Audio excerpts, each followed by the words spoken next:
Vikir von Baskerville, the Hound of House Baskerville, had devoted his entire life to his family and his father with unwavering loyalty. Yet in the end, he stood condemned, accused of conspiring with demons, and faced death beneath the blade of a guillotine. As the steel fell and his life was cut short, darkness swallowed him whole. In that final moment, he vowed that if given the chance to live again, he would never walk the path of a discarded hunting dog. Darkness gave way to noise. Vikir opened his eyes to unfamiliar surroundings, his head heavy, his ears ringing with the shrill cries of infants all around him. For a moment, he wondered if this was hell, some punishment for the life he had lived. His body felt weak and sluggish, far too small to be his own. Through the haze, a towering figure entered the room, Hugo le Baskerville, head of the clan. With his sharp gaze and unyielding presence, he inspected the row of cribs, scowling as he remarked that this litter seemed little more than runts. As he passed each crying child, his disappointment deepened until he stopped at one crib. Inside lay Vikir, silent, while the others wailed. Hugo's expression shifted faintly as he muttered that at least one of them wasn't bawling their eyes out. He then gave the order to take them all to the cradle of blades. Vikir's mind sharpened at the sight of the man. He knew this face too well. It was Hugo, his father, the one who had framed him, the one who had cast him to the guillotine. Yet this was a younger version, a figure from a time long before that betrayal. Only then did Vikir realize the truth. He had returned as a newborn child. His thoughts turned bitter. He had devoted his life to this man, fought through the decade-long war against demons, and given every ounce of himself in loyalty. His reward had been death. Tiny fingers curled into a trembling fist as the vow formed again. He would never live such a life of obedience, not this time. Yet frustration gnawed at him. What use was a vow when he was helpless in an infant's body? Still, when he heard Hugo's command to bring them to the cradle of blades, a grim resolve stirred within him. That place, brutal as it was, would offer him an early chance to grasp strength, and strength was the first step toward vengeance. The cradle of blades, one of the earliest trials all children of the Baskerville clan must endure. Infants are cast into a maze of sharpened steel and left to crawl their way toward the legendary river Styx. That river is said to harden the bodies of those who reach it, granting bones like iron, but only a limited number can draw upon its power. To succeed, one must take the most direct path, a straight line through the endless blades. In his previous life, Vikir had fallen behind his brothers and failed to claim the blessing of the Styx. This time would be different. This time he would seize as much of its strength as he could. With unwavering resolve, he dragged his fragile body forward, pushing through the blades until he reached the river's edge. Without hesitation, he threw himself into its dark waters. The liquid seeped into his tiny wounds, burning yet hardening his body, fortifying his bones. It was a painful baptism, but the perfect beginning to this new life. He reminded himself he had to endure, to hold out beneath the surface as long as possible. Above the waters, 2 attendants began to panic as the minutes passed. The infant had been submerged too long. They pleaded that he must be pulled out, or he would drown. But Hugo, the patriarch, only laughed at their fear. He turned to his steward, Barrymore, and asked how long the boy had lasted. Barrymore answered, 7 minutes. A flicker of admiration crossed Hugo's face. He called out to the child, ordering him to come out of the water, declaring it long enough. But beneath the surface, Vikir refused. He heard his father's voice and clenched his will tighter. He would not yield, not even to Hugo's command. He needed more, and he would not stop until his body absorbed every drop it could. His chest screamed for air, the weight of the river crushed against him, but still he thought, just a little longer. At last his strength gave way. His lungs burned, his vision dimmed, and water poured into him as he began to drown. Yet even then, he fought to hold on. It was only when his body reached its limit that a large hand plunged into the river and yanked him free. Dangling upside down by his leg, Vikir coughed as water spilled from his lungs. Hugo held him aloft, chuckling with amusement. He remarked that not only had the boy dared to leap into the Styx and endure for so long, he had even drunk from it, and grown his first teeth as a result. He asked Barrymore for the infant's name. The steward answered, "Young Master Vikir von Baskerville."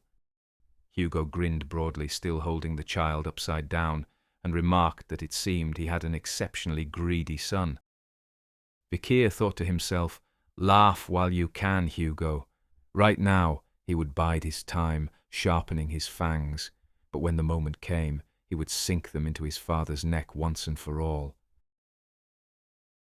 Vikir von Baskerville, the bastard son of Hugo, lived a life measured in blood. At 8, the talent that would have been called genius anywhere else was dismissed as mediocrity within his clan. At 20, he carried out killing, scouting, and suppression at his family's command. At 29, he came to despair at the limits of his swordsmanship, painfully aware of how far he lagged behind the legitimate heirs. At 30, the gates to the demon world opened, plunging the land into chaos. At 35, he endured the age of darkness, surviving only through endless slaughter. At 39, the war ended in humanity's favor, and at 40, his family gave him the reward for his loyalty: execution. Vikir opened his eyes and found himself back in the nursery. Blinking against the dim light, he looked around, trying to gather his bearings, then realized he had returned to the crib after absorbing the waters of the river Styx. A quiet thought crossed his mind. This was the best possible start he could have asked for within the Baskerville clan. His reflection was interrupted by the sound of footsteps. A voice muttered aloud, questioning why her ladyship would order something so cruel, placing such a thing in young Master Vikir's cradle. The maid set down a small ornate box at the foot of his crib before quickly withdrawing. Vikir's eyes locked onto the box, suspicion rising. A faint click broke the silence, and the lid eased open. From within, 2 snakes slithered out. He recognized them instantly, bloody mambas. There was no fear in his gaze, only cold resolve. Rare vipers like these were no random threat. Someone had sent them, and the words, "Her Ladyship," narrowed the list of culprits considerably. He already suspected who it was, perhaps one seeking to eliminate her child's competition, even if it meant endangering the entire nursery. The serpents lunged, fangs bared, but Vikir moved first. Tiny though his body was, his hands shot out, seizing each snake by the throat. A sinister grin spread across his face, the thrill of danger sparking in his eyes. This, after all, was exactly what one would expect from a Baskerville. With steady pressure he squeezed until the vipers writhed and went limp in his grasp. As their lifeless bodies dangled from his fists, his thoughts turned sharp and merciless. He would kill them all, every last Baskerville, with his own hands. The next morning, the staff arrived to the site of horror to witness baby Vikir sound asleep, covered in the remains of the vipers. The nannies assigned to night duty were seized at once, tortured for answers, and executed when none could be found. Yet even after their deaths, the mystery remained, and in the end, the truth was known to only one pup. 8 years passed. Vikir now sat in a classroom, listening intently as the lesson turned to the ranks of swordsmen. The instructor spoke with authority, laying out the path step by step. A sword beginner, he explained, was one who could not yet channel mana into the blade. A sword expert could manage to infuse mana, but only faintly. A sword graduate surpassed them, able to release a flowing, liquid-like aura from the weapon's edge. Finally came the pinnacle, one who mastered both solid and hardened aura, and could even shape it at will. That warrior stood at the level of a swordmaster. Vikir's mind drifted. He knew Hugo was already a swordmaster at this point in time. If he was to surpass his former self, he would have to grow to that level, and far beyond, in a fraction of the time. The teacher noticed Vikir lost in thought, and could not help but be impressed. After gaining his extraordinary physique from the sticks, his mind also shone, absorbing knowledge like a sponge. Compared to the other children, he was light years ahead. The instructor thought to himself that Hugo would be pleased with such progress, but Vikir's thoughts were elsewhere. He was already calculating how long it would take before he could kill his father. Not long after, 3 boys cornered him in a storage room. They were the notorious triplets, the trident of Hugo le Baskerville. Grinning, they demanded to know if the rumours were true, that he had stayed in the River Styx for 7 minutes. Vikir knew them well. In his past life, they had been among those who came after him when he was framed. He also knew that in 10 years' time, they would become a serious threat. Perhaps it was better to deal with them now, before that future arrived. One of the boys pulled out a knife, pressing it against Vikir's throat. He sneered that if the sticks really had hardened Vikir's body, then the blade shouldn't be able to leave a mark, and maybe they ought to test the theory. The other 2 urged him on, grinning with anticipation. One of them grabbed Vikir from behind, covering his mouth, and made a bet. If Vikir could endure for 10 minutes without a mark, he would eat his own hand. Calm as ever, Vikir thought to himself that it was true what people said. Children could be crueler than adults. Maybe he would play along for a while. The minutes dragged on. No matter how hard they tried, the knife left not a single wound. At the 10-minute mark, the boys stared in shock. They had no choice but to let him go. But when the boy pulled his hand away, his face twisted in sudden horror.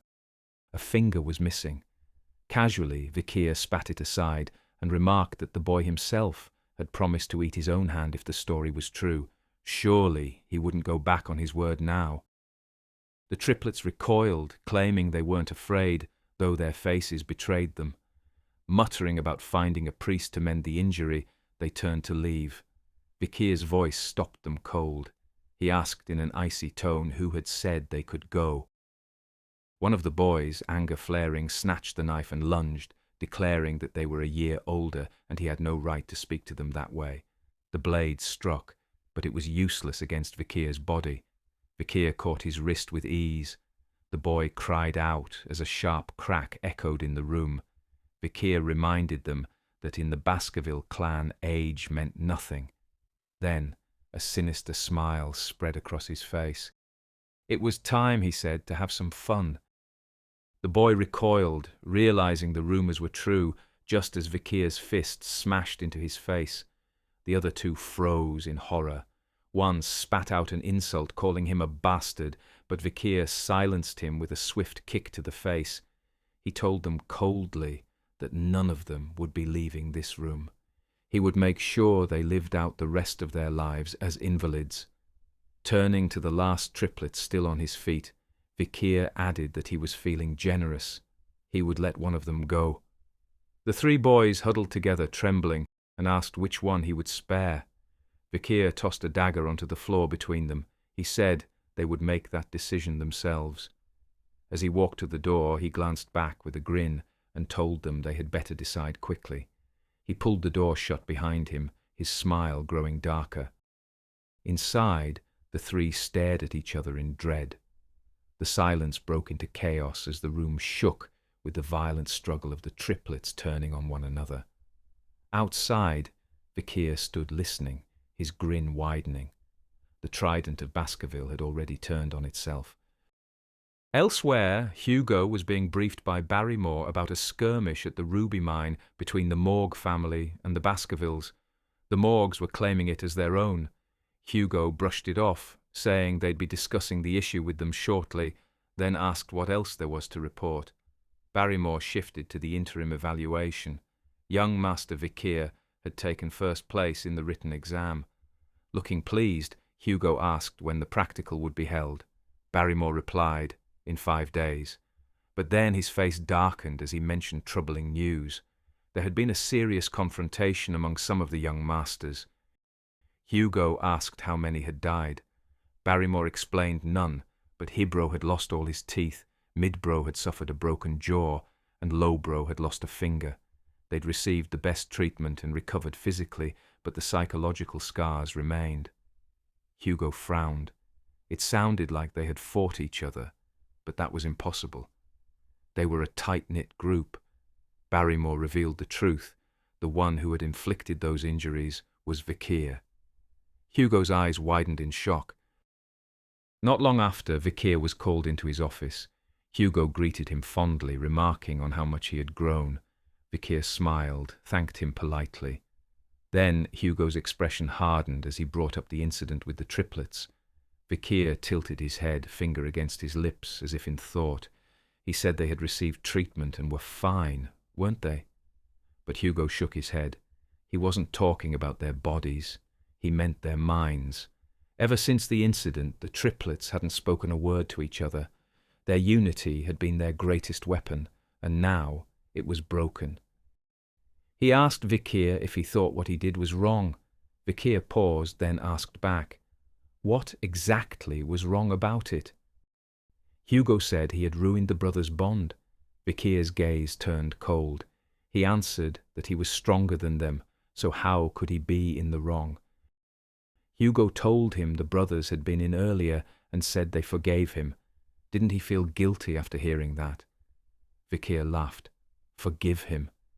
He remembered once, long ago, when the last survivor of a family Hugo had annihilated came to him. She had become a nun, offering prayers of forgiveness, and Hugo's response? Forgiveness, he said, was nothing more than a weak man's excuse. Repeating those very words, Vikir met Hugo's eyes. A slow smile spread across Hugo's face. He was pleased to hear them. Weakness was indeed a sin. Vikir had understood the Baskerville motto well. He called to Barrymore, ordering him to let Vikir pick any snack from the pantry. Vikir smiled faintly, asking if that included chocolate. Hugo nodded, sending him out with Barrymore. As Vikir left, Hugo called after him, reminding him to do his best at the evaluation. He must not lose to the legitimate heirs. Vikir gritted his teeth and answered, "Yes, my lord." At the pantry, Barrymore mentioned that chocolate was a delicacy favoured by the morgue women. But before he could finish, Vikir cut in. He didn't want processed chocolate. He wanted the beans. Barrymore looked puzzled, but the kitchen staff brought out bloody beans, the richest among cacao. Vikir popped one into his mouth, face twisting at the bitter taste. The chef asked if he should make chocolate from them and send it to his room. Vikir refused, saying he would take them as they were. Barrymore could only stare in puzzlement, but Vikir already had a plan. In 5 days, at the practical exam, he would put the beans to use. On that day, an event would unfold that would shake Baskerville history. The Baskerville family was often called the House of Berserkers. From childhood, their training was merciless. The young hounds were forced to sprint up steep hills to build stamina, forbidden from resting during training hours. At night, they were made to adapt to brutal conditions, even sleeping beside the carcasses of monsters to harden their resolve. When that period ended and they reached the age of 8, the children were judged on their capacity for murder. This was why the Baskerville family became known as the House of Berserkers. Today, a pack of young hounds gathered for their practical assessment. Their instructor, Pavlov, stood before them and explained the rules. For 1 full month, they were to survive in monster-infested mountains. They were told to hunt the strongest monsters they could find. The more dangerous the prey, the higher the bonus points. Survival without injuries would earn additional marks, as would outsmarting their fellow young hounds. To pass, each needed a total of 90 points. Pavlov went on, telling them that each young hound also wore a badge on their coat. Bringing back another's badge would grant extra points. but they were warned not to stray beyond the prescribed area. Beyond that boundary lurked creatures far stronger than anything within. Venturing too far could mean certain death. Finally, he reminded them that they would not be alone. Guard dogs would be watching from the shadows, silently grading their every move. Among them, Vikir grinned. He remembered this place well. Pavlov raised the small bell in his hand, telling them the trial would begin once it rang. He rang it, and the assessment began. The pack of young hounds scattered at once, each racing off in their own direction. Left behind, Pavlov lit a cigarette as he watched them disperse. He thought about the rules. Killing fellow young hounds was forbidden, punishable with point deductions. But in practice, indirect killings were common enough. Taking a drag, he mused that with the guard dogs around, casualties would probably be kept to a minimum. As Vikir moved through the forest, he was watched closely by a guard dog. The man frowned, thinking the boy was wandering dangerously close to the edge of the perimeter. Still, he had heard rumors that this one was a genius. Perhaps he would finally see something worth remembering. Vikir stopped beneath a massive tree. Prodding the ground with a stick, he judged the soil soft enough for his needs. Satisfied, he muttered aloud that this would be his base camp, then leaned back with a smirk, saying it was time to relax.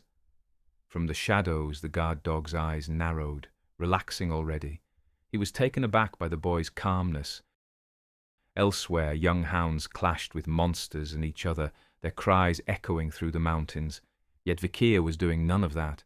He was stacking firewood, shaping a shelter, and taking it easy. Days passed. The guard dog grew restless, wondering if the rumors about this prodigy had been exaggerated. The boy had shown nothing but lazy camping skills. Bored, the watcher finally turned away, deciding to look for something more interesting. From the corner of his eye, Vikir noticed the man leave. At last, he thought, the tail was gone. The campfire crackled. He tossed cacao beans into the flames, remembering an old survival lesson from his soldier days.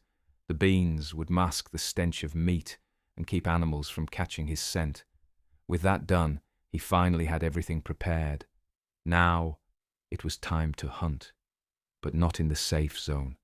His eyes turned toward the edge of the perimeter. He had scouted every part of this place in the past, he thought, as he headed deeper.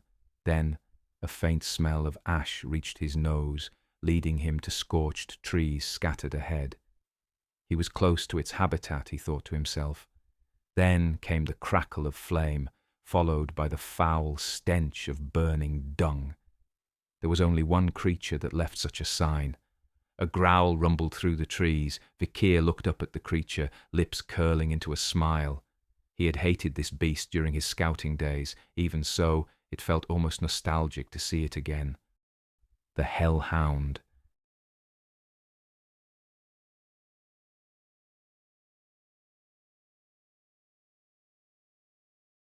Vikir watches the hellhound approach. It's an oil-world monster. In his past life, he hadn't killed one alone until he was 18. Now, at only 8, facing it head-on would be reckless. But he knows a few tricks. Tricks even a child can use. The thought brings a faint smirk to his face. The standoff ends, and both charge. Its first weakness is clear. Hellhounds can only run in a straight line. Vikir slides aside as the beast rushes past. It skids, snarling as it turns back. Vikir uncaps a bottle and pours water in a line on the ground. He knows oil-world monsters cannot cross water no matter how shallow. With this, the hound will be forced to circle, slowing its pace. The final weakness is when it charges. It always does so with its mouth open. As the hound closes in, Vikir flicks a cacao bean into its mouth and sidesteps as it rushes past. The hound halts, twitches, then lets out a sharp yelp before collapsing. Vikir holds another bean between his fingers. He knows chocolate is poison to canines, and since a single bloody bean can make 100 liters of it, that alone makes it deadly. He pulls his sword, anticipation spreading across his face. A hound from hell is no match for chocolate. He looks over the beast's body, searching for an organ not shielded by its hard ribs. Finding the kidneys, he drives his blade in. The creature cries in pain before going silent as he finishes it off. A warm blue energy rises from the corpse and flows into him. Vikir knows this power comes from slaying monsters. It strengthens the body. His sword already feels lighter. If he keeps this up, he will soon recover the strength he once had as an adult. He imagines Hugo's face when an 8-year-old returns with the head of a B-plus class monster. He smiles. This will easily net him first place. He has already decided what reward he will ask for, a book whose value no one else yet realizes. He moves to take the hound's head, but the sound of paws draws near. 4 more hellhounds appear. Still calm, with his back to them, Vikir asks if they heard their comrade's yelp. He then asks if they have come to avenge it. How touching, he says, as he slices the head from the first hound, gripping it firmly. He turns to face the others and smiles. He had no intention of stopping at one. He still has plenty of beans. Suddenly, the pack recoils in fear. Confusion flickers across Vikir's face. Hellhounds do not retreat so easily. Why would they fear an 8-year-old child? Then he realizes their fear is not for him. He turns and sees it, a 3-headed hound, a Cerberus, an A-plus danger monster. It belongs on the 7th ridge, yet here it stands at the 1st. Its body is wounded, arrows and cuts driven deep. Perhaps the barbarians beyond the mountains forced it down. A nervous smile flickers across his face, tinged with excitement. Injured as it is, there may be a chance, but only if he uses every card he has. Until now, Vikir has hidden his true ability from his clan. He has already reached the level of a high-class sword expert. He has already mastered the 3rd Baskerville form, power no 8-year-old should possess. His sword glows with a blue aura as he charges. He strikes the wounded beast again and again. With his past life's experience and the power of the sticks, he knows he can win. But the Cerberus endures. One claw shatters his sword. Another smashes into him, sending his body crashing against a tree. Blood spills from his mouth as he coughs from the impact. A moment passes as Vikir jolts awake. Did he black out for a second? The Cerberus stalks toward him, its 3 heads low and snarling. His body aches from the impact, but it is his arm that burns most. For a moment he wonders if he lost it. Glancing down, he exhales in relief. It's still there, only grazed. Lucky. A strike from a Cerberus that left him with just a graze was nothing short of fortune. He silently thanks the blessing of the sticks. Without it, he would already be dead. The Cerberus suddenly charges. Vikir dives aside as the beast smashes through the tree behind him, shattering it in 2. He knows he cannot last like this for long. His best option is to run. He bolts for the perimeter fence, his destination the camp he had set up earlier. The Cerberus thunders after him. His lungs burn, but the camp is close. He just needs to hold out a little longer. Ahead, the familiar site of his camp comes into view. The Cerberus closes the gap with terrifying speed. Vikir vaults into a mid-air flip, narrowly avoiding its snapping jaws. He lands just beyond the trap he had laid, and the Cerberus crashes down behind him. Its paws sink into the soil, the hidden spikes driving up into its flesh. Vikir scrambles to the ground and looks back. The Cerberus writhes, impaled by the buried stakes. He wipes the sweat from his cheek, a faint smile tugging at his lips. He had set those traps for hellhounds, never imagining they'd be used against a Cerberus. Fortunately, the beast is still a canine. The bloody bean extract smeared on the spikes should still take effect. Already, the monster gags and retches as the poison spreads. 2 heads sag, choking, but the 3rd still snarls at him. That wasn't enough. Vikir steadies himself. He still has a backup plan. He pulls a spear and hurls it. The weapon strikes the Cerberus's hide and bounces off. The beast lurches forward. Vikir braces himself, counting each heavy step. 1, 2, 3, 4, 5, 6, 7. The last remaining head glares at him, snarling as it comes face to face. Then its legs give out, and the beast collapses in front of him, crashing into the dirt. Vikir exhales, wiping the sweat from his brow. That was exactly 7 steps, he says. So the rumors were true. The spear he threw had been tipped with a fang from a bloody mamba. They say its venom spreads before the victim can take 7 steps. Good thing he had kept it from his younger days. Blue energy seeps from the corpse and flows into him, sealing the kill.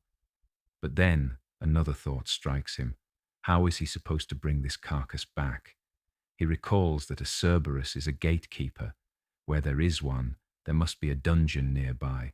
Covering himself in the beast's foul excrement to ward off predators, he begins to track it. He follows its tracks in reverse until he finds what he's looking for, an entrance hidden in the mountainside. Memories stir.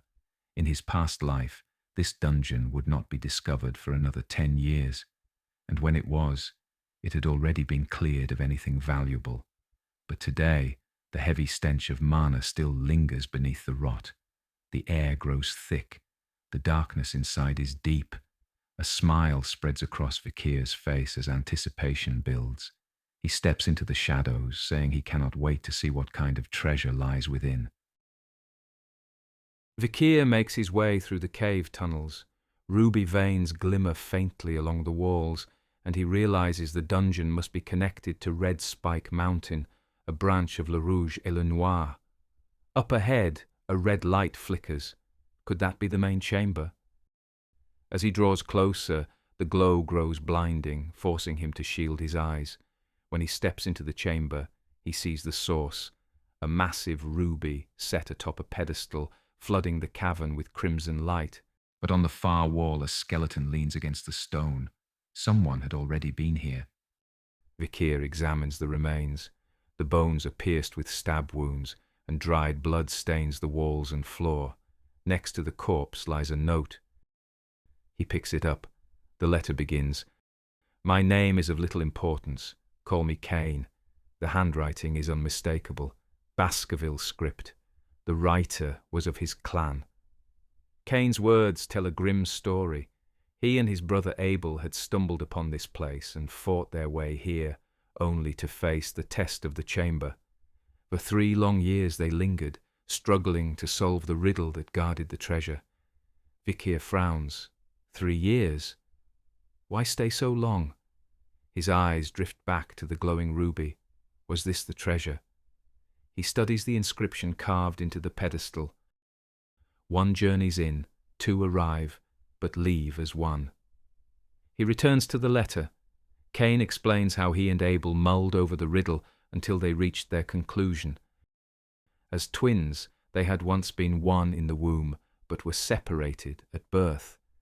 To leave this place with the treasure, they decided, they must return to being one, and so they fought. Cain killed his brother. But even then, the treasure did not reveal itself. He had murdered his twin for nothing. Racked with regret, Cain wrote this warning for whoever came after. Leave this place at once. Vikir studies the riddle again. He is no twin. He came alone. Perhaps the brothers were too fixated on their bond. No dungeon is unconquerable, he thinks. There must be an answer. He lingers on the inscription, tracing each word in thought, until the answer dawns on him. He smirks as he walks toward the ruby. Cain and Abel had truly been unlucky. Because they were twins, they twisted the meaning. They assumed the riddle was about them. But the truth is simple. When one enters a bright chamber from a dark tunnel, one gains a shadow. In that instant, one becomes 2. The answer is to remove the light. Vikir drives his fist into the ruby. The gemstone shatters, the chamber trembles as the wall behind it crumbles open to reveal a hidden room. At its center rests a sword, dark energy radiating from its blade. It stands thrust into a pedestal engraved with words, "Only a descendant of Baskerville may remove Beelzebub."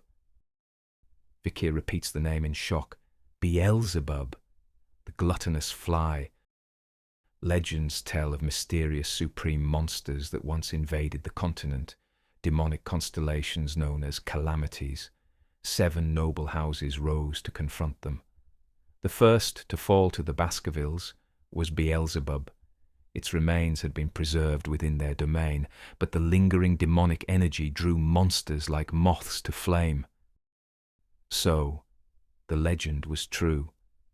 In his past life, a demon had claimed this weapon, slaughtering countless humans on the battlefield. Not this time. Excitement spreads across Vikir's face as he grips the hilt. This time, it would be his. He pulls. Darkness surges around him, the energy flowing into his body. His hand throbs as the power concentrates there, until suddenly a blade erupts from his wrist, glowing with deep crimson light. Vikir raises his arm, staring at the weapon with a dark smile. To stumble upon such a find, what luck. Vikir looks around the chamber once more but finds nothing else of value. He turns to leave. Suddenly his head grows light, his stomach growls and his legs buckle as he drops to his knees, weakness spreading through his body. What is this sensation? Why does he feel so faint, so hungry? His gaze falls to his hand. Beelzebub, now retracted, vibrates violently, buzzing like an insect. It feels hungry. Was it demanding food? The hunger gnaws at him as he makes his way out of the cave. His senses sharpen, smell intensifying until he catches a faint, mouth-watering scent. Then Beelzebub jerks his arm, pulling him toward it. It leads him back to the corpse of the hellhound he had slain earlier. From his wrist, Beelzebub stirs and extends a thin, needle-like point. It pierces the beast's body and begins to drink. Vikir watches it feed, realizing it must have been starving, sealed within that dungeon for so long. Around him, the dead trees stand as silent witnesses. Perhaps this lifeless land was the result of the weapon's presence. At last, Beelzebub retracts with a satisfied buzz. A surge of power fills Vikir, and a message flashes across his mind. He has gained a new skill. Out of 3 available slots, the first is filled. Bleeding Hellhound. He examines it. The ability ensures enemies continue to bleed, no matter how small the wound. His thoughts darken. Beelzebub truly possessed the power to steal the skills of its victims. If so, could he take skills from the Cerberus as well? He approaches the fallen beast. Beelzebub lashes out hungrily, stabbing into the carcass and drinking deep. Vikir clenches his fist and warns it not to drain too much. He still needs to bring back his trophy. Questions would arise if the body were left too withered. After a moment, he strikes his arm, forcing Beelzebub to retract. It pulls back reluctantly, buzzing with displeasure. 2 new skills register within him. From the Cerberus, he inherits Burn, and unexpectedly a 3rd fills the final slot, high-speed regeneration. Puzzled, he looks closer and notices a brown rat crushed beneath the Cerberus's corpse. The regeneration must have come from that small creature, drained along with the larger beast. Fortune favors him. The burn ability of an A+ monster is now his. Satisfied, Vikir decides it is time to return with his trophy and enjoy the rest of the assignment in peace. Once the month was over, the young hounds gathered to receive their scores. On display were the trophies of the strongest monsters they had slain, each to be reforged into weapons or shields as their reward. Among them, one trophy astounded the Baskervilles present that day. Hugo received the report in disbelief. Vikir had brought back a Cerberus. Barrymore explained that Vikir had accidentally entered the danger zone and hunted a wounded Cerberus, one that seemed to have been injured by barbarians. Still, Hugo asked. Slaying it would have been no easy task. How had he managed it? Barrymore answered that Vikir had applied poison to his spear. What kind of poison? Hugo pressed. What could bring down a Cerberus? Barrymore admitted the details were missing from the hunting log. When asked directly, Vikir had been vague. Hugo sat back, impressed. So sly, even at that age. Already he seemed to understand that information itself was power. Barrymore then added that he had never expected such brilliance from a young master bearing the middle name Van, but Hugo dismissed that line of thinking. He reminded Barrymore that he was not like the patriarchs before him. Bloodline meant nothing to him. Skill and determination were all that mattered. Even the finest breed could produce useless whelps. Barrymore wondered quietly if he was referring to his second son. Hugo then ordered Barrymore to bring Vikir before him. Moments later, the boy stood smiling in front of his father. Hugo spoke first, saying he had heard of his deeds with the Cerberus and asked how he had done it. Vikir answered plainly that he had used a spear with chocolate applied to the tip. Hugo repeated the word in disbelief. Chocolate? Then he asked if that was why Vikir had requested it a few days ago. Vikir confirmed it. Hugo asked why Vikir had withheld that information from Barrymore. Vikir answered simply, because Barrymore was not his master. Then who was his master? Hugo asked. Vikir said he served the head of the family. Hugo smiled at that. A good answer. He told Vikir that as his reward, the monster was his, and for coming first in the assessment, he would also be granted one wish. At last, Vikir thought, this was the moment he had been waiting for. He then asked to see the infinite archives. Both Hugo and Barrymore stiffened in surprise. Hugo narrowed his eyes and asked if Vikir understood that only the legitimate scions of the family were permitted to enter the library. Vikir said he did, and if that was not possible. But before he could finish, Hugo cut him off. His request would be granted. Vikir blinked in surprise. Hugo even told him to make use of the opportunity and be sure to read the book on the 6th Baskerville form. Vikir's surprise deepened. Hugo was allowing him to study the 6th form, knowledge usually reserved only for heirs of the bloodline. He steadied himself. It was only the 6th form. Hugo's level was already at the 7th. In his previous life, Hugo had gone on to master the 9th. That was the height Vikir needed to reach if he was ever to take his revenge. He had not forgotten the betrayal, nor the day he was executed. But this time would be different. This time, he promised himself he would surpass Hugo, and he knew of a way to do it, a secret Hugo had never uncovered. The swordsmanship manual written by the very first patriarch, the man who had slain Beelzebub, and Hugo would hand it over to him without even realizing it. Later, Vikir makes his way to the library. As he enters, he takes it all in. In his old life, he had never once been permitted inside. His fingers brush along the shelves, the rows of swordsmanship manuals he had always longed to study. Within the family, illegitimate children were forbidden from advancing beyond the 4th form, no matter how much they bled and served. The Baskerville creed was simple. Hunting dogs should not be given the teeth to bear at their masters. He finds the book Hugo had suggested, bound behind lock and chain. Still surprised at being allowed this far, Vikir pulls out the key. Perhaps Hugo believed an 8-year-old would never manage to memorize it in a single day. Flipping through the pages, Vikir thinks of what he had already pieced together. He had theorized much of the 5th form simply from watching others wield it. Now, seeing the text directly, he catches what he had missed. The Baskerville swordsmanship drew forth a number of fangs in proportion to the level of mastery, each glowing with a red aura. But he does not linger. The 6th form is not what he came here for. His true goal lies beyond. He leaves the wing of the library, startling the guards who had watched him enter. They ask if everything is all right. Vikir answers simply that he is finished here, then tells them he will look around the rest of the archives. Puzzled, the guards whisper among themselves. Why head toward the upper floors, where only useless books were kept? But Vikir knows exactly where he is going. He walks along the shelves until he stops. His hand closes on a forgotten volume.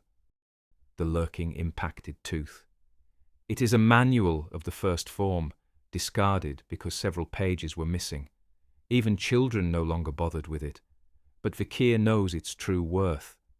In his past life, his squad had uncovered a page deep within a dungeon. At first, it seemed nothing special until Hugo saw it. At once, Hugo recognized it as no ordinary scrap and ordered the entire archive searched for the book it belonged to. That book was the one in his hand. The first patriarch himself had written it. Hidden within were the instructions to reach the 10th form. Hugo had become obsessed. When he discovered that the missing pages were scattered across the lands of the 7 great houses, he sent his hounds to hunt them down. They bled, sacrificed, and died retrieving them. And when Vikir finally delivered the last, his only reward had been a cold, empty, "well done." The memory makes his teeth clench. He will not let Hugo use him again. He had been the hound who retrieved those pages, and he had memorized every one of them. Now, with the original book before him, he could piece together the rest and truly unlock the 10th form. In his past life, he had been shackled to the 4th form. In this life, he vowed to reclaim that level before 15 and surpass it. He studies through the night, dawn's first light spilling across the pages as he closes the book at last. The words are fixed in his memory. With this knowledge, he feels the 5th form within his reach, something he could never achieve in his past life. Eyes closed, he retraces the forms in his mind, 1 through 4, each flowing into the next, until he reaches the 5th. He remembers every struggle of his past life as the 5th form finally takes shape. Imperfect, not yet mastered, but enough to draw the 5th tooth. His fists clench, trembling with emotion. For the first time, he celebrates quietly, the surge almost bringing tears to his eyes. The 5th tooth has awakened. In his past life, he had died a hound, discarded after a lifetime of service. But now, reborn and armed with knowledge that none suspected, he would bare his fangs at those who once scorned him.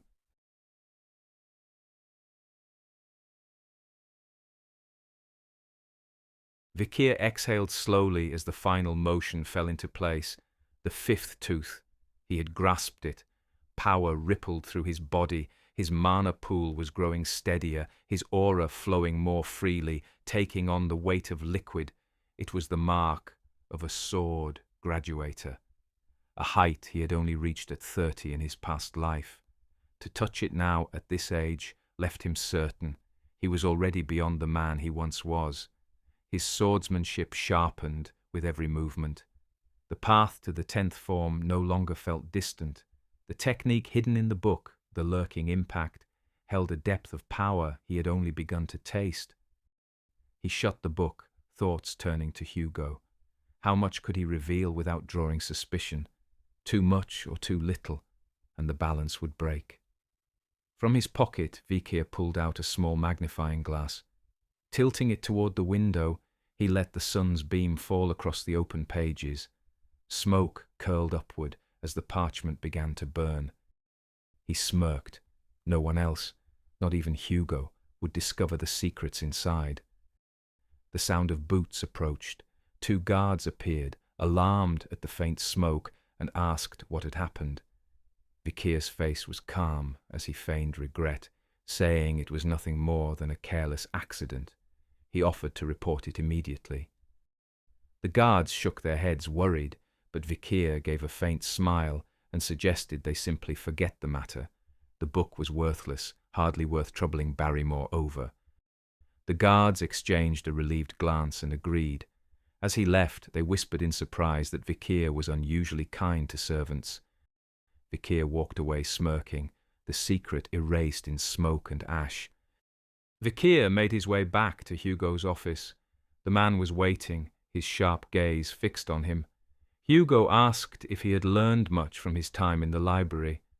Vikir answered that he had, his calm tone drawing a smile of anticipation from Hugo, who pressed further, wanting to know what he had discovered. Vikir touched his chin as though weighing his words. He explained what he felt after studying the archives, that his body felt different. He explained to Hugo how it felt. Barrymore stiffened. From the way Vikir described it, it sounded as though he had touched upon aura.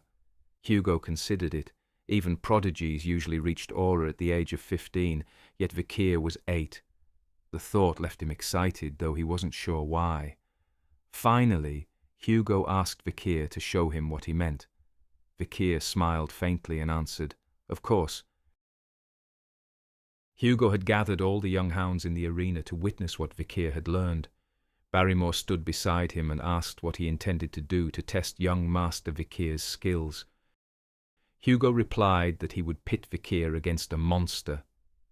Vikir stood in the centre of the ring, waiting as the heavy gates rumbled open. A massive orc was led out, bound in chains and under guard. Gasps spread among the young hounds as they realized Vikir would face a dangerous Class C orc. Whispers rose.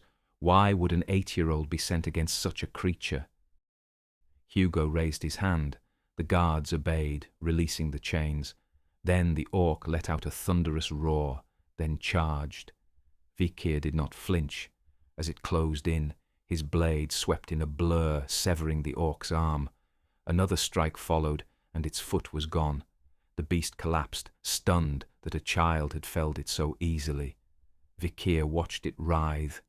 He knew orcs possessed high-speed regeneration, but with the skill he had gained from the hellhound, he knew the bleeding would not stop. Shock rippled through the stands. Hugo, however, showed no reaction. Vikir read his face and knew this was not enough to impress him. He drew a breath and activated his aura. His blade began to glow red, the sight finally drawing a response from Hugo and Barrymore. The orc tried to rise, but Vikir lunged forward, aura burning along his sword, and ended it with a single strike. Hugo nearly rose from his seat as Barrymore spoke in awe, declaring that the boy's aura was that of a low-class sword expert. He congratulated Hugo, saying they had witnessed the appearance of a rare genius, but Hugo did not get carried away. He asked Barrymore why the orc continued bleeding even though it should regenerate, then sat back and remarked that Vikir had only won because the orc was too weak.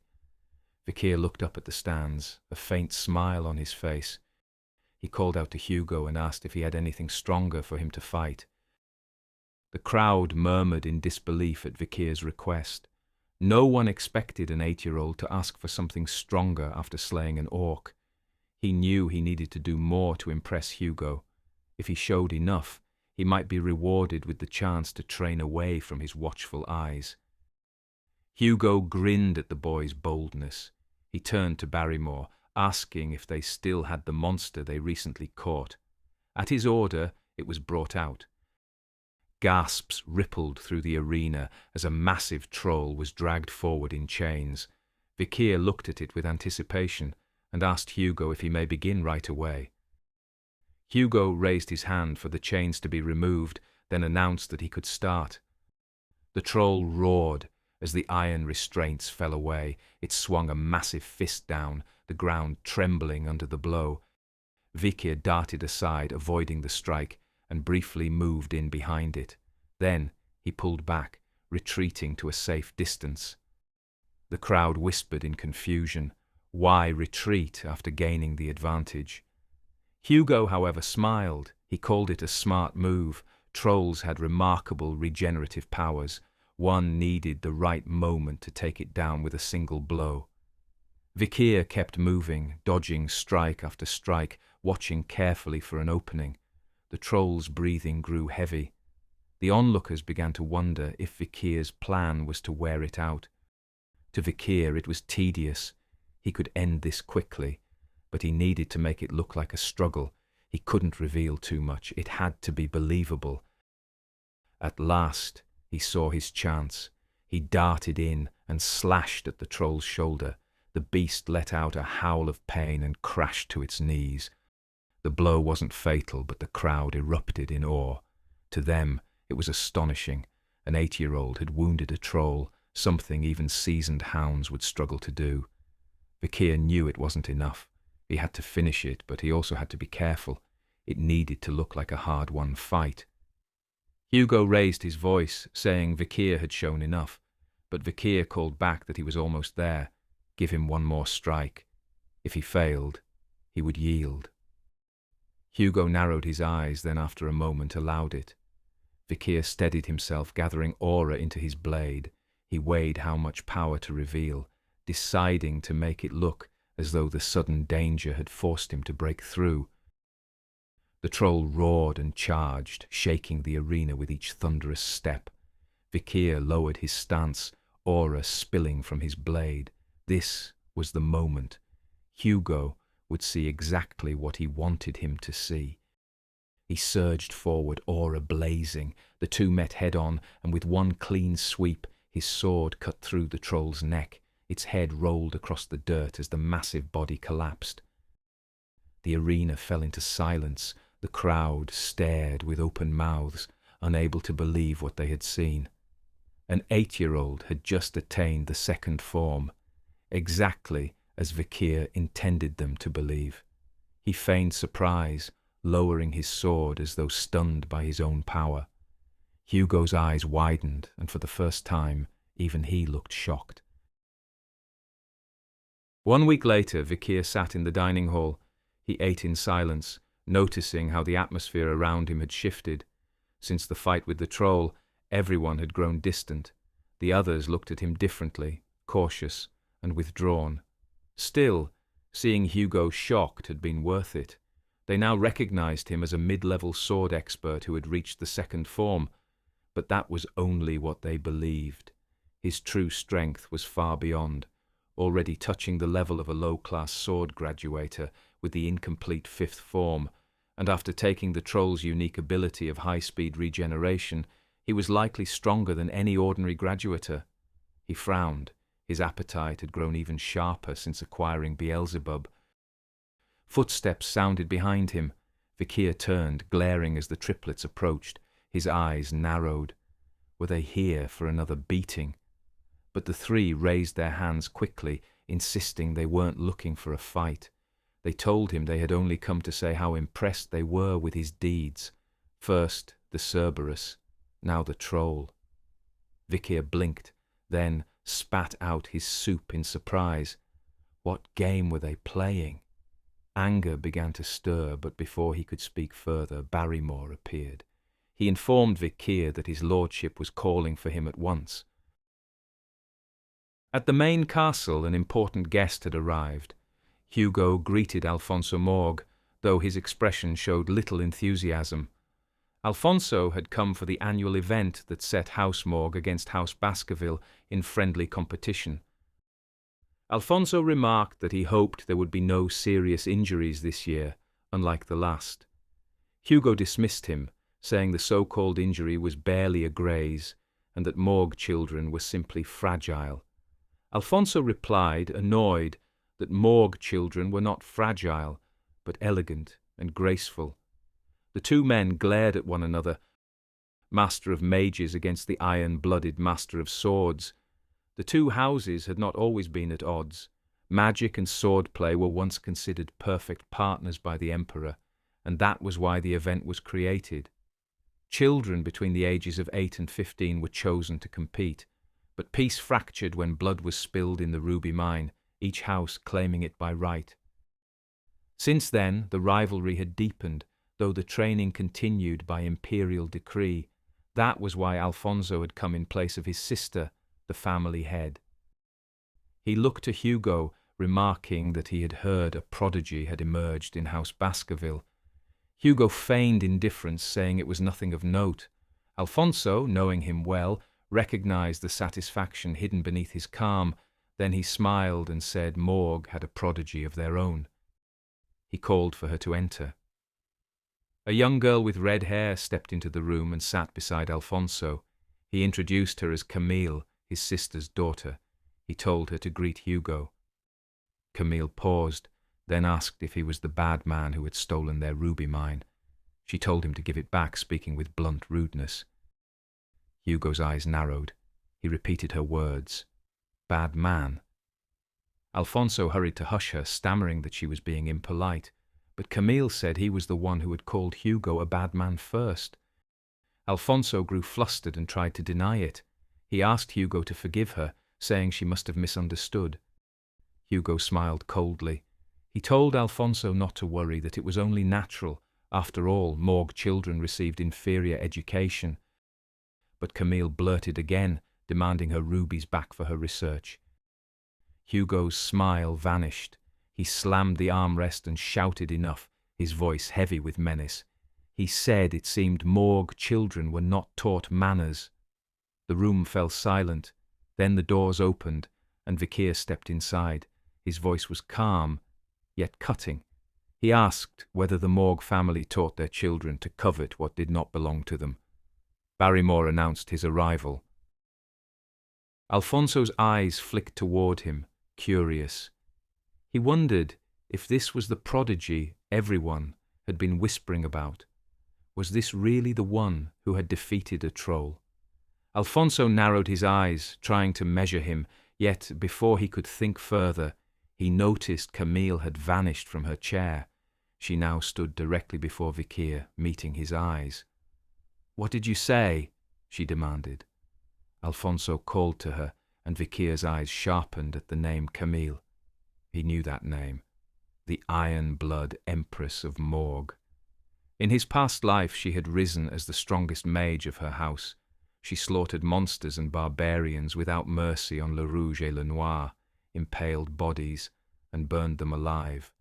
Her ruthlessness was feared, her beauty adored. But before him now was only an 8-year-old brat. Camille asked how the ruby mine could belong to Baskerville. Vikir told her she had come a long way only to throw a tantrum. "A tantrum!" she snapped, her tone rising. She declared she would prove the mine belonged to Morgue. Summoning her magic, she sculpted the air into frost and ice, forming a model of both territories. Alfonso's eyes shone with pride at her display of skill. Camille pointed to a cave within her icy map, explaining that the entrance lay on Morgue land, though the mine stretched into Baskerville territory. Because the entrance was theirs, it should belong to them. Yet, she said, they had offered to pay for the right to mine it. Alfonso smiled, telling Hugo that even he could not have explained it better.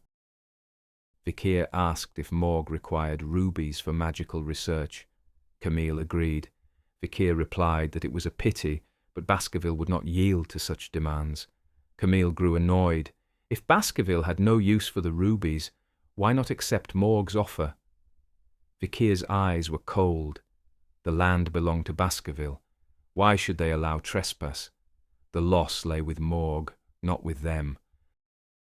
Her temper flared. She stepped toward the borderline traced in ice. Pointing, she declared, "This side is mine, that side is yours." She stretched out her arm across the line. "Whose arm is this?" she asked, smirking. Vikir smiled faintly. "The arm that intrudes on our land," he replied. He caught her wrist firmly. "It's mine, of course." Camille froze, a faint blush on her cheeks. For once she faltered, unsure how to answer. Then she snapped back, insisting she did not belong to him. Vikir's eyes glinted as he drew a knife from behind his belt. He was not speaking of Camille herself, but of her arm.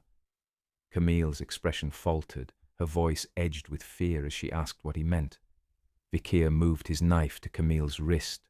At once, Camille called out to her uncle, fear in her voice. Alfonso rose to his feet, his aura flaring menacingly, as he demanded that Vikir release his niece at once. Vikir let go. Camille ran to her uncle, clinging to him with tears in her eyes, crying that Vikir had been about to cut off her arm. Alfonso's glare shifted to Hugo as he demanded an explanation. Hugo looked toward Vikir and told him that he had gone a little too far with his joke. Vikir smiled faintly, holding the blade with a finger pressed to its tip. Then he bent it, revealing the knife had been a fake all along.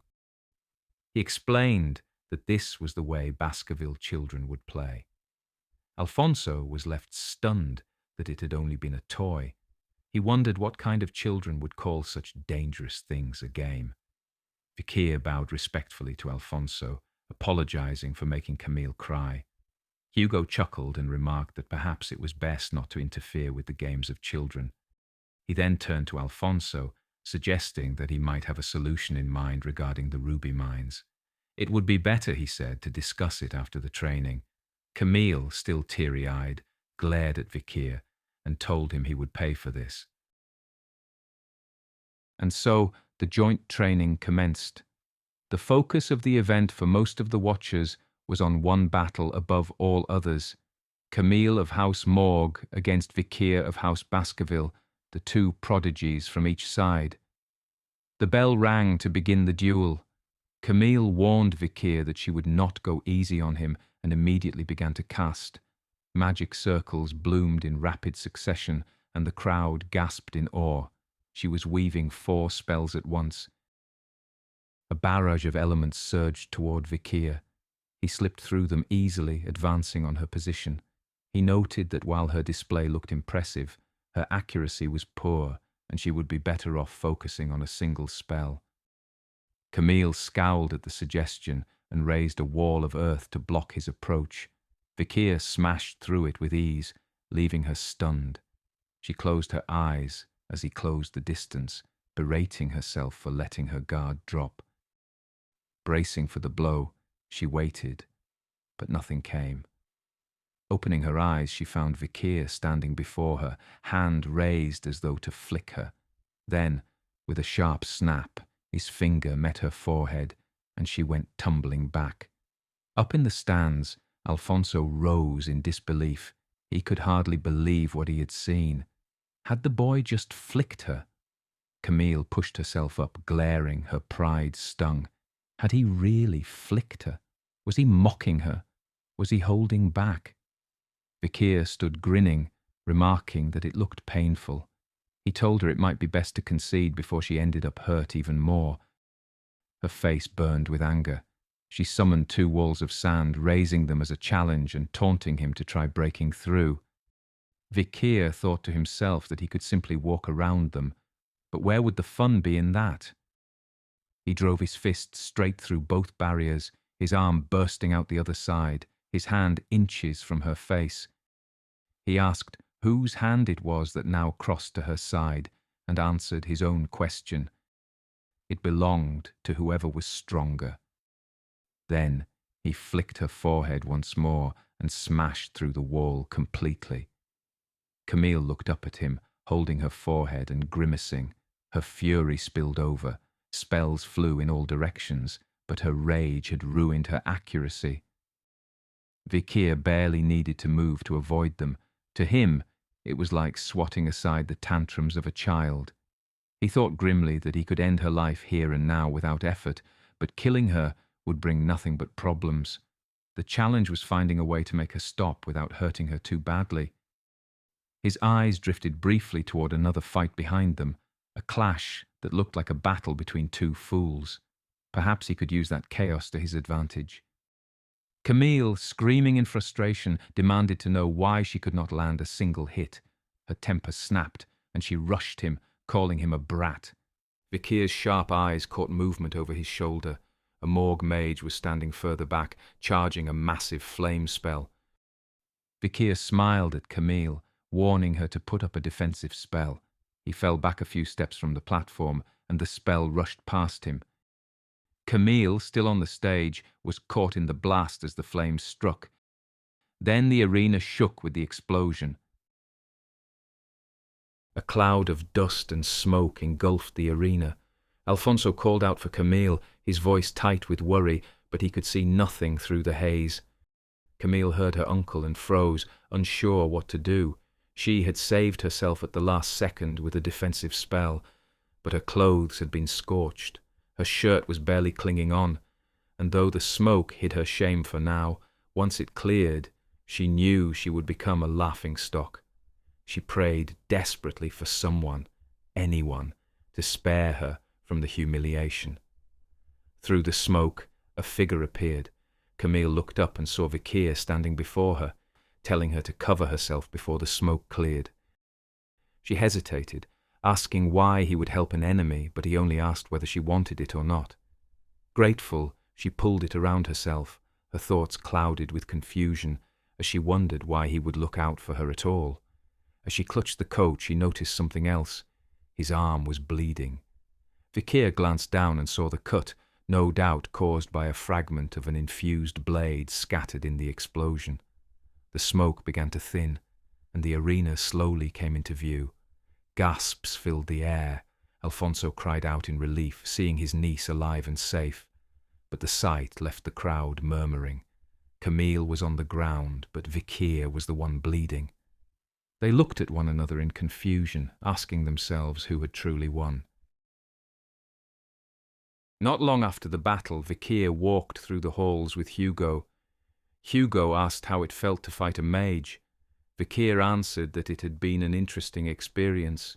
Hugo agreed, noting that battling a mage was very different from facing another swordsman.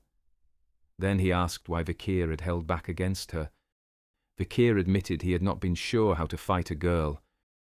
Hugo warned him that letting his guard down like that could get him hurt, and told him to consider it a lesson learned. Vikir was taken aback.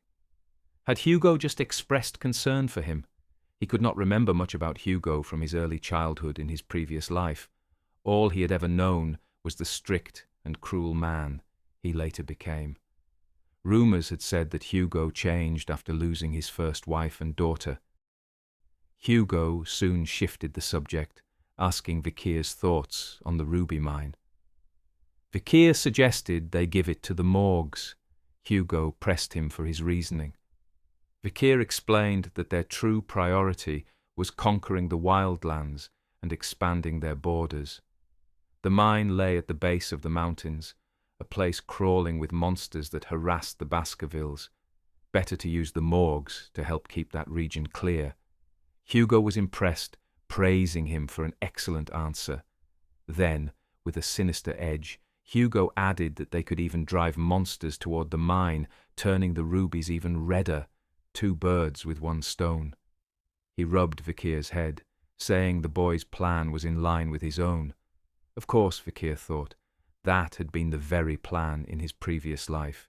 He had been the one driving the monsters down the mountains. As they turned a corner, they crossed paths with Alfonso and Camille. Alfonso asked Hugo if he might have a word before departing. Back in the reception room, Hugo asked what this was about. Alfonso explained that though they had already offered to pay for the rights to mine, there were other proposals for him to hear. When asked what he had in mind, Alfonso suggested a marriage between the families. His eldest son and the eldest daughter of Morg, Camille. Hugo remarked that his eldest son was already 25, and the age disparity might be too great. Alfonso dismissed the concern, saying that a gap of 17 years was not so large. At this, Camille clenched the coat Vikir had given her. She stood suddenly, declaring that she would not marry anyone weaker than her mother. Alfonso laughed, calling her ridiculous, and told her that with such standards she would never marry at all. Camille retorted that she would consider potential, but she also refused to marry someone much older than herself. Hugo frowned and told her she could not simply pick and choose as she wished. Camille answered that she understood, but insisted she would not take just anyone as her husband. Then her eyes shifted toward Vikir, and her cheeks coloured faintly. Alfonso noticed at once. His face twisted in disbelief. He told her not to be ridiculous. She could not possibly mean Vikir. He leaned closer and whispered sharply that Vikir was not a legitimate son, that he did not even bear the middle name Le. She could not possibly marry a Van. Hugo heard the words and was not amused. He had long grown sick of such discrimination based solely on names. His expression hardened as he turned to Vikir, saying that the decision should be up to him. Camille's heart pounded as she waited for his answer. Vikir paused, the room holding its breath. When he finally spoke, the words came slowly, carrying a quiet finality. He said he will, then stopped. Alfonso leaned forward, panic rising in his eyes as he waited for an answer.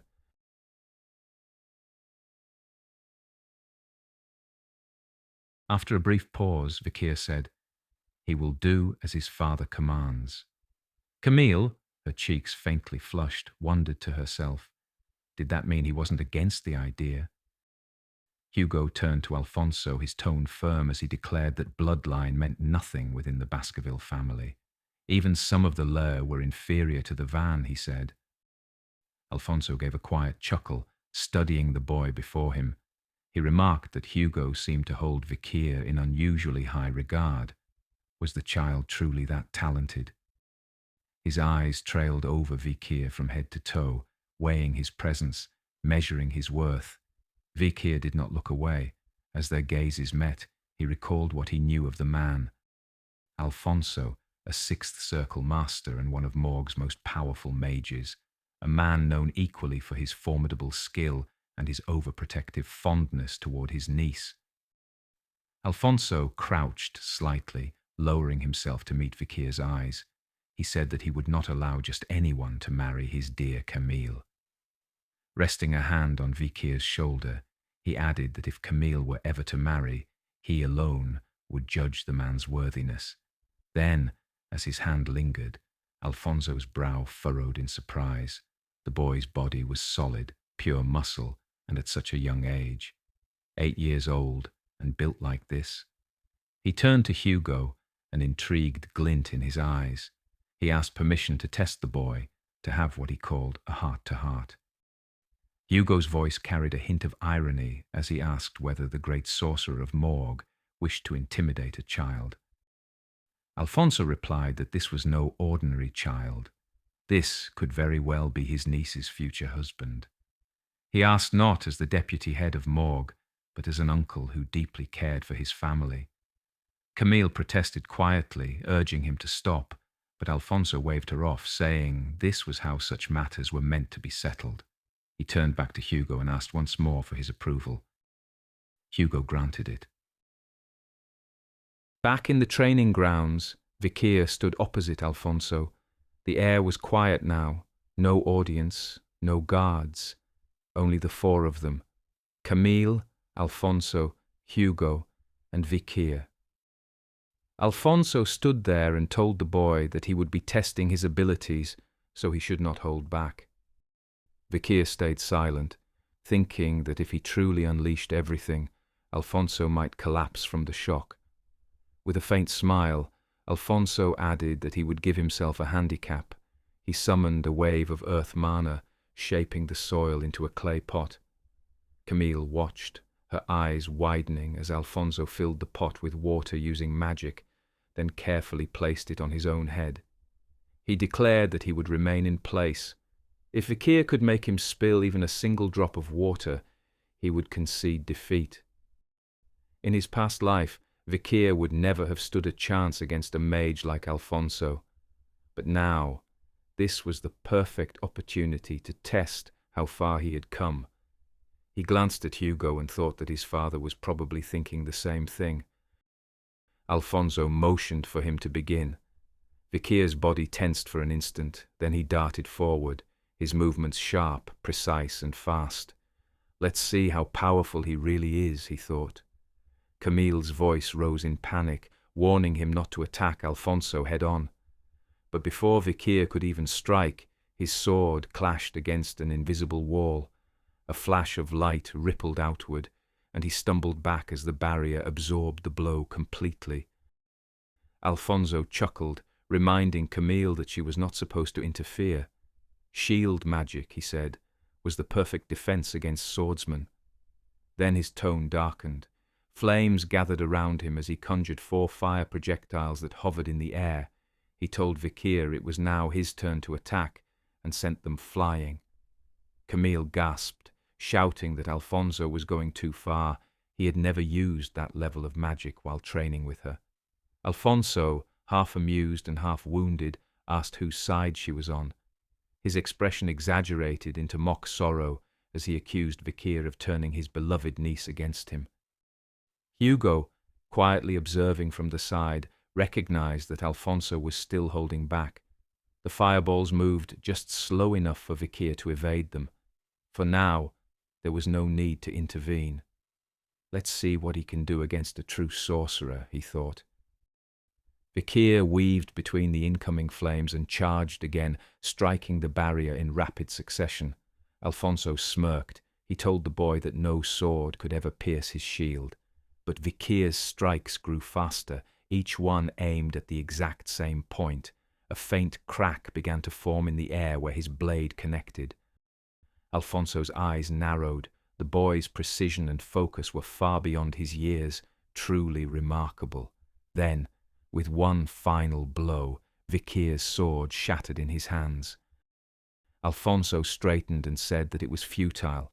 He should have considered the limits of his weapon. He commended Vikir's spirit, but insisted that resolve alone was not enough to win. As he spoke, both Hugo and Camille stared in disbelief. A single droplet of water rolled down Alfonso's forehead, then another. His gaze shot upward. The clay pot atop his head was cracked, pierced cleanly by a fragment of Vikir's broken sword. Alfonso blinked, stunned. Did that piece really hit the pot? Vikir allowed himself a faint smile. Camille, watching with wide eyes, felt her face grow warm once again. He had actually beaten her uncle. She murmured under her breath, did that mean they were engaged now? Hugo exhaled slowly, a small grin tugging at his lips. That had been no accident. Perhaps, he thought, he had been raising a far more clever hound than he realized. 7 years later, at the Baskerville training grounds, the young hounds were gathered under the supervision of Staffordshire Baskerville, engaging in group drills against an ox bear. The massive creature roared and swung wildly as the trainees struggled to bring it down through coordinated strikes. Then the triplets stepped forward. Moving as one, they executed a precise three-way attack that tore into the ox bear's flank, sending blood splattering across the dirt. Staffordshire's sharp eyes caught the faint red hue of their aura, a defining mark of a true Baskerville swordsman. With the beast weakened, the remaining hounds closed in and finished it off together. Staffordshire clapped and commended their performance. With this final test, he announced, they had mastered the first form and reached the level of low-class sword experts. Their 7 years of training were now complete, but his tone turned grave as he added that this ox-bear was nothing compared to those roaming Le Rouge et Le Noir. He warned death came far more easily than they might expect. After saluting the group, he dismissed them. The young hounds began to chatter among themselves, speculating about which of the 7 knightly orders they would soon join. Each order specialized in a different kind of field operation: patrolling, hunting, guarding, assassination, subjugation, or direct combat. A couple of students wondered where Vikir would end up as they looked at him in awe. He had defeated an ox-bear on his own, one even bigger than the one the group had faced. Another whispered that he could already draw the third tooth. Vikir, sitting atop the beast he had just slain, thought his progress had taken longer than expected. They might think he was at the 3rd form, but he was actually at the 5th, with the skills of a mid-level graduate. He had only managed to progress from low-level to mid-level in the last 7 years. He sighed quietly. He may have passed the level he had reached in his previous life, but his progress still felt slow. Barrymore approached and informed him that he had received an assignment and was to report to Lord Hugo. Vikir made his way to Hugo's office. He greeted him, saying it had been some time and that he hoped he had been well.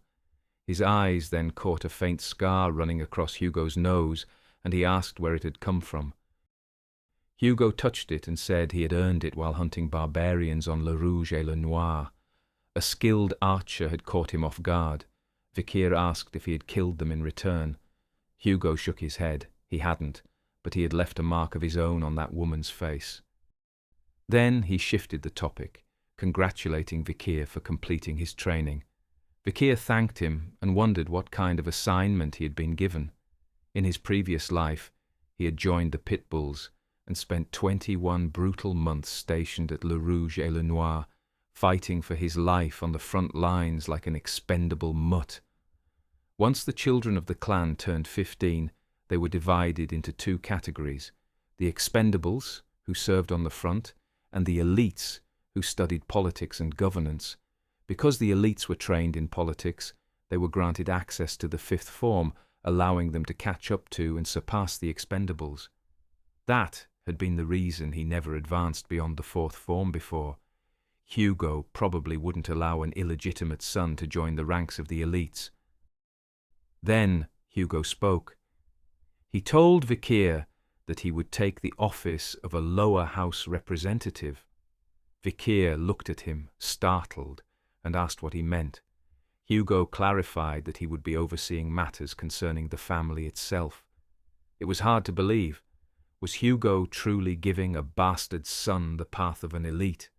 Hugo continued, saying that Vikir's achievements were unmatched among his peers and that he deserved to be treated accordingly. He would be assigned as deputy magistrate of Underdog. He asked if that position interested him. Vikir replied that he would do as ordered, but asked to bring up another matter. Hugo gestured for him to continue. Vikir asked if he remembered the incident with the Morgs years ago. Hugo asked if he meant the duel with Alfonso. Vikir confirmed and reminded him of the promised reward. Hugo nodded, saying he remembered. He asked what Vikir wanted. Vikir requested permission to borrow something. Barrymore, standing nearby, gasped quietly at the words. Hugo stamped a document and handed it to him, saying it was not a problem, but warned him not to do anything reckless. Vikir assured him he would not cause him any concern. As Barrymore escorted him out, he remarked that Hugo seemed very fond of him. His decision to make Vikir a magistrate only proved it. He said his lord surely had great plans for him. Vikir answered that he should first fulfill his duties as magistrate before thinking that far ahead. He could still remember the moment his head was severed by the guillotine. He would make sure Hugo one day knew that same feeling. A while later, in the city of Underdog, a man gave orders to two servants, telling them that the new deputy magistrate would be arriving tomorrow. He instructed them to make sure everything was spotless and warned that the newcomer was from the main Baskerville family, so they were to pay special attention. One of the servants wondered aloud what the new magistrate would be like, while the other replied that he'd heard it was some 15-year-old kid.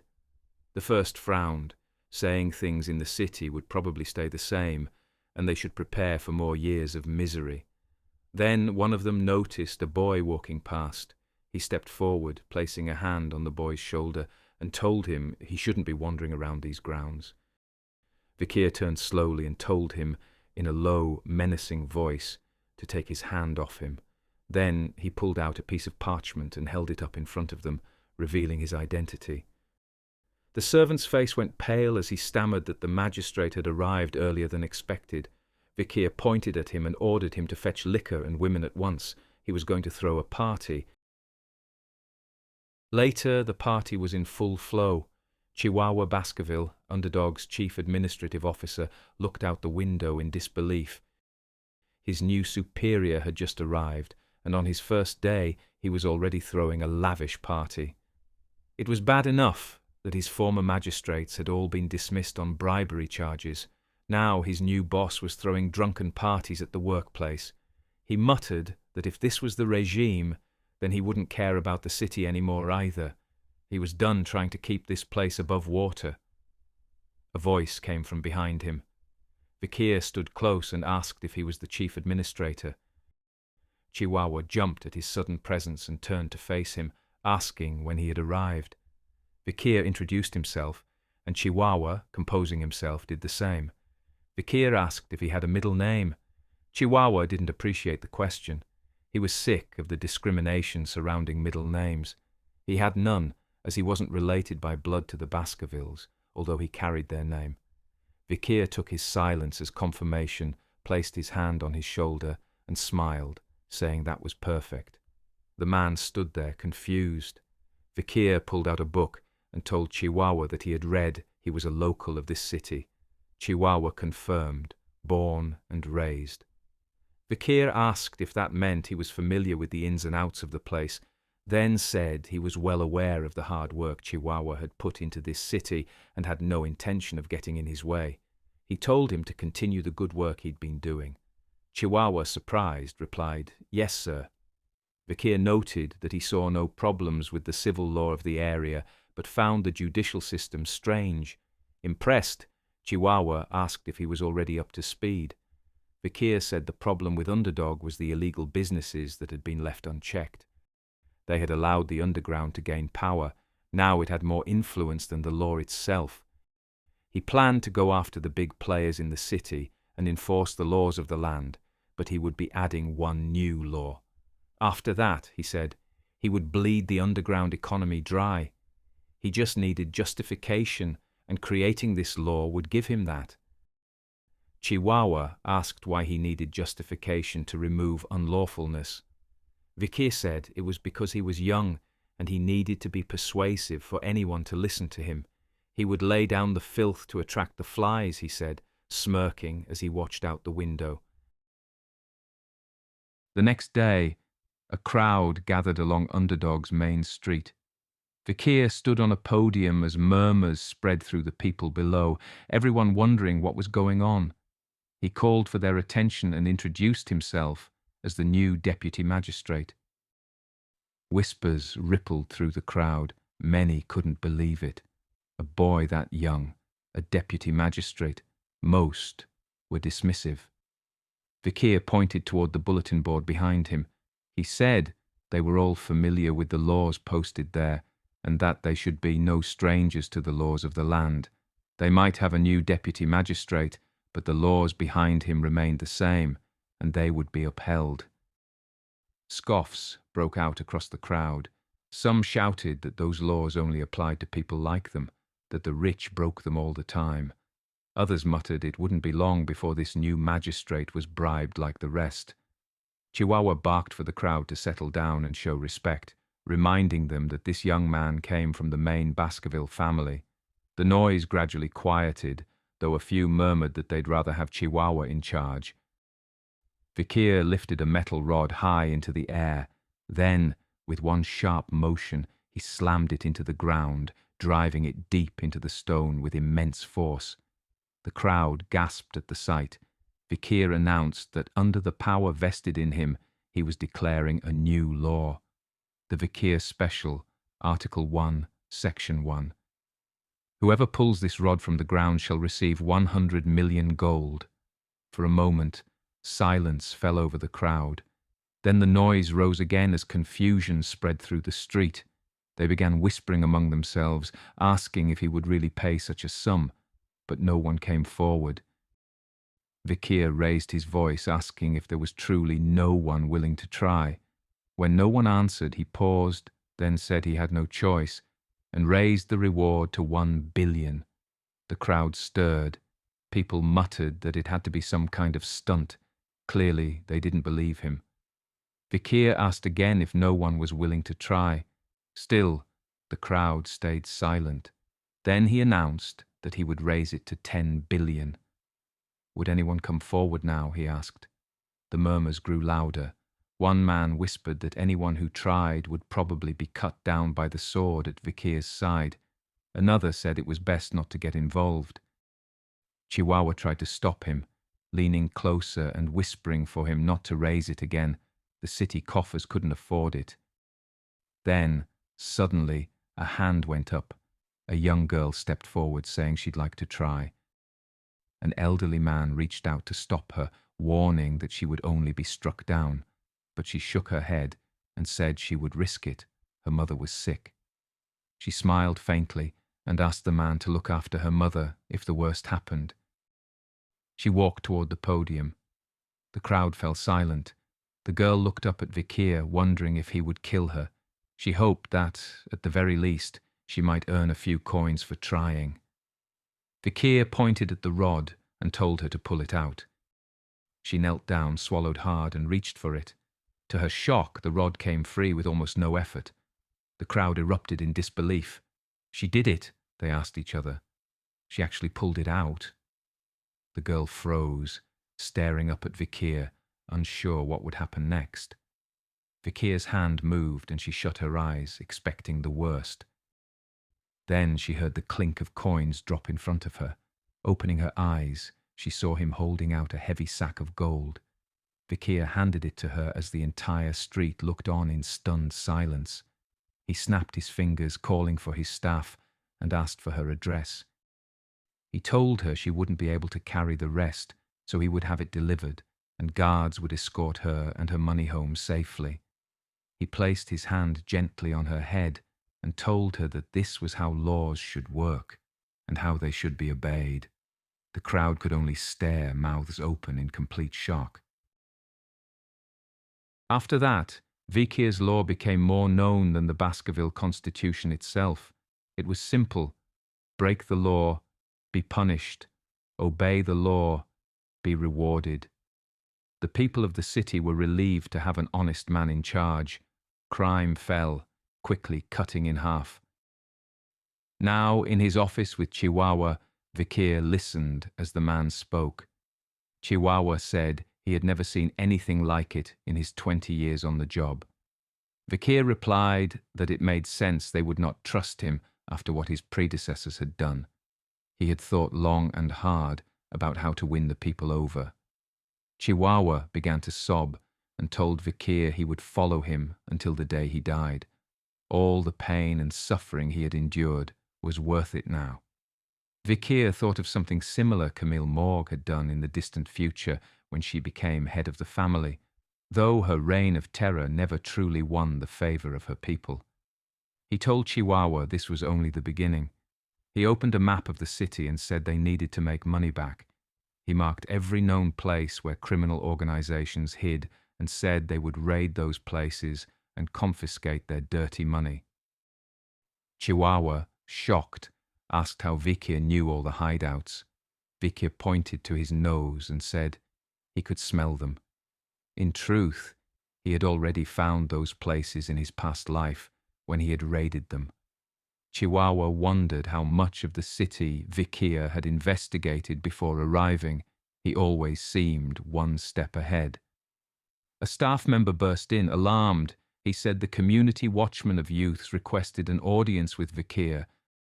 Chihuahua explained the group was formed by the sons and grandsons of the 7 native families within the Baskerville domain. They called themselves a watch, but it was really an elite social club. Vikir paused, then remarked that the flies had finally caught the scent of filth. He smirked and said it was time to exterminate the vermin of the city. At a high-end hotel in Underdog City, a private club was alive with noise and music. Deep within it, the most expensive VIP lounge overflowed with laughter, shouting, and the clinking of glasses. The 7 leading members of the community watchmen of youth sat together, each one a representative of one of the 7 houses. They stacked towers of expensive, rare wine and drank without restraint. Even the attendants were grateful when allowed to taste the wine that spilled across the table. One of them raised his glass high, voice slurred with amusement, and gave a toast, thanking the great Baskerville family for their protection. Without their name, he shouted, none of them could have grown so rich from the slave trade.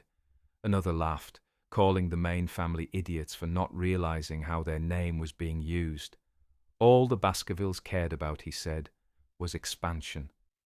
The first man went on, smirking as he mentioned the Messi Madunaro family.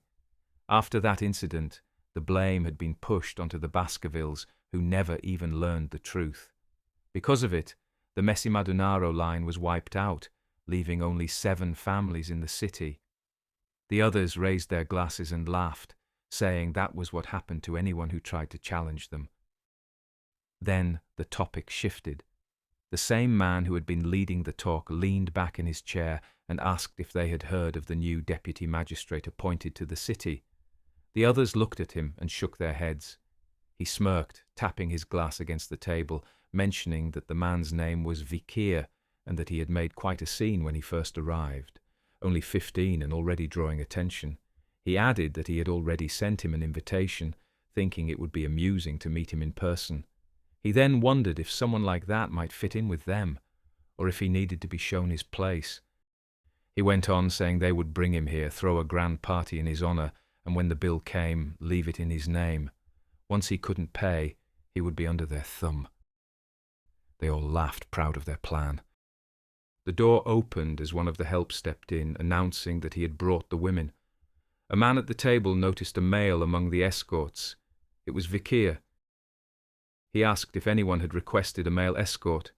The staff member, confused, asked if he knew the boy.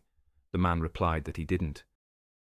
The staff member grabbed Vikir by the hair, demanding to know what he thought he was doing walking in uninvited. Vikir's eyes narrowed. A sharp crack rang through the room, making the men turn toward the sound. The staff looked down in shock at his wrist hanging loosely from his arm, the pain setting in only after a few seconds. He fell back, crying out, as Vikir walked past him toward the table. Vikir introduced himself, his presence silencing the room. The two men who had been boasting earlier whispered to each other, asking if they should carry out their plan now. Vikir placed his hand on the table and calmly asked for their attention. A wave of energy rippled outward, shattering the stacked glasses of expensive wine. The main man froze. If that was aura, then the boy was a sword graduator. Fear spread through him. Another man whispered that no 15-year-old should be capable of that. The main man muttered for him to do something, calling him the strongest swordsman there. The other refused, saying he didn't have a death wish. Vikir rested a hand on one man's shoulder, drawing his attention. The man panicked, blurting that they would pay for the drinks. Vikir stared at him and said it was only natural to pay for one's own drinks. What a strange thing to say. Then he asked if they had planned to make him pay for them. The main man quickly denied it, claiming they had only been testing him to see if he had what it took to govern such a corrupt city. Vikir struck the man he had been staring at and threw him to the ground. He pressed his boot against the man's head and asked the others if they understood why he had done this. They rushed to agree, their voices trembling. Vikir said that if they truly understood, then they knew what came next. He pressed down until the man's head gave way, blood splattering across the floor. The others stood, shouting and cursing. One swore he wouldn't get away with this, but before he could move, Vikir was already in front of him. Vikir told them he knew they didn't understand. Then he listed their crimes: abduction, kidnapping, illegal slave trafficking, insulting the Baskerville clan. He said animals never learned until they were taught. He moved his arm toward the man in front of him and blood splattered across his face as another body fell. Later, in the underdog dungeons, Vikir and Chihuahua walk the corridor and stop at a cell. Inside are the remaining members of the youth society.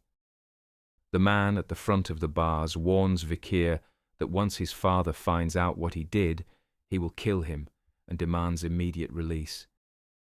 Chihuahua studies the battered men and tells Vikir he may have gone too far. This will bring the 7 houses down on them. Vikir tells him he has not even started yet. When Chihuahua asks what he means, Vikir answers that even the rich must pay for their crimes. The law does not discriminate. Look at them, he says. They have not learned. Once the sun sets, he will execute them all. He will also pursue any accomplices associated with them. As Vikir walks away, the men in the cell cry for forgiveness. Chihuahua warns that their families will not stand idly by and will work against him for vengeance. Vikir tells him not to worry. Once he reveals their crimes, they will have no grounds to complain. Chihuahua presses him about evidence. It needs to be clear for the families to concede. Vikir is unconcerned. If necessary, he will make his own. In the long term, it will not matter. The world will change and everyone will have larger problems. Vikir read the charges to the men in the cell: human trafficking, kidnapping, bribery, blackmail, threatening, assault through a third party, and murder. The main man at the front declared the claims false and said that if Vikir could prove them, he would gladly accept punishment. Vikir told him he spoke as if he had done it, thinking they had no proof. The man stuttered, unsure how to respond. A torturer arrived, dragging a large sack behind him. Vikir greeted him calmly as the man said the custom order had arrived. Inside were tools for torture, built to break a person. The torturer asked how Vikir had come up with such designs. Vikir said he hadn't, someone else had. The man wondered if they came from hell itself. Vikir replied that it was something like that. Vikir then asked if he wanted to learn how to use them, but the torturer stepped back, saying that even he didn't have the stomach for it. Vikir felt a quiet nostalgia as he looked at the tools. Even demons once bled out their secrets with these things. He rolled his sleeves, turned to the main man in the cell, and told him they would see how long his denial could hold. He gave a slow, chilling grin and urged him to resist for as long as possible. Rumours spread throughout Underdog City. The 7 wicked gang members who had lived in luxury were arrested.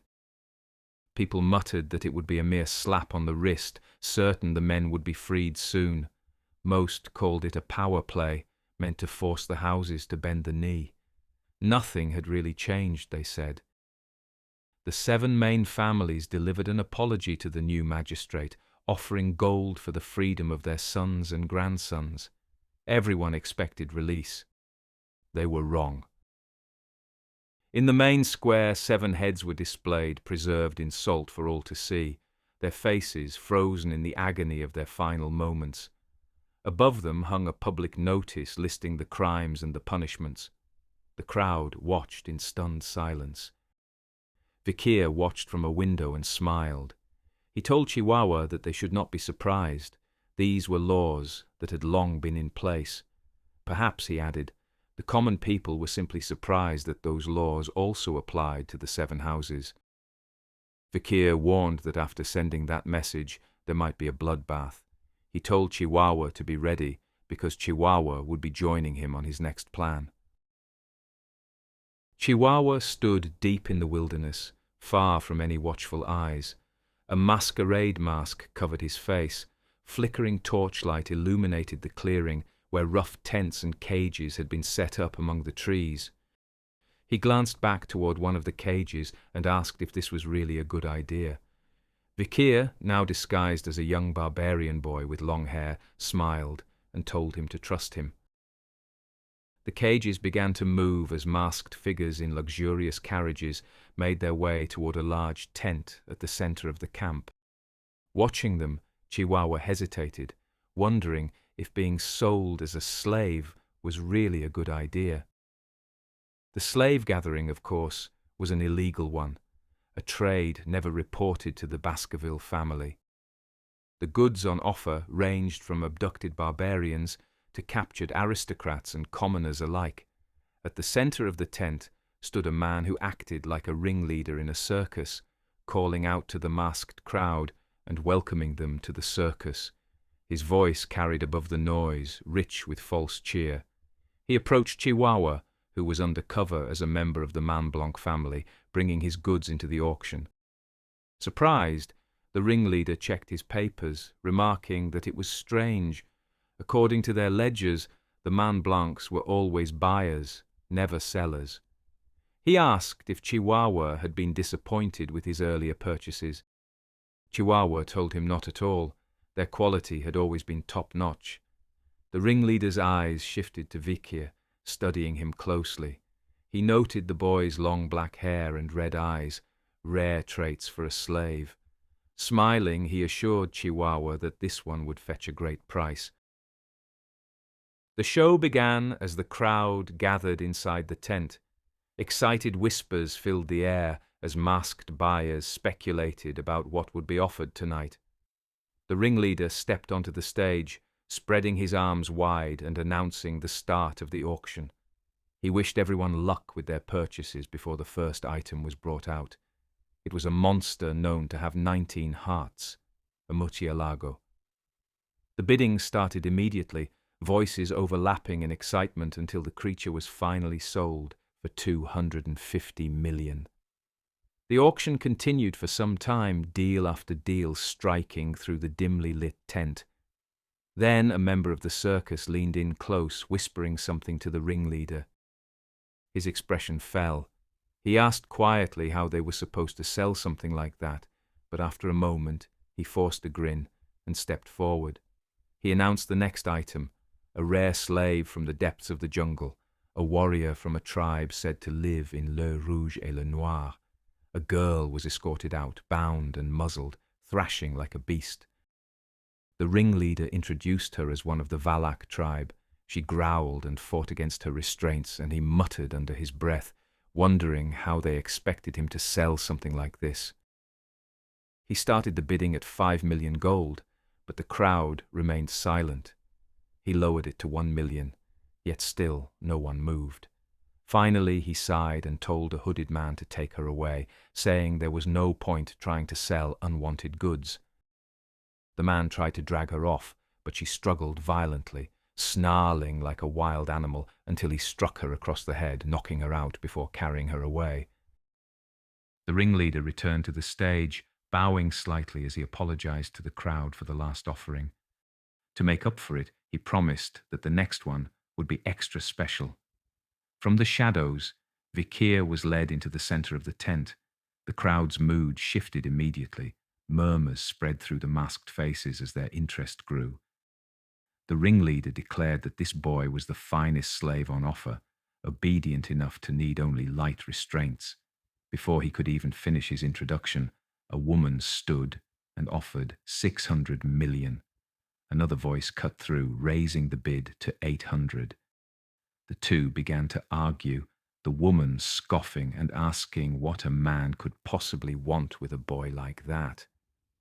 Their quarrel was interrupted when someone calmly raised the bid to 6 billion. The tent fell silent. The ringleader froze, repeating the amount to make sure he'd heard correctly. When no one else spoke up, he slowly asked if there were any more bidders. Silence answered him. All eyes turned toward the bidder, Baron Gambino. Whispers spread quickly as the crowd recognized him. Standing beside him, his assistant leaned close and quietly asked if he might be spending too much on a single slave. The Baron laughed, saying a beautiful slave like this would be an investment. The woman replied that it might be, but only if the boy remained in one piece. The Baron's smile faded. He told her to hold her tongue and not speak against her master. The ringleader, eager to move things along, announced Baron Gambino as the winner. Vikir was brought forward for inspection. The Baron smiled as he looked him over, thinking he looked even better up close. He told the boy not to be nervous. He wasn't a bad man. Then, with a grin that turned dark and twisted, he said he couldn't wait to play with him. Vikir raised his arms, showing the shackles around his wrists. The Baron asked if he wanted them removed. Vikir said nothing, and simply broke the chains himself. He looked down at the Baron and told him that if he wanted to play, then they would play. Vikir's foot hit the ground like a hammer, splintering the floor in an instant. The shock rippled through the tent, knocking the Baron off his feet as the ground split beneath him. Vikir stepped forward, saying they would play a game called Spears and Shields. He took hold of the Baron's arm, his grip tightening like iron. He said the Baron would be the shield, and he himself the spear, and wondered how long the Baron could endure. Then he squeezed. A sharp crack echoed through the tent as the Baron screamed in pain, calling for his assistant to summon the guards. But she couldn't move. She could only stare as the Baron's cries faded into silence. When he finally passed out, Vikir sighed, disappointed, and muttered that he supposed he had won.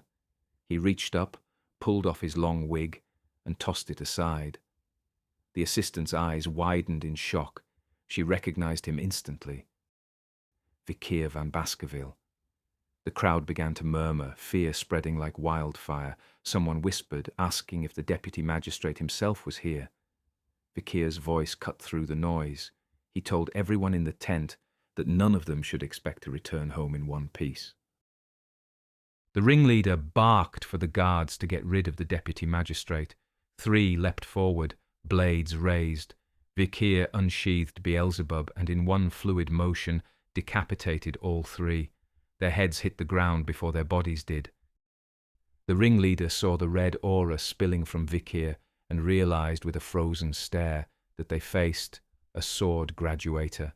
He muttered that it should be impossible for someone so young to wield that kind of might. They would stand no chance. He seized Chihuahua and held him up like a shield, ordering Vikir to surrender or he would kill the man. Chihuahua told Vikir not to listen and to save himself. He would rather die than be a liability.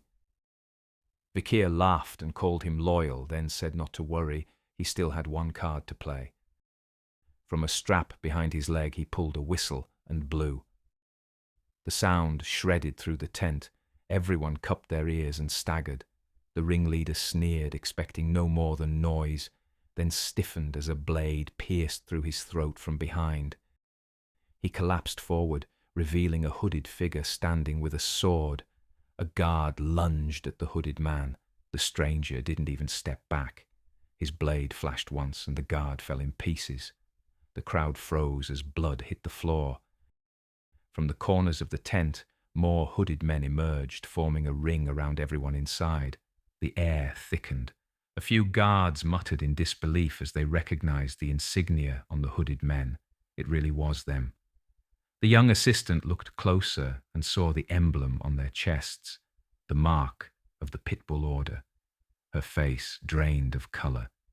She had heard the stories, the Pitbulls, the most brutal nightly force in the Empire, every member a sword graduator, every mission ending in complete annihilation. She stepped back, frozen, until a pitbull loomed behind her. The hooded man began to unsheath his sword, and she thought it was the end for her. Vikir suddenly stepped between them and told the man not to kill her. The hooded man jumped back, then dropped to a knee in obedience. He ordered the man to cut down anyone who tried to flee and leave those who submitted alive.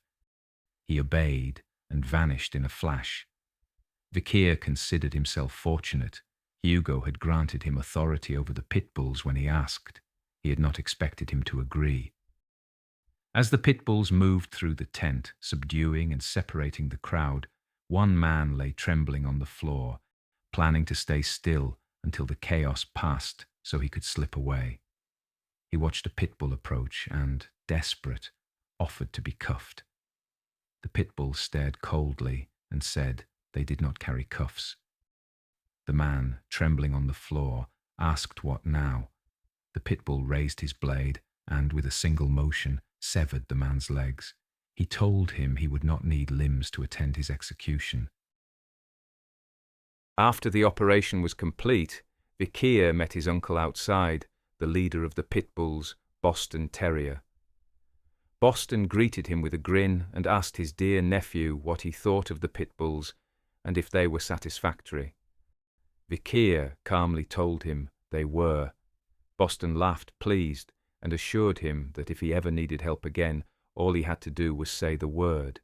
He thought to himself that he now understood why his brother had taken such an interest in the boy. Even at 15, Vikir was sharp-witted and cruel. He reached out and rubbed his nephew's head, laughing as he told him he should join the pitbulls in the future. He said he would mould him into a proper man. Vikir looked annoyed but stayed respectful, telling him he would think about it before excusing himself to attend to other matters. Boston watched him walk away, entertained by the boy's nerve to ignore him so casually. It only made him want to recruit him more. Vikir, on the other hand, thought his uncle was simply too much. Vikir went into the back where the slaves were kept. The area was cluttered with cages and supplies. He moved past them without a word until his eyes landed on the vault where the money had been stored. That would make a fine addition to the city's coffers, he thought. He wasn't pleased about helping House Baskerville grow richer, but that wasn't what he was here for. He had another purpose tonight.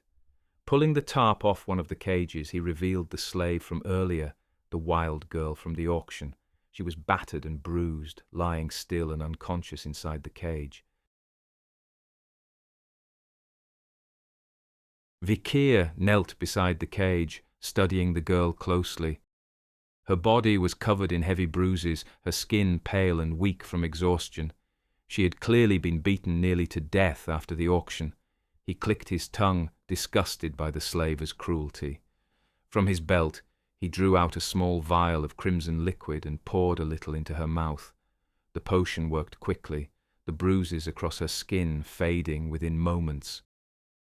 Her eyes fluttered open. Startled, she jerked upright, scrambling into the far corner of her cage as if expecting another blow.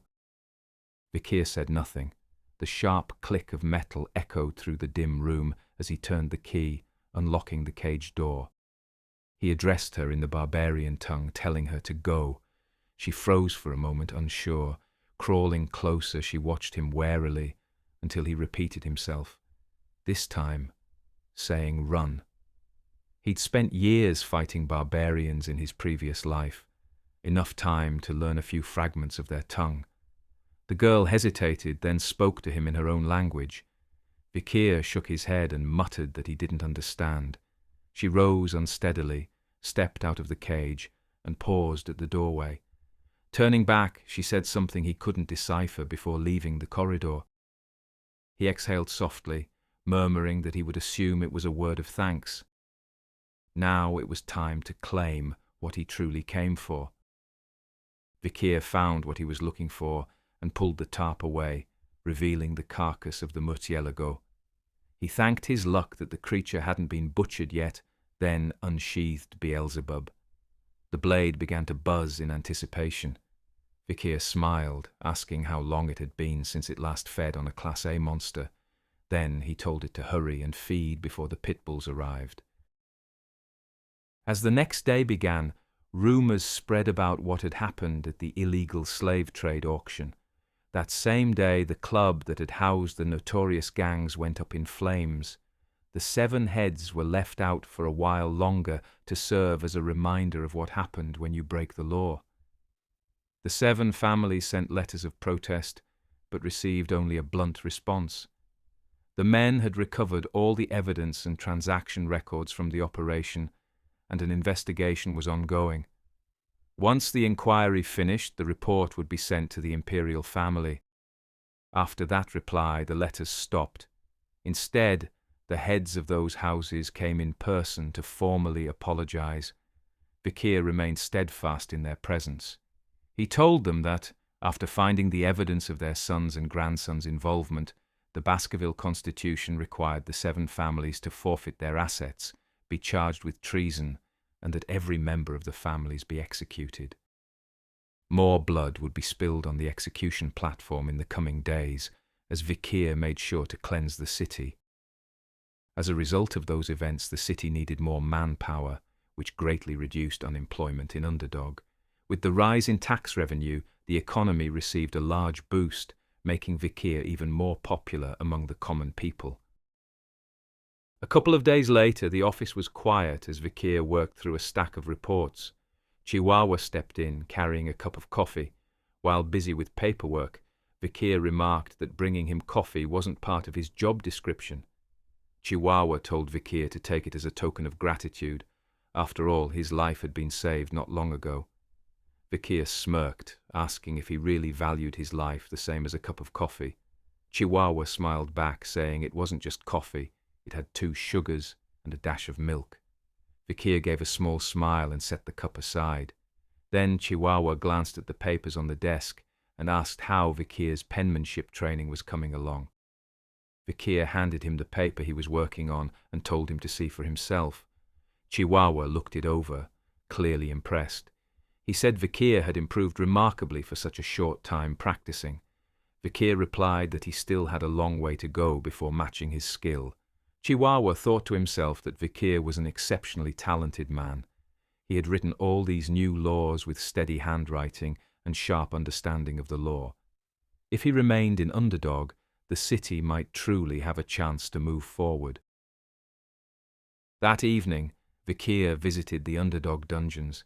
Chained in a cell sat Baron Gambino's assistant, Cindy Wendy Sen Rose, blindfolded.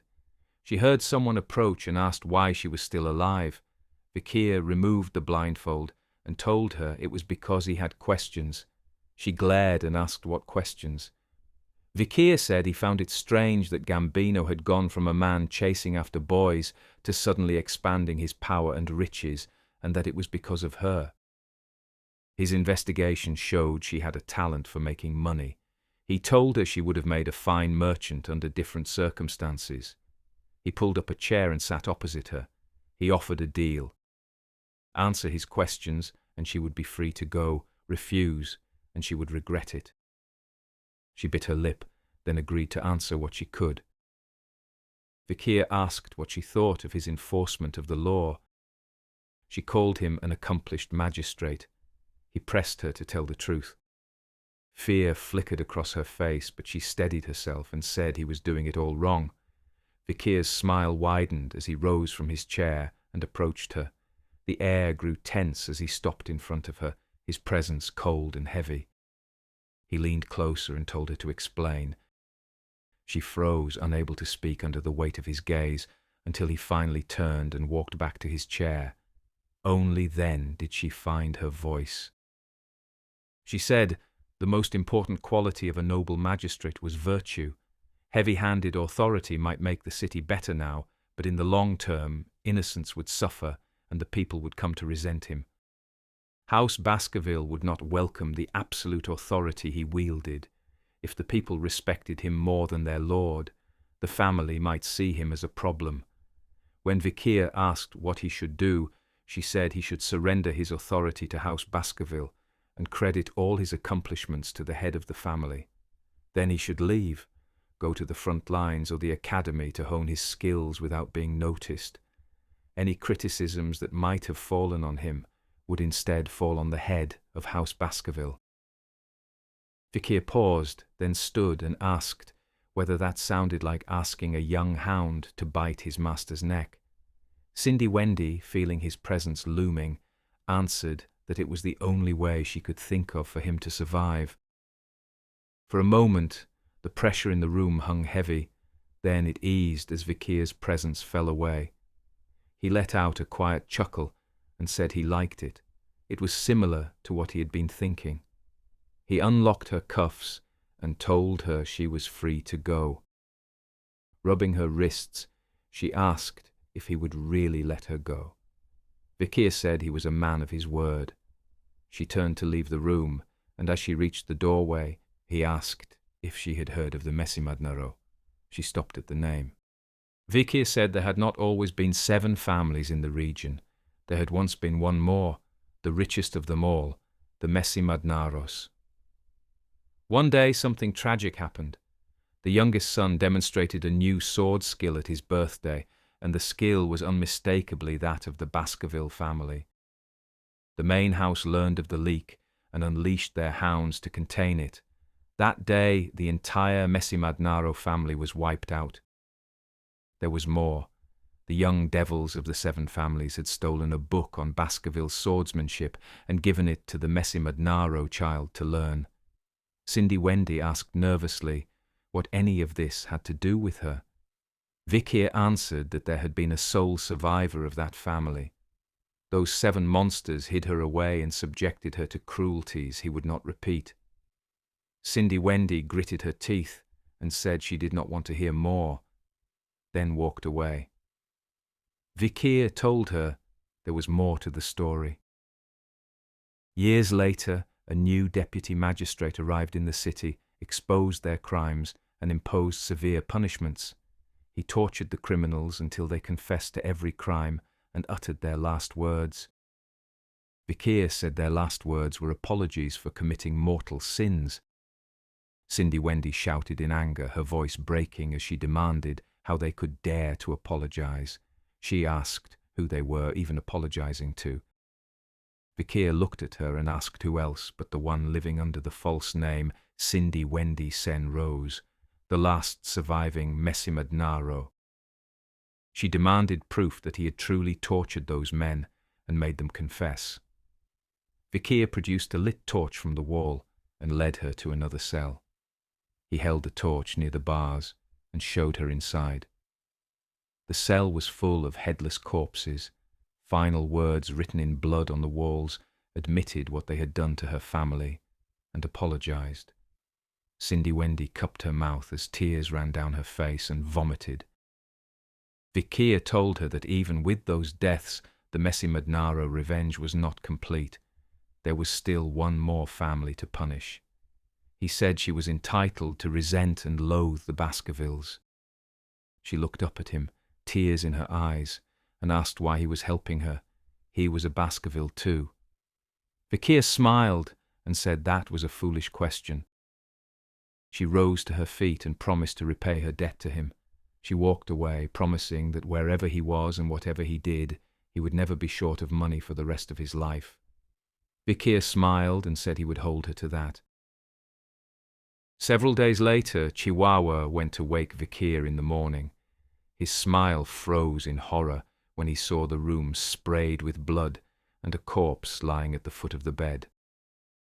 Vikir stirred, greeted him, and rubbed his eyes. Chihuahua frantically asked what had happened. Still half asleep, Vikir said he didn't remember. He must have killed the man in his sleep. When Chihuahua asked if he was serious, Vikir replied that he was joking. Once dressed, Vikir walked beside Chihuahua, who kept asking what had happened.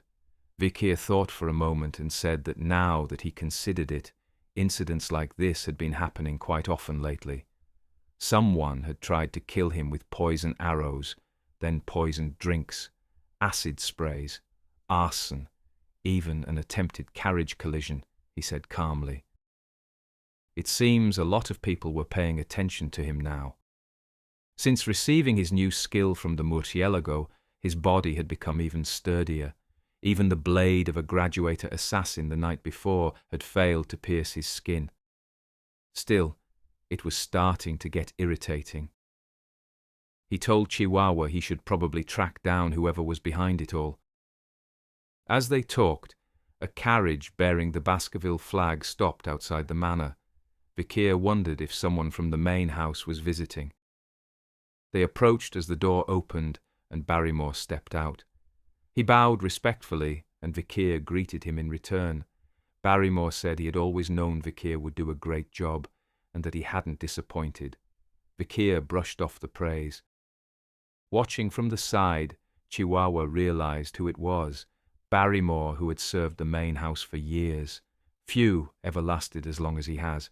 Most were killed for failure. To think he would meet the man he had admired for so long. Barrymore then told Vikir that Hugo himself had praised his work and summoned him to the main house. Vikir paused. Hugo pleased. He could hardly imagine that. Back in the main house, Vikir stood before Hugo, who sat behind his desk reading a newspaper. The headline praised Vikir as the most beloved man in Underdog City. Hugo lowered the paper and said that they had managed to improve the name of the Baskerville family in the city. He told Vikir he had done well. Vikir bowed, replying that he was only doing his duty. Hugo went on to say that rewards and punishments must be given accordingly. Therefore, Vikir would be enrolling in the academy this year. As expected, Vikir thought. Only the elite from across the empire attended the most prestigious academy, Colosseo. Most who studied there were aristocrats or royalty. Now he could finally train himself away from Hugo's watchful eyes. Hugo continued, saying he would be sending a few others along with him and that Vikir could choose who would accompany him. He asked if Vikir had any close brothers he wished to bring. Vikir replied that he would choose the triplets. They could serve as his punching bags, he thought to himself. Hugo nodded, saying of course. Then he asked if Vikir remembered the strategy about the morgues he'd told him when he was 8. Vikir asked if he meant the one concerning the mines. Hugo confirmed and explained that the plan had proved highly effective. The Morgs had even suggested a joint extermination mission between both houses. He then asked if Vikir would like to tour the domain before joining the academy. Vikir bowed respectfully, answering that he would do as commanded. As Vikir prepared to leave for the Morg fortress, Chihuahua saw him off, wishing him a safe journey. Once they were a good distance down the road, Vikir said they could come out now. A group of pit bulls appeared from the brush at the side of the road. Their leader, Staffordshire Baskerville, greeted him and said they had been ordered to escort him safely to the fortress of Morg. Vikir asked how Boston Terrier was doing. Staffordshire replied that he was well and still talked about recruiting Vikir. Vikir thought to himself that man just makes him uncomfortable. Now entering the lands the Baskervilles had loaned to the Morgs, Staffordshire told Vikir that they were there under the pretext of an envoy mission, but in reality it was reconnaissance to gauge the barbarian threat. He added that the Morgs were also part of the plan and had gathered 30 mid-level councillors and 100 mages for the operation. Vikir said it sounded like the Morgs were going all in on this one, though he thought to himself that the Baskervilles had only sent him and a few dozen swordsmen. As they approached the fortress, they saw skeletons impaled on spikes of earth rising from the ground, no doubt the work of mages, Vikir thought. Probably a warning to the barbarians, he told Staffordshire. The spikes reminded him of Camille, and he wondered if she had matured after all these years. They arrived at the gate as a voice shouted from the wall, demanding to know who approached. 3 girls stood above, identical triplets declaring that no one could enter without their permission. Vikir recognized them by reputation, the 3 flowers of Morg, the Hissis, Midsis, and Losis triplets. They were infamous for their wild personalities, and whenever they were together, chaos followed.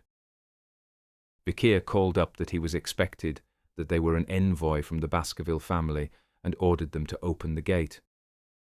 One of the triplets replied that he would have to wait until their superior arrived the next day. Vikir asked if they were really refusing entry to the owner of the land. The girl grew annoyed, telling him he must be aware of the tenant protection laws of his family's constitution. Vikir told her he had recently revised that law and that he could now forcefully evict any malicious tenants. Then he added this was the last time he would ask nicely. His glare sharpened as he told them in a cold tone to open the gate. The 3 girls tensed at once, their confidence fading into unease. One clicked her tongue and asked if he was the lunatic who had been posted to Underdog City. She began forming a spell, claiming they had dealt with plenty like him before, and released a blast of water that narrowly missed him. She warned him to wait and said she wouldn't be intimidated by uncouth sword swingers. Staffordshire muttered that he might as well be talking to a wall. Vikir agreed. Then 3 voices shouted in unison, calling the girl a wench. The triplets on the wall shouted back, demanding to know who dared interfere. 3 boys stepped forward in front of Vikir, pulling back their hoods to reveal their faces, the triplet brothers.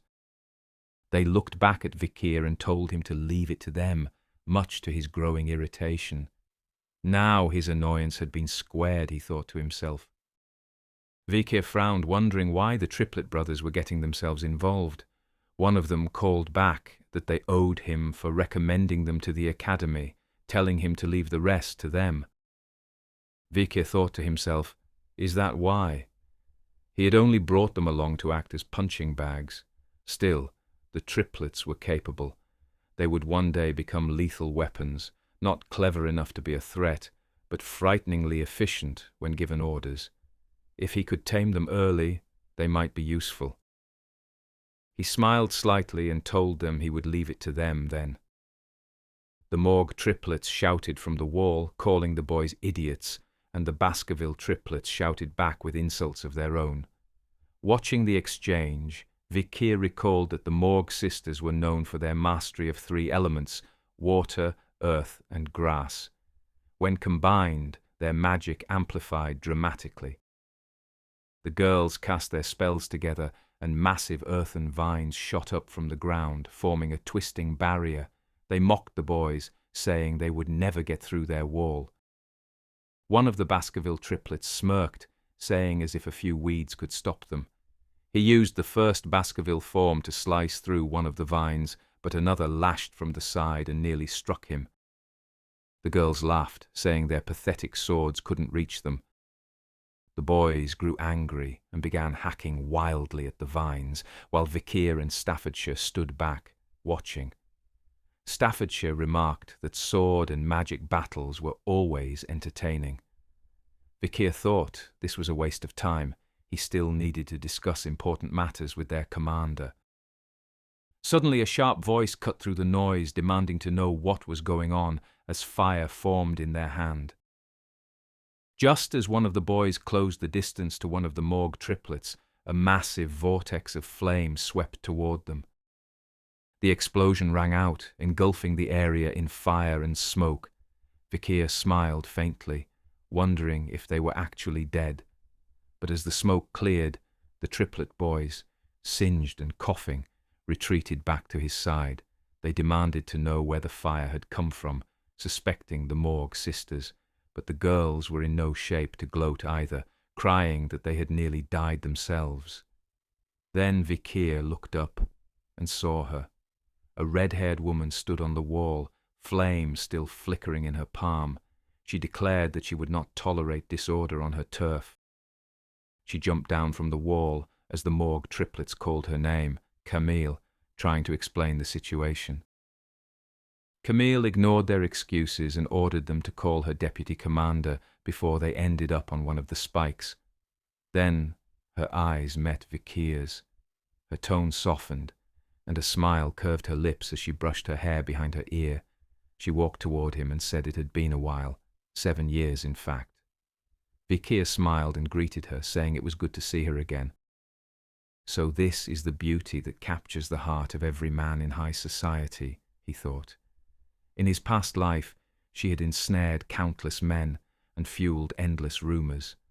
Though he hadn't heard anything like that in this life, he wondered. Then he told her to open the gate, explaining that the triplets wouldn't listen to him.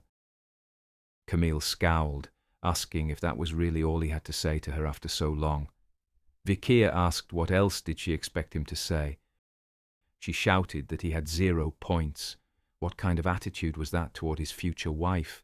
She pointed straight at him, repeating that he had scored 0 points out of 100. Vikir blinked, staring at her. Future wife?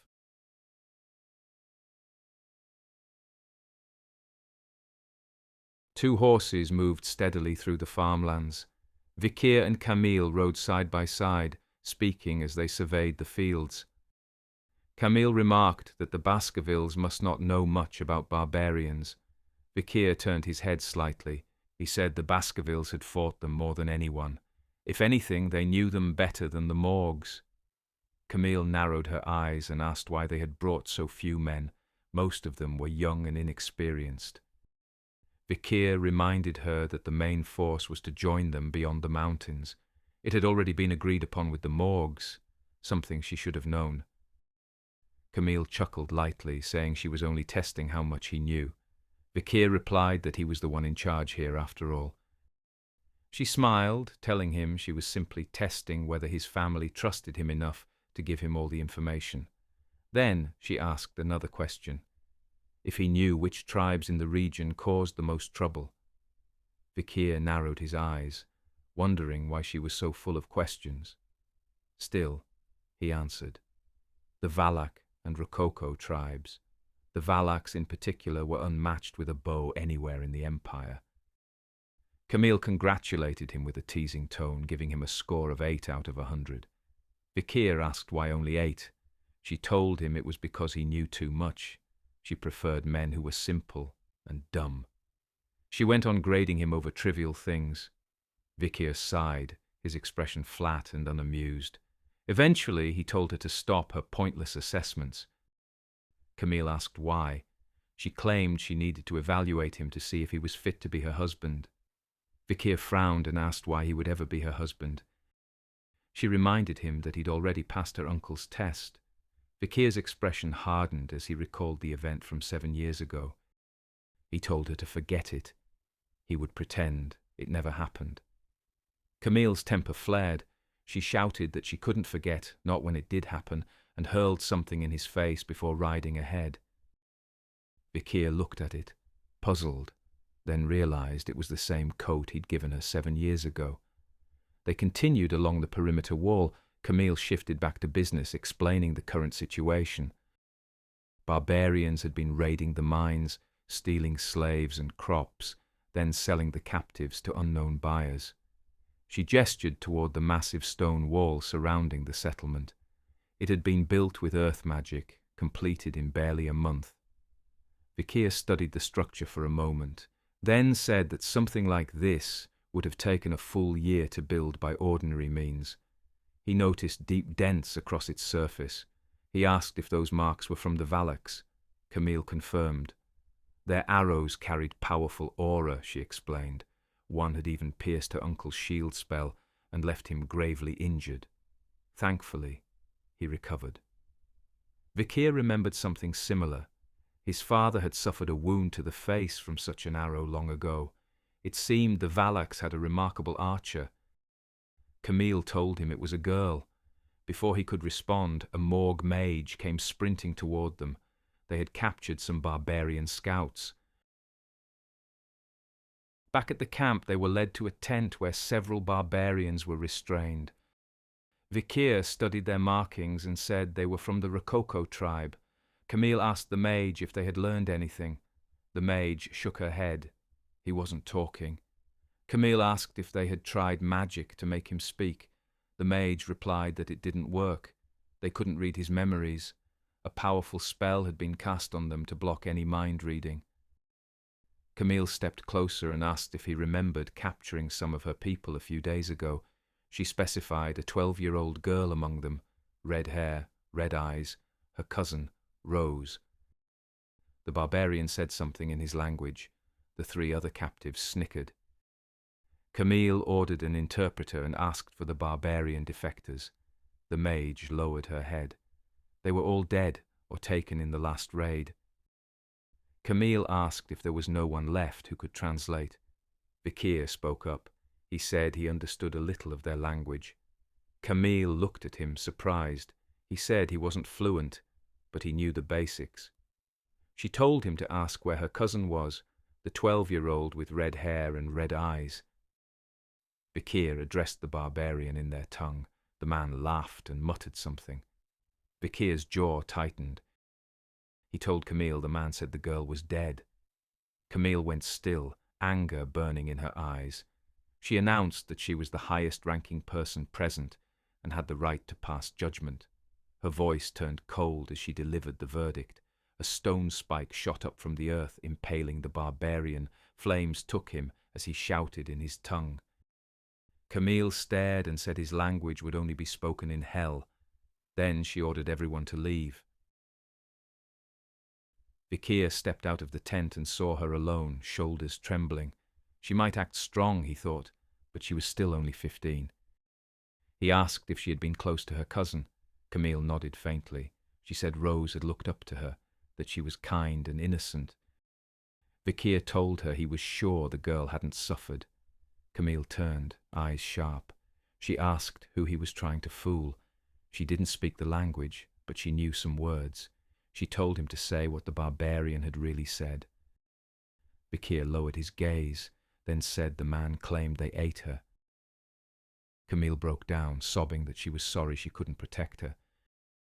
Vikir reached out, then pulled back, deciding to let her get it all out.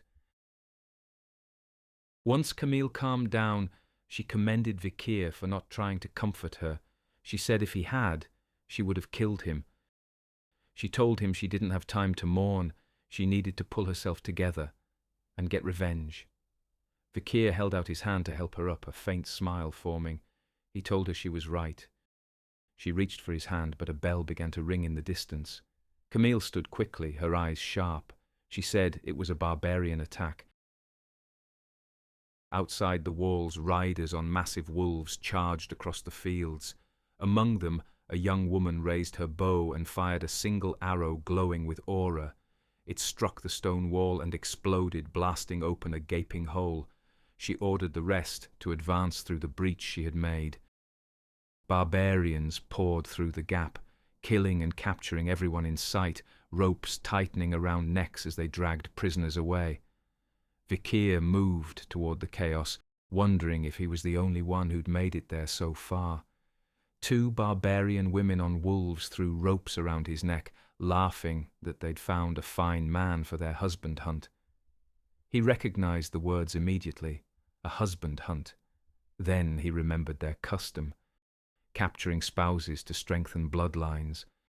Vikir gripped both ropes and pulled sharply, dragging the women from their mounts.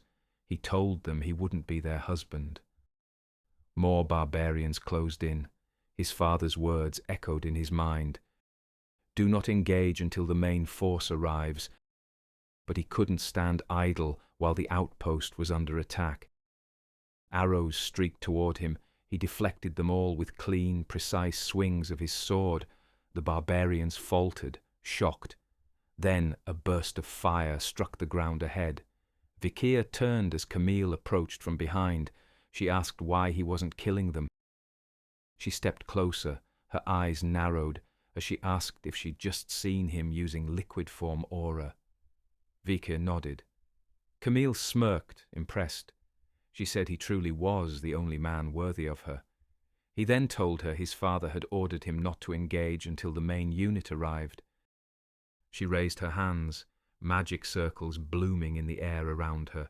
She said she didn't take orders from the Baskervilles and told him to stay out of it. Then unleashed a storm of flames that tore through the barbarian ranks. Vikir watched, noting how much stronger and more precise her flames had become since they last met. But as she fought, a dart flew from the side and struck her neck. Camille fell to the ground, then told Vikir she couldn't move. A barbarian advanced, throwing a rope to capture her, but Vikir stepped between them, catching it mid-air.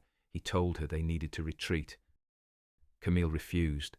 She said the barbarians had taken people already, and she had to avenge her cousin. Vikir told her to be rational, but before he could finish, his instincts screamed. He leaned back as an arrow whistled past his head and detonated behind him in a blast of aura.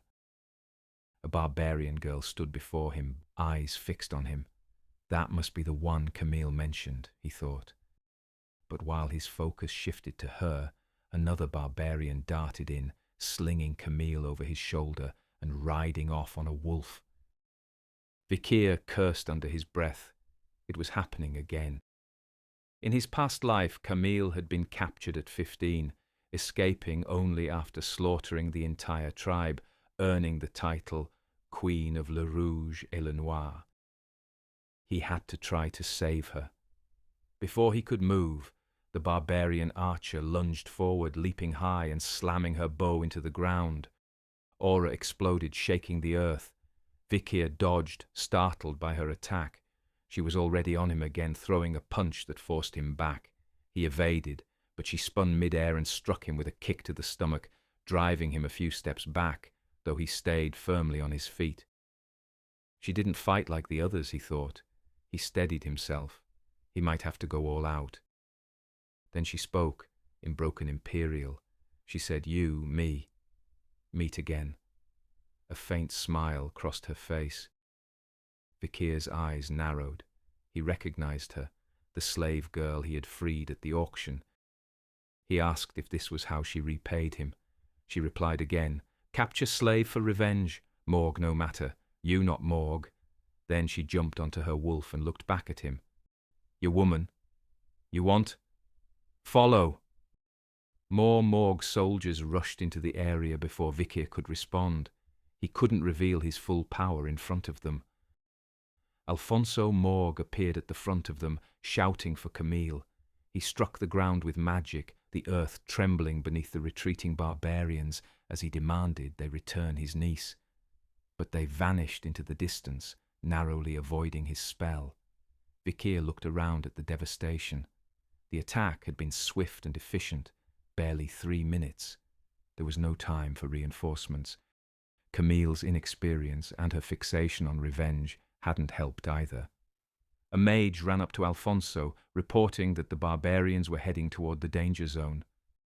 Alfonso's expression twisted with panic. That area was filled with unknown threats, and night was coming. They couldn't risk pursuit, but his niece was gone. Vikir said they could still track them.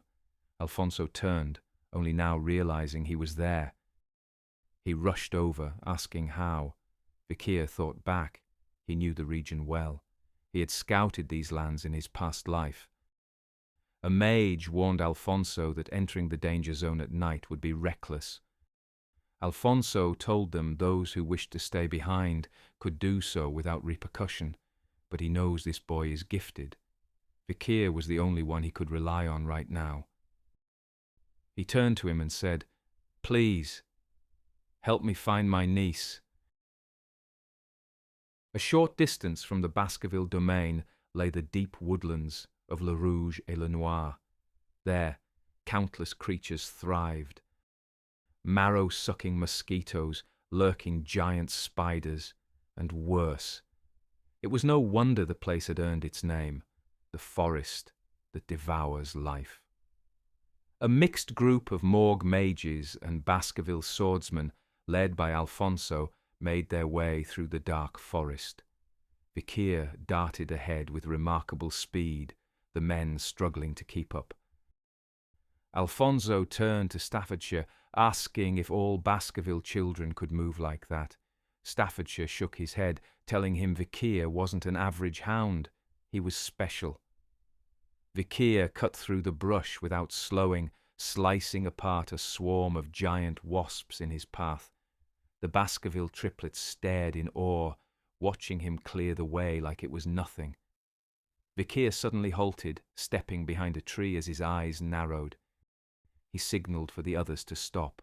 Something was up ahead. Through the gaps in the trees they could see the faint glow of a campfire. They had caught up to the barbarians. Vikir warned Alfonso that the Valak tribe often scattered dry leaves around their perimeter to alert them of intruders.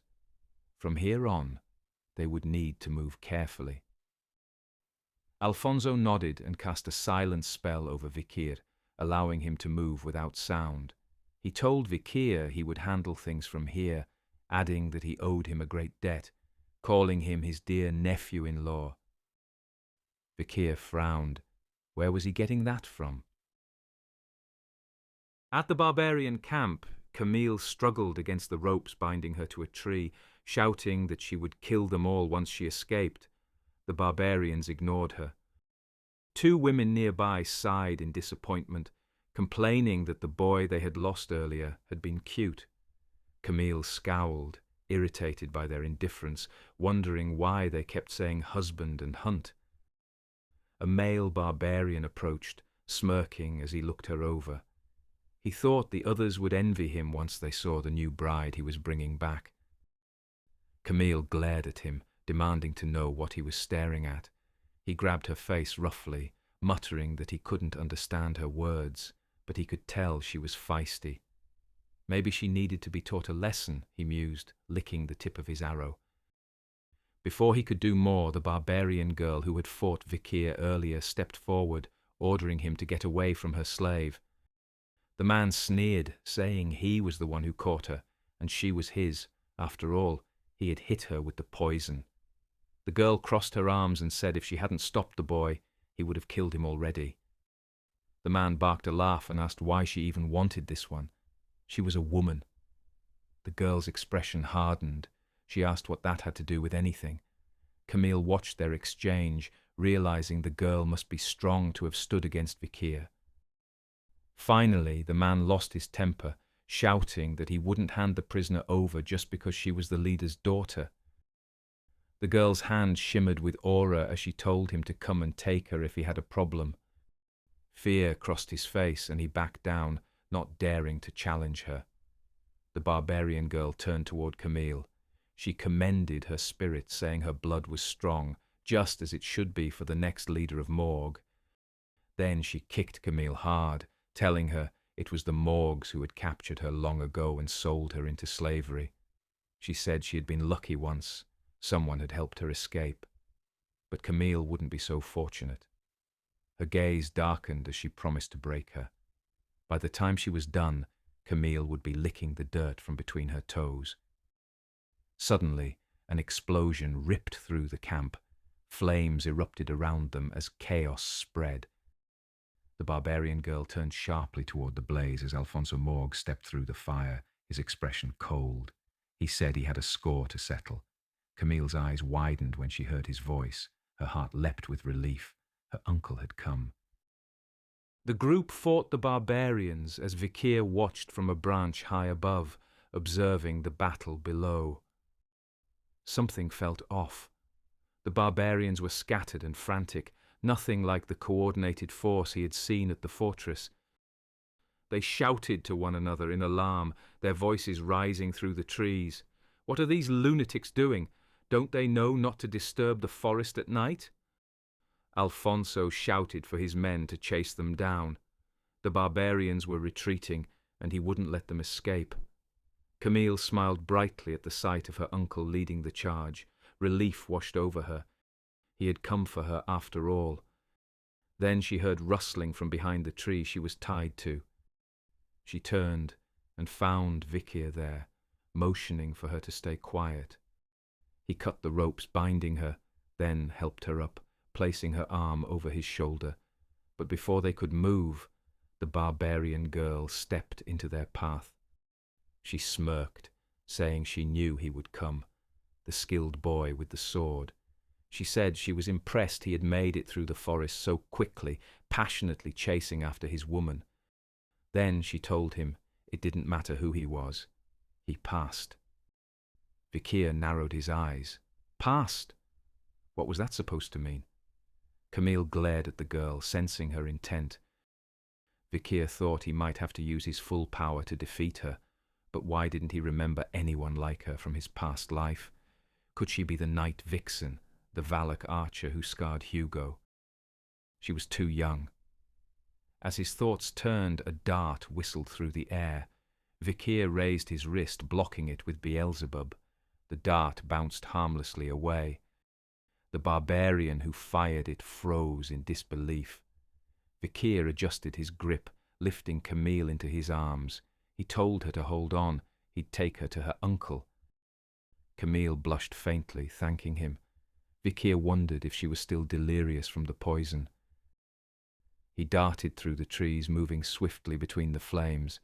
Behind him, the barbarian girl frowned.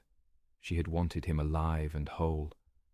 As they ran, Vikir asked Camille if she felt weak. She said yes, especially at the knees. Two barbarian women appeared from the shadows, firing arrows.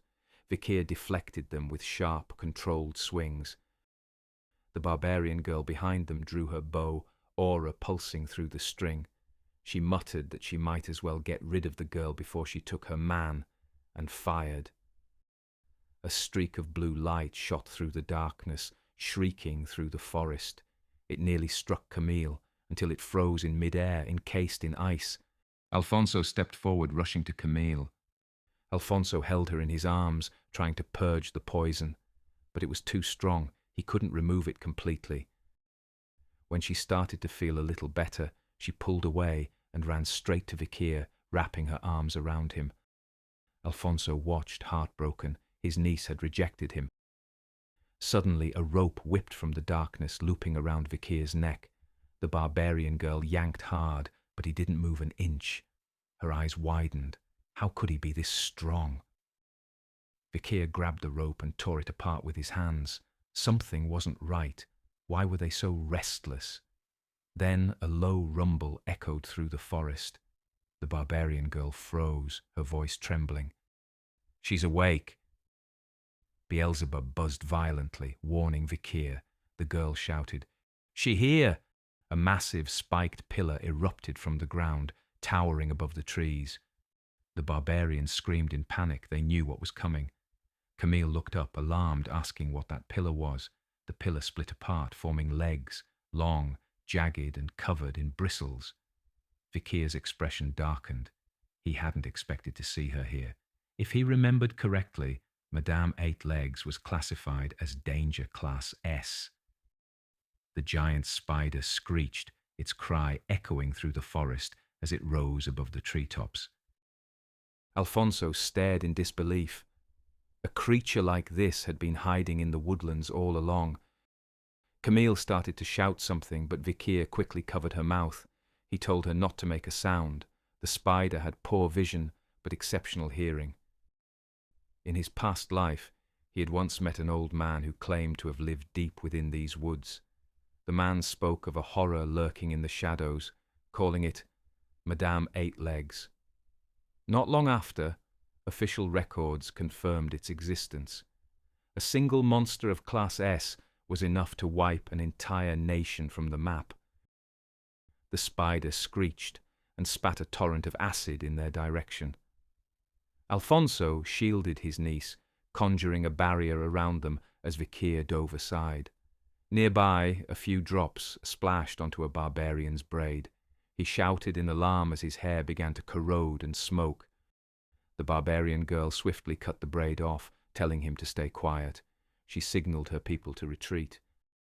Alfonso gave the same order to his men. The Valacs, knowing how to survive the creature, split into small packs and fled in different directions. Alfonso's group, unaware of this tactic, ran together, drawing the spider's attention. Carrying Camille in his arms, Alfonso ran frantically through the woods. He shouted for an explanation. Why was the creature chasing them? A confident mage stepped forward, flames swirling in his hands. Insect monsters were weak to fire, he declared. He hurled a blazing orb toward Madame Eight Legs. The explosion lit the forest, but a moment later, a massive leg tore through the smoke, impaling the mage beside him and sending him flying. It hadn't even left a scratch. The survivors stared in horror. Alfonso's voice trembled as he demanded to know what kind of monster this was while clutching his niece close. Vikir stopped running. He turned back toward the monster. "This is as far as I go," he said. The others halted in confusion. Staffordshire asked what he was thinking. Vikir told him someone had to hold the creature back, otherwise they would all die.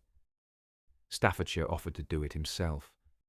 Vikir looked at him sharply and asked if he truly believed he was strong enough to stop that thing. "If it follows us back to the Baskerville domain, it'll be a disaster," Vikir said flatly. "The best option now is for me to stop it here." He turned to Alfonso. "Decide."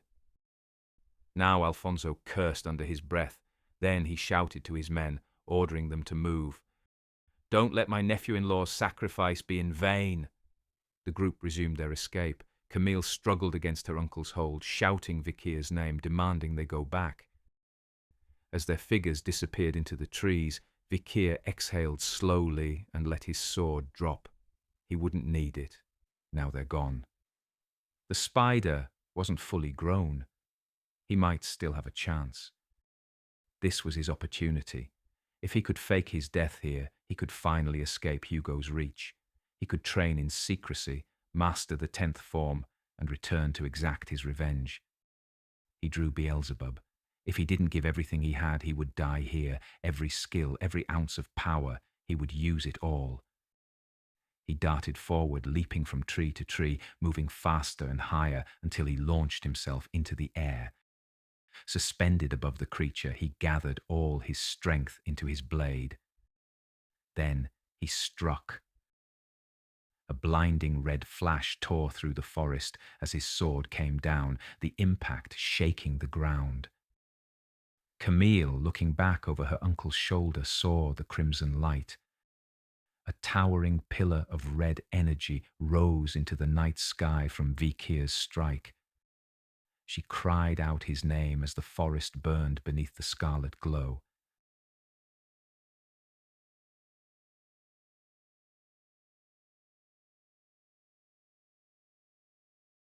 Vikir's head rested in the wooden guillotine. Hugo's voice gave the order and the blade fell. In that final instant he swore he would have his revenge, even in death. His eyes opened. He lay in a tent, his body wrapped in bandages. Every limb ached. His memories returned. The fight with Madame Eight Legs, his final strike, the burst of light. He was alive because that flash had startled her, buying him a moment to survive. He sat up, frustration settling in. He'd used everything he had, and all it did was startle her. He touched the noose still around his neck and remembered the sharp pain just before he blacked out. Someone had yanked him away from the spider at the last moment. Maybe his plan to escape Hugo had worked, he wondered. They must think he was dead. He walked out of the tent and realized he was in the barbarian settlement. It must be the Valak village, he thought. He saw a group of captives, soldiers of both Morgue and Baskerville, being led to their execution, and thought this was bad. He was too weak to make his escape. Then he wondered why he wasn't among them. He recognized the male barbarian approaching him as the man commented that he was finally awake, then asked if he understood some of their language. The barbarian told him he was lucky not to be among the captives and taunted him about watching his friends being led to their deaths. Then he added that he would have boiled him alive himself if he wasn't their leader's pet dog. The words pet dog struck a nerve. Vikir glared at the man, an intimidating aura emanating from him. The barbarian punched Vikir and told him to go find his master at the end of his rope. Vikir lifted himself from the dirt and looked at the man. He would repay the debt once his strength returned. Vikir followed the rope, wondering why it was so long. He walked for a while, yet there was still no end in sight. Who was at the other end, he wondered. Then the rope pulled. He looked ahead and saw the barbarian girl from earlier holding it while bathing in a small spring. Vikir stopped at the edge. The girl looked up, only her head above the water. She told him to get down and yanked the rope, pulling him to the ground as an arrow narrowly missed him. She got out of the water and chased after a group of children, telling them to practice their aim somewhere else. Then she turned back to Vikir, thanking him for freeing her from the slave auction. She said it was customary for the Valaks to repay their debts, and she had already done so twice over. Twice? Vikir asked. She told him she had gone back for him, pulled him away from Madame Eight Legs, and that he should be grateful. She smirked. Vikir asked why she was keeping him alive. She told him he looked like a high-ranking member of his pack and wondered how much they would pay for his return. Vikir thought this was bad. He couldn't let them alert Hugo that he was alive. But then she smirked and apologized for getting his hopes up. He wouldn't be returning to his pack. He was going to be a slave from now on. Vikir quietly sighed in relief. She sliced the rope and demanded he call her master from now on. Vikir stood unmoved. She laughed, saying she liked the defiant look in his eyes. Taming him would be fun. Then she told him to follow her. They had something to do. Vikir asked where they were going. She smiled and said that if he was in someone else's home, it was only polite to introduce himself. Vikir walked through the village with the girl as she explained how the Valaks lived together. Surprisingly, their people were like a family. No one went hungry, and if someone didn't have a bed, another would gladly share. She led him to a hut and told him they were here. This was the chief's hut. She walked inside, announcing her arrival and calling the chief mother, to Vikir's surprise. A woman stood, asking if this was the male her daughter wouldn't stop talking about. Embarrassed, the girl tried to play it down. Vikir looked at the chief. This must be the Night Vixen, the female warrior who had scarred Hugo. He wondered what chance he would have had if he had faced her in his past life. He concluded he might have had a chance, maybe a 20% chance of survival if he tried to run. The chief looked him over and said he looked familiar. Vikir thought she must sense he was related to Hugo. Then she brushed off the thought, saying all humans of the Empire looked the same. She turned to her daughter and asked what she planned to do with the boy. The girl told her that once he was healed he would be useful. He was bold enough to attack Madame Eight Legs after all. The chief remarked that it was more reckless than bold. Then her tone softened, saying, at least he must have good genes to make strong children. The girl grew flustered, insisting her mother had it all wrong. He was to be her slave. The chief alluded that she had been talking about mating with him, but the girl quickly shut her down before Vikir could hear more. Her mother smiled, rubbing her head, and said it was up to her as his master after all. The girl blushed and glanced at Vikir, who seemed more interested in inspecting the column in the middle of the hut that held up the roof. As they left the hut, Vikir told her he had a question. The girl grew flustered, demanding how he dared to speak when he was a slave. He replied flatly that he had no intention of calling her master and asked for her name. She blushed faintly and told him it was Ayin. He introduced himself as Vikir, then asked what she wanted him to do, calling her by name. Ayin barked at him, saying he had no right to use his master's name. Then she told him his first order was to build a home for himself. She smiled to herself, certain that someone like him wouldn't manage it and would soon come running for help. Vikir rubbed his chin at the order, then smiled. It sounded like fun. Later, Ayin stood in front of Vikir's well-crafted tent, stunned. She had brought supplies expecting him to struggle, but quickly hid them behind her back. Vikir looked at the tent with quiet satisfaction. It had been a while, he thought. During the Age of Darkness, survival had meant more than just wielding a sword. Ayin inspected the area, noticing the drainage ditch he had built around the tent. She was impressed. Vikir then mentioned that he had noticed the chief's hut looked unstable earlier. He began explaining detailed instructions on how to repair it, but most of it went over her head. At his camp, he began moulding bricks and cooking them over the fire as Ayin watched in silence. Later, he loaded the finished bricks onto a cart and brought them to the chief's hut. Ayin followed, explaining to her mother what Vikir planned to do. When he finished stabilizing the main column with the bricks, the chief examined his work and nodded approvingly. She said she had grown tired of the constant leaks and asked if the column had been the problem all along. Then she praised him, saying, "Well done." It seemed her daughter had brought someone useful after all. Finally, she told Vikir that from now on he would inspect the village and make any needed repairs. Later, while doing his chores, Vikir was washing clothes by the river when Ayin approached, telling him that instead of living as a slave, he should become a member of the tribe.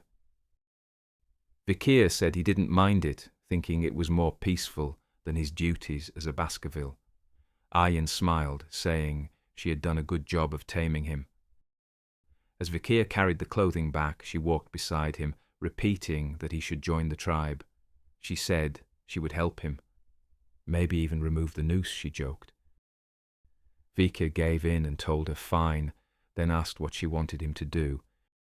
She told him all he had to do was hunt something big. She said food was running low, and the young ones needed to eat. In other words, if he contributed to the tribe, he could move up the ranks. She slapped his back with a grin, saying he looked strong enough to carry a little weight already, so he could assist with her hunt. Vikir winced, then told her fine, he would join her. Ayin smiled at his answer and told him they would leave first thing in the morning, so he should be ready.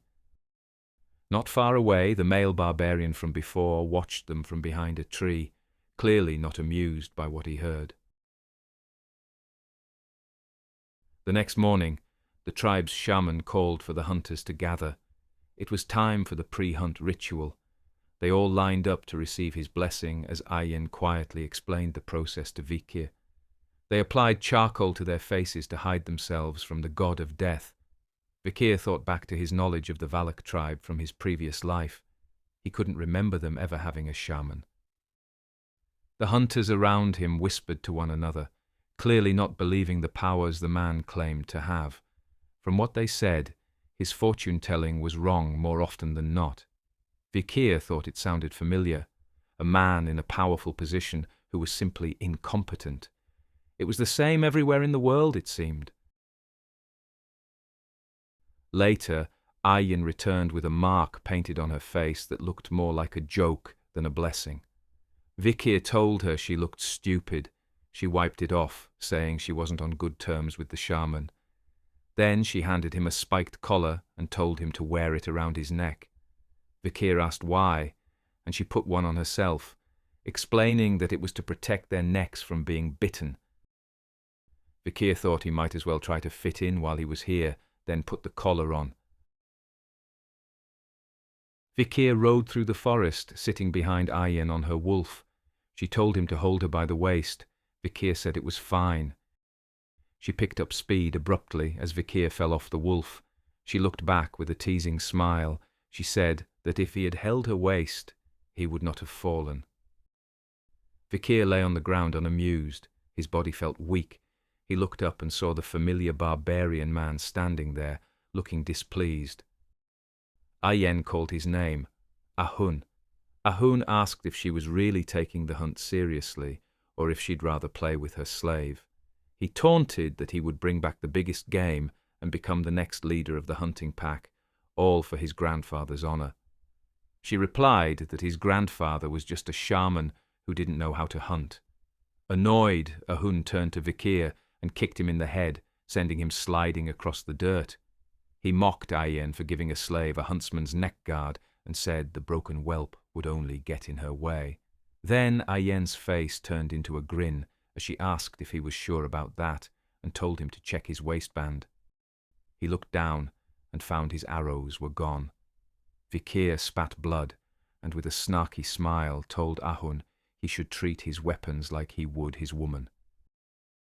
Ahun lunged at Vikir, calling him an arrogant brat. Ayin shouted for him to stop and blocked his arm with her bow as he raised a punch. She asked who gave him permission to punish her slave. Ahun said a slave had insulted his honor. Ayin told him he had done that himself. Ahun asked why she was defending a slave so much.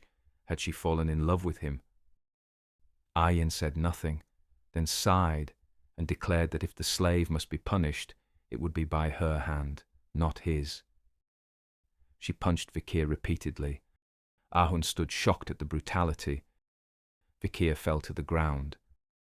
Ayin asked Ahun if he was satisfied now. With blood dripping from her fist, she warned him that if he ever laid a finger on her slave again, he would be a dead man. Ahun swallowed hard, fear tightening his throat as he managed to say he understood. A little later, Ayin and Vikir rode through the forest in silence. Ayin broke it first, asking if her punishment had hurt. Vikir said nothing. She asked if he was angry. Still, no response. She tried to explain that she only did what she did to appease Ahun, to stop him from retaliating, but Vikir remained silent. Her tone softened, almost sorrowful, as she asked why he wasn't talking to her. Vikir finally spoke. He said it hurt. In a quick motion, Ayin flipped around on the wolf to face him. She held his face, eyes filled with worry, and asked where it hurt. Vikir told her it hurt to talk. He tried to tell her that this kind of pain wasn't new, that he'd be fine. But before he could finish, Ayin leaned in and licked his face. He froze in surprise. Ayin quickly flipped back around, hiding her embarrassment. She tried to brush it off, saying he had a lot of potential for a brat from civilization. Vikir sat quietly behind her, wondering if licking someone's wounds was a common custom among barbarians. Ayin then spoke again hesitantly. As an apology, she said, she would grant him a wish, anything within her power. Vikir asked if she really meant anything. She stuttered, then straightened up, saying Valaks always kept their promises. Her mind raced, imagining what he might ask. Then Vikir asked her to teach him how to use a bow. Ayin laughed loudly and declared that his training would begin tomorrow as they rode deeper into the dense forest. The next day, Vikir was practicing his archery. Ayin teased him about his poor aim as she tried to correct his posture. Vikir, growing annoyed, asked if she really needed to stand so close to teach him. Holding him in position, she laughed, and reminded him that he was the one who asked her to teach him. This was how they learned. She told him that in his current state he wouldn't be able to wield a sword, so he'd have to master the bow if he wanted to hunt something big and rise within the tribe.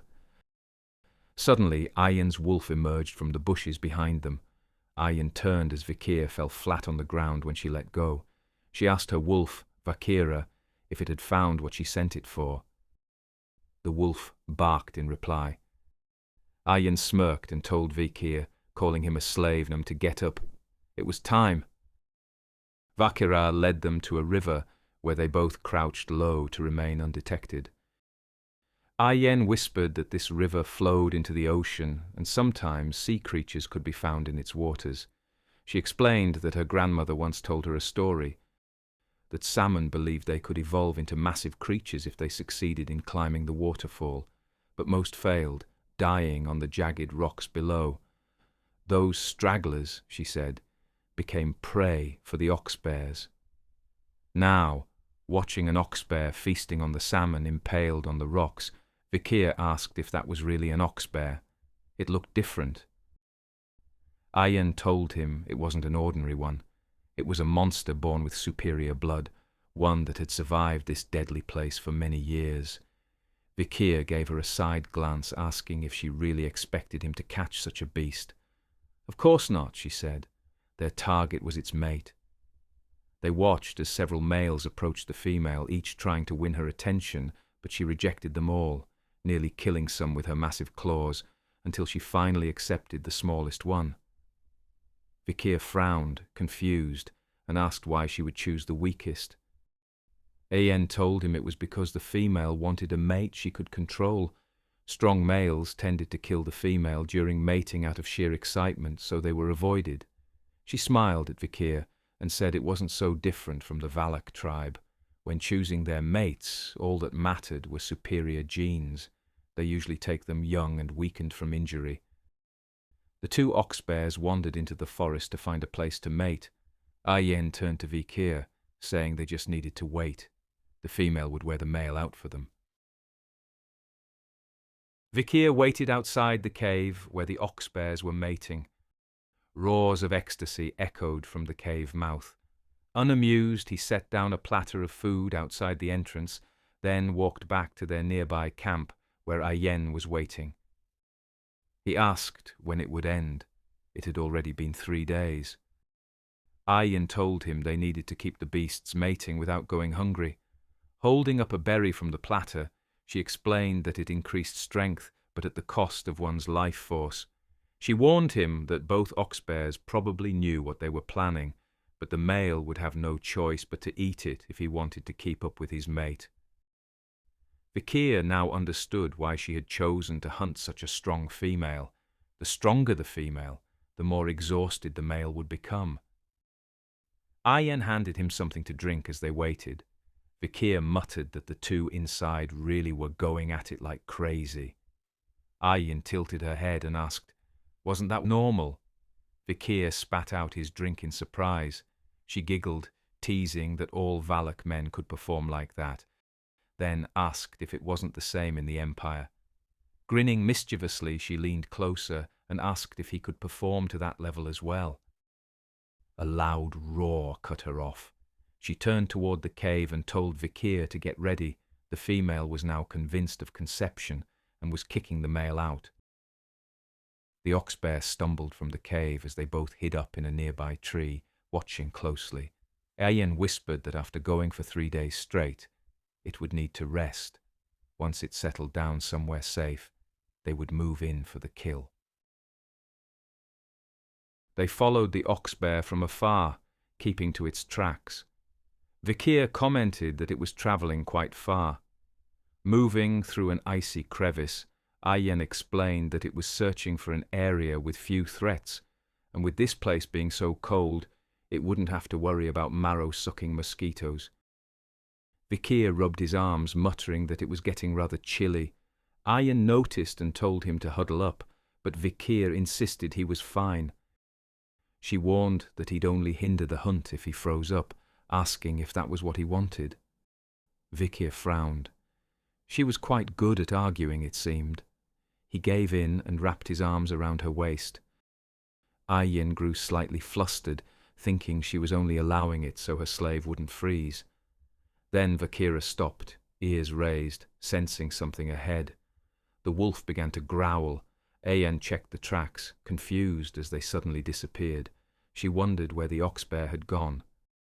Then, in the darkness behind her, red eyes gleamed.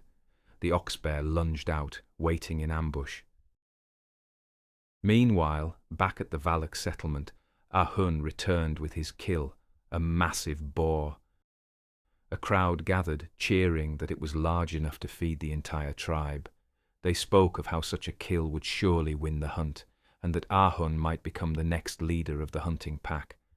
Some pointed out that while Ayin was strong, the law stated the winner would take the title.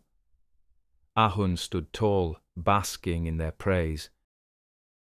Far from the village, Vikir and Ayin were caught in the ox-bear's ambush. The beast lunged straight for Ayin, but just as she thought her time had come, Vikir grabbed her and pulled her aside. They tumbled back as Vikir sprang forward, defending its master. Vikir quickly checked on Ayin, asking if she was all right. She caught her breath, thanking him and realizing the ox-bear had lured them in from the start. It was far more cunning than expected. No wonder the female had chosen it. They rose to their feet, Vikir suggesting they face it head-on. Ayin found it humiliating to rely on a slave to save her life. Determined to recover her pride, she pulled Vikir onto Vikira's back and rode away from the clearing to a safer spot before setting him down. She told him to stay put while she handled the rest. Vikir thought to himself how strange these Valaks were, making the slave sit still while the master did all the work. Ayin loosed a flurry of arrows into the ox-bear's hide, but it charged through them without slowing. She fired again and again, frustration mounting. The creature hid behind a boulder, forcing her to change tactics. A blue aura gathered around her next arrow as she fired. The energy pierced straight through the rock, sending a shock wave that blasted the ox-bear off its feet. The beast roared in pain. From a distance, Vikir watched with quiet awe. Her archery was extraordinary. In raw talent, she might even surpass Camille. Ayin glanced back proudly, hoping her slave had seen her display of skill. But the ox-bear still had fight left. It rose again and charged. Arrows flew, but none slowed it down. Her final shot flared with light, yet the beast dodged and rammed her before she could react. She crashed to the ground, tumbling hard. Her mother's words echoed in her mind, that a beast near death was at its most dangerous. Cursing her carelessness, she tried to stand, but the ox-bear was already upon her. Its roar shook the air as it bared its fangs. She closed her eyes, resigned to her fate, until a familiar voice cut through the chaos, asking if she was done proving how formidable she was. Vikir stepped in front of her, declaring that it was his turn. He unsheathed Beelzebub, meeting the beast's charge head-on. Fire erupted from his blade, engulfing the ox-bear as it fell back, thrashing and burning. Ayin could only stare in shock as the creature took its final breath. Vikir stood still, his strength fading. He muttered that it seemed that his body had yet to recover, then collapsed.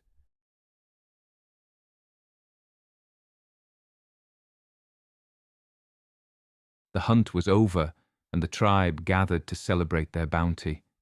At the center of the feast hung the ox-bear's massive pelt, displayed proudly as the centerpiece of their triumph.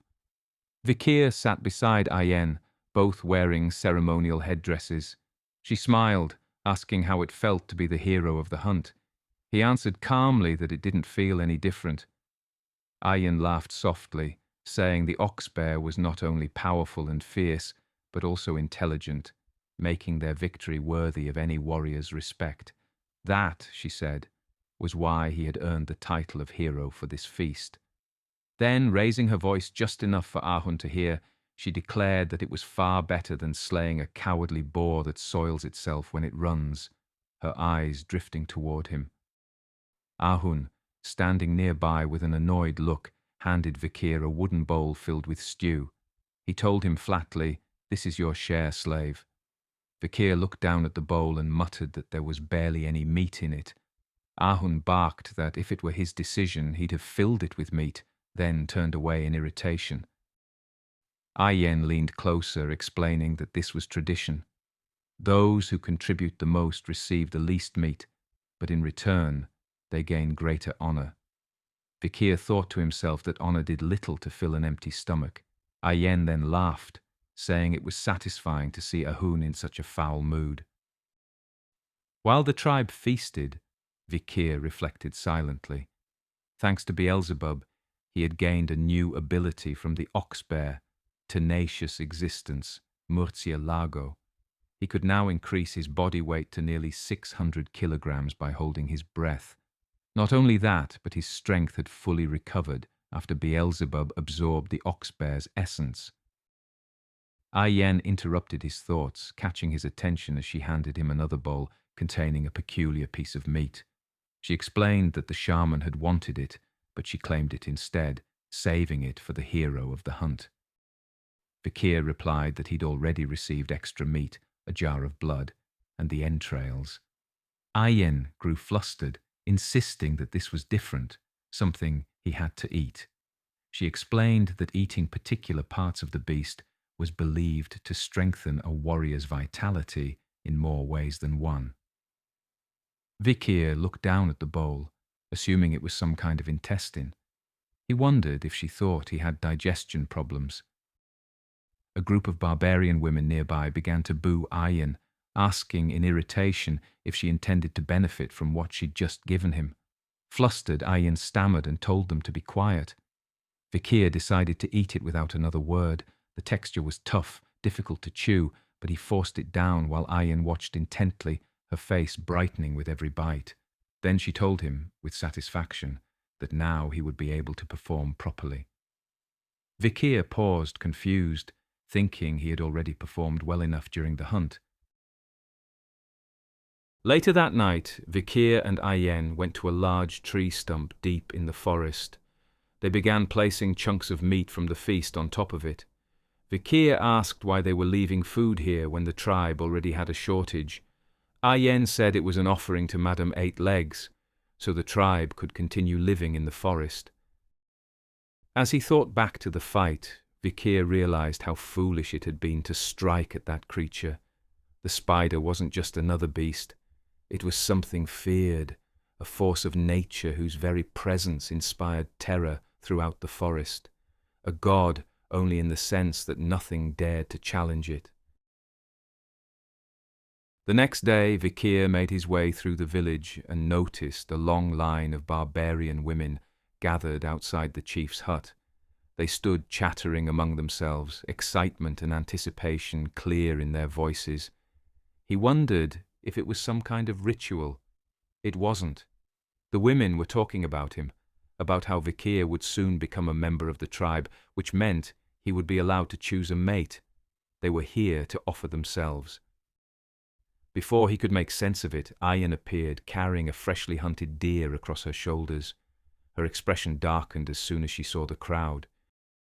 She demanded to know what they were doing and how they dared to try taking what was hers, especially after she had gone through the trouble of making that special soup for him.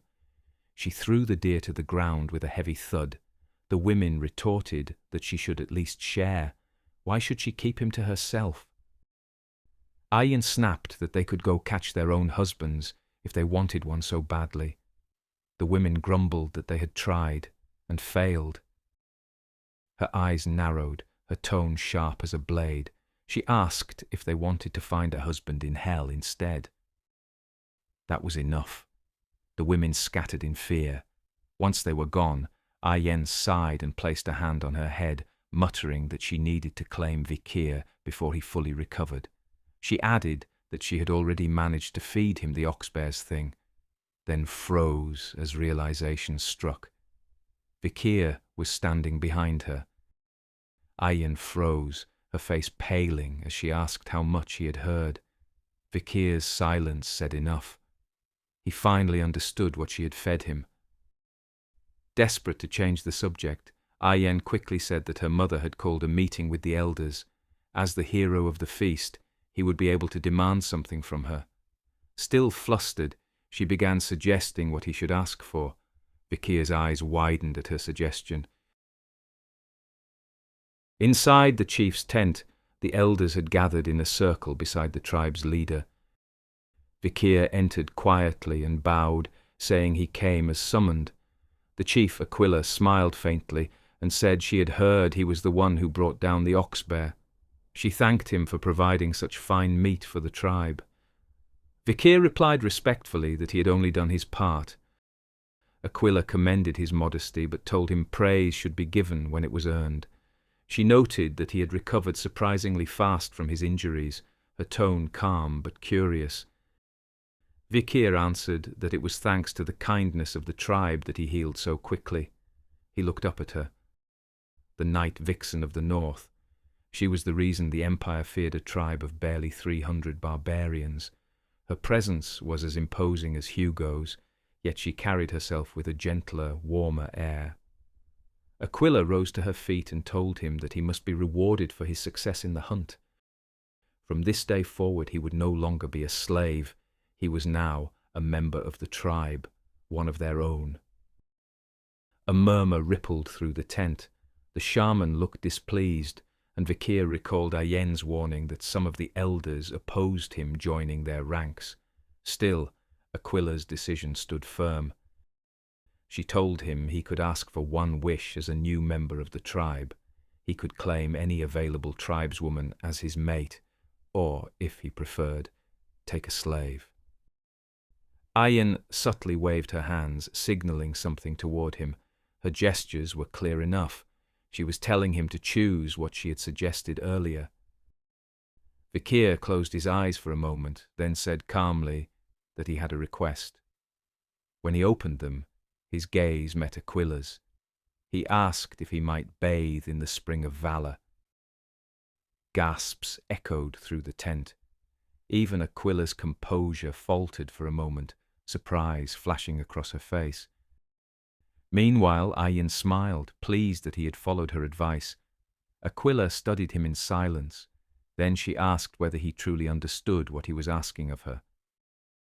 Murmurs rang throughout the tent as Vikir's request stirred immediate controversy. The shaman scowled and called him an insolent fool. How dare he make such a request? He turned to the chief, his voice echoing through the tent. Only the most honorable warriors were permitted to bathe in the spring of valor. She must not indulge this boy.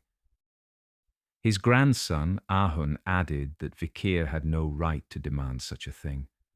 As the tent filled with arguments and raised voices, Aquila looked toward Vikir and asked if he even understood what the spring of valor was. Keeping his eyes steady, he answered that he did. The spring of valor was a sacred place within the burial grounds, where only the strongest Valak warriors were laid to rest. It was said that bathing in its waters could heal all manner of wounds. Ayen had told him that the spring took time to fill, and only those who had done great service to the tribe were allowed to use it. One elder demanded that they forbid him from entering the spring. Another argued that Vikir had already proven himself. Allowing him to bathe there could strengthen him further, benefiting the tribe as a whole.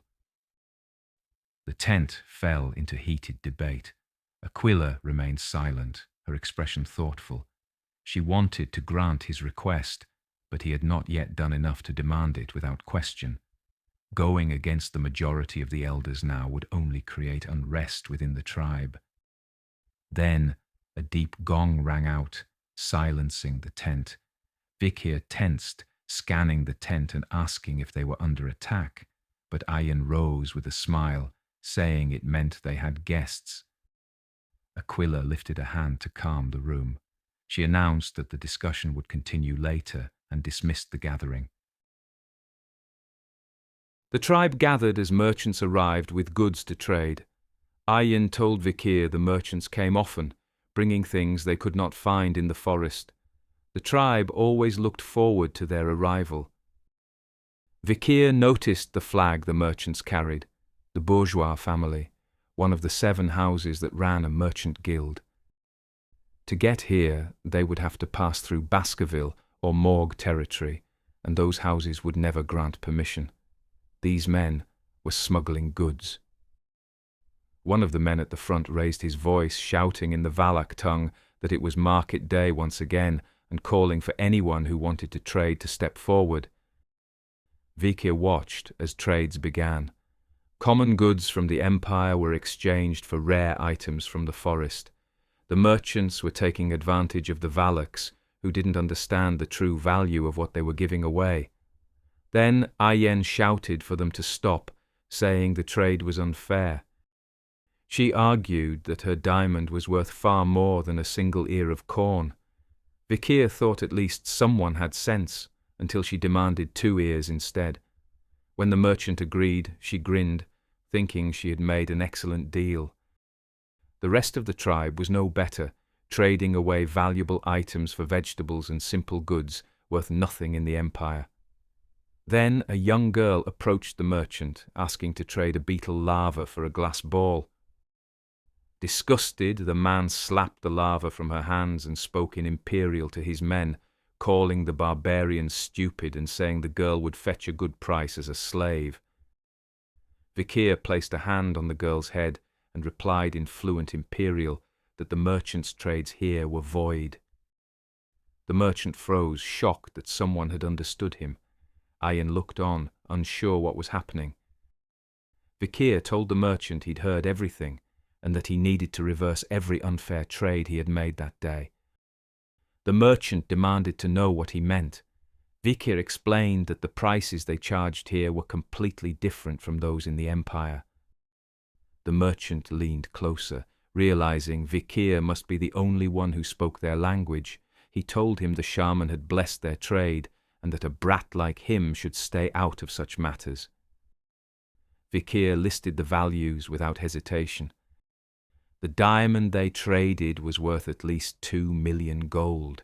The ball, crafted from an ox-bear's horn, was worth 1 million, and the medicinal ingredients they took, some, were priceless. The merchant stared at him, wondering how he knew all this. Vikir picked up the glass ball the girl had wanted and said it was supposed to help you sleep and bring good dreams.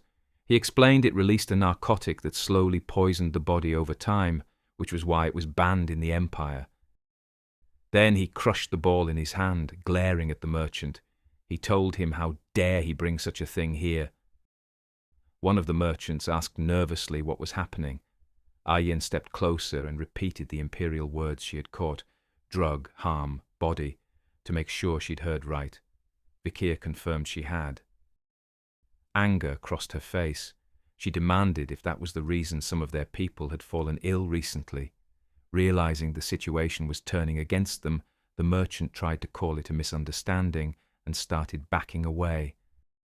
Suddenly, an arrow struck his shoulder as Ayen fired.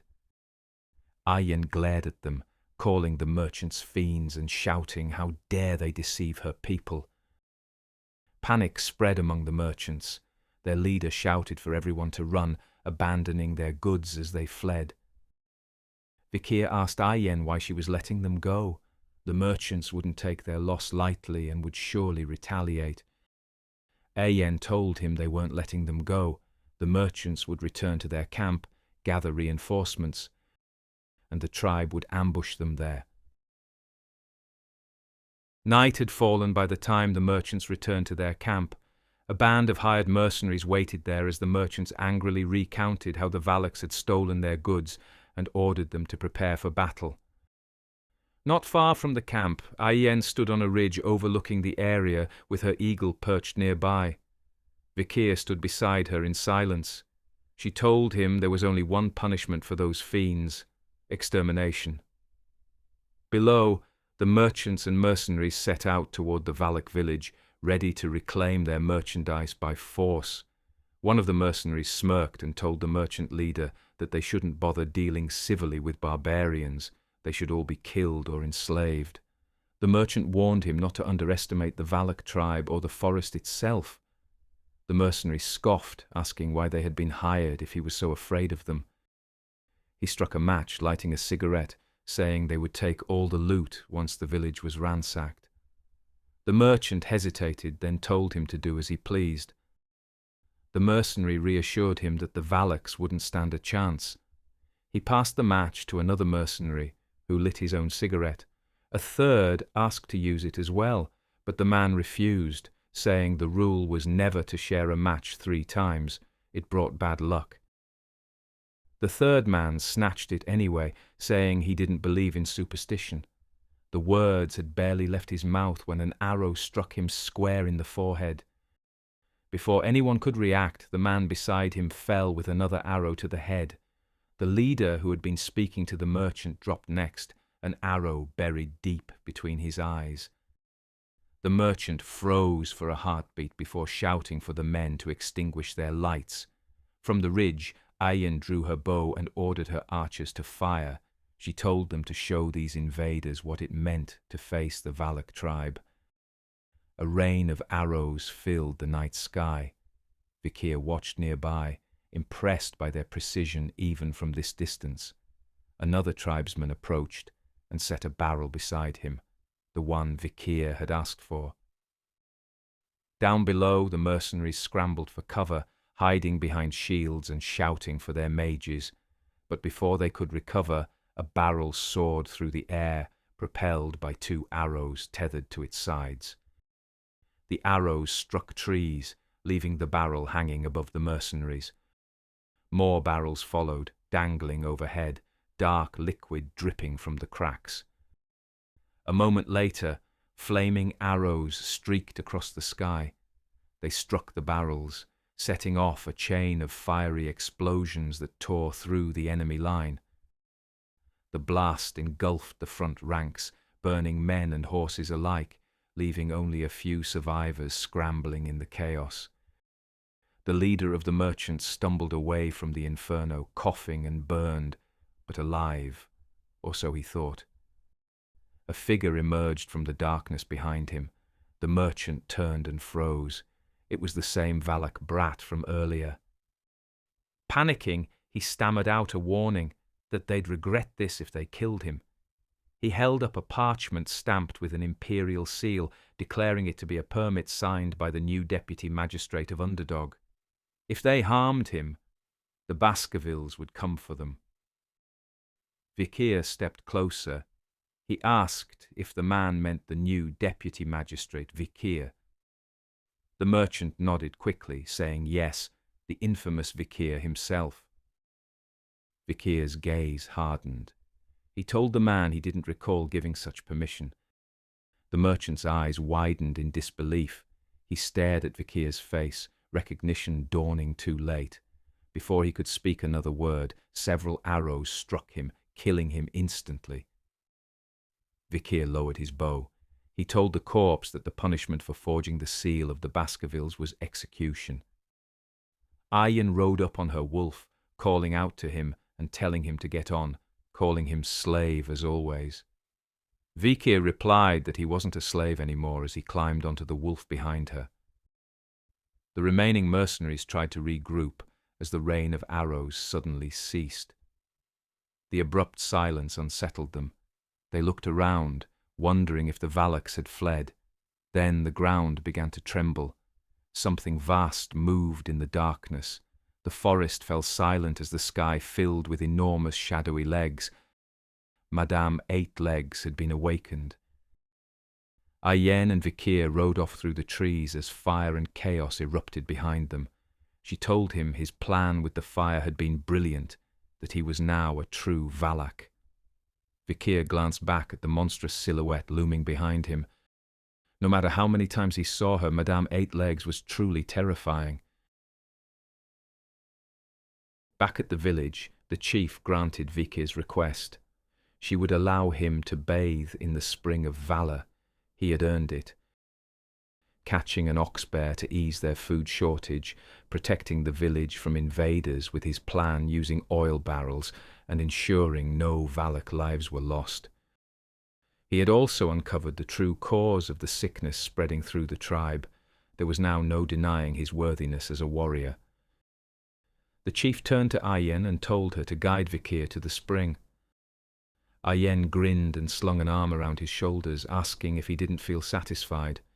Vikir looked at her, puzzled, and asked what she meant. She tilted her head toward the shaman. She told him to just look at his face.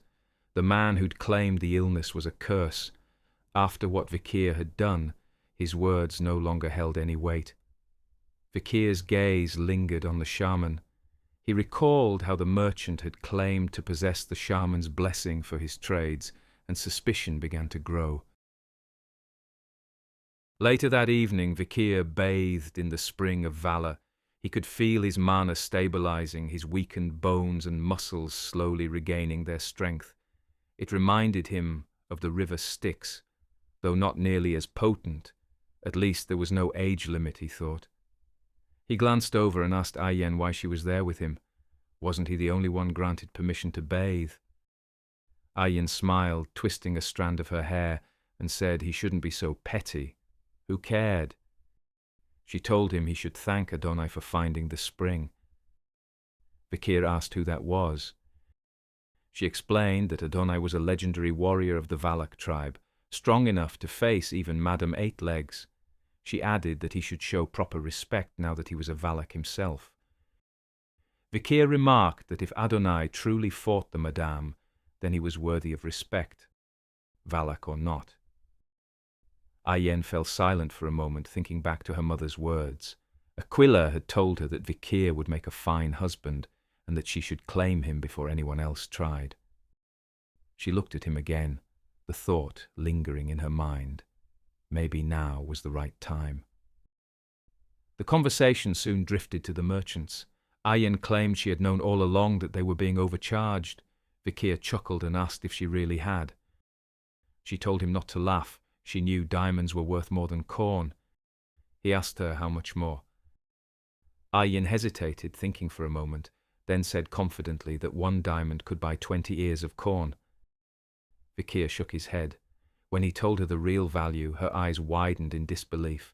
"That many!" she exclaimed. She crossed her arms and insisted that it proved nothing. What would the Empire even do with a shiny rock for it to be worth so much, she demanded, calling him slave again. Vikir told her it didn't matter, but asked her to make up her mind. It was slave 1 minute, Vikir the next. He didn't like the uncertainty. Ayen paused, then stood up. She asked if he didn't like uncertainty, then said she'd make it clear. She cupped his chin gently and told him she didn't want to call him slave or Vikir. She wanted to call him. A sudden splash interrupted her as a group of children jumped into the spring. Startled, she turned and shouted, asking what they were doing there. Vikir wondered what she had been about to say. Ayen told the children to get out. The spring's power weakened when too many people used it. The children giggled and hid behind Vikir instead. Vikir smirked and told her she seemed the petty one now. Ayen's eye twitched in annoyance. Then Ahun appeared, leading more children into the water. He told Ayen that the chief had ordered the children affected by the harmful substance to bathe here to heal. Ayen clenched her jaw, cursing her mother under her breath, certain she had done this on purpose. Ahun approached Vikir and thanked him for helping his sister, who stood beside him smiling shyly. She thanked him as well. Then he looked down, apologizing for having misjudged him. Vikir simply replied, "Right." Ahun grew flustered, asking if that was all he had to say after a heartfelt apology. Vikir told him he was too easy to anger. Ayen watched the exchange with a smile, deciding she still had time to make him hers. Then she stood proudly and welcomed him to the Valak tribe.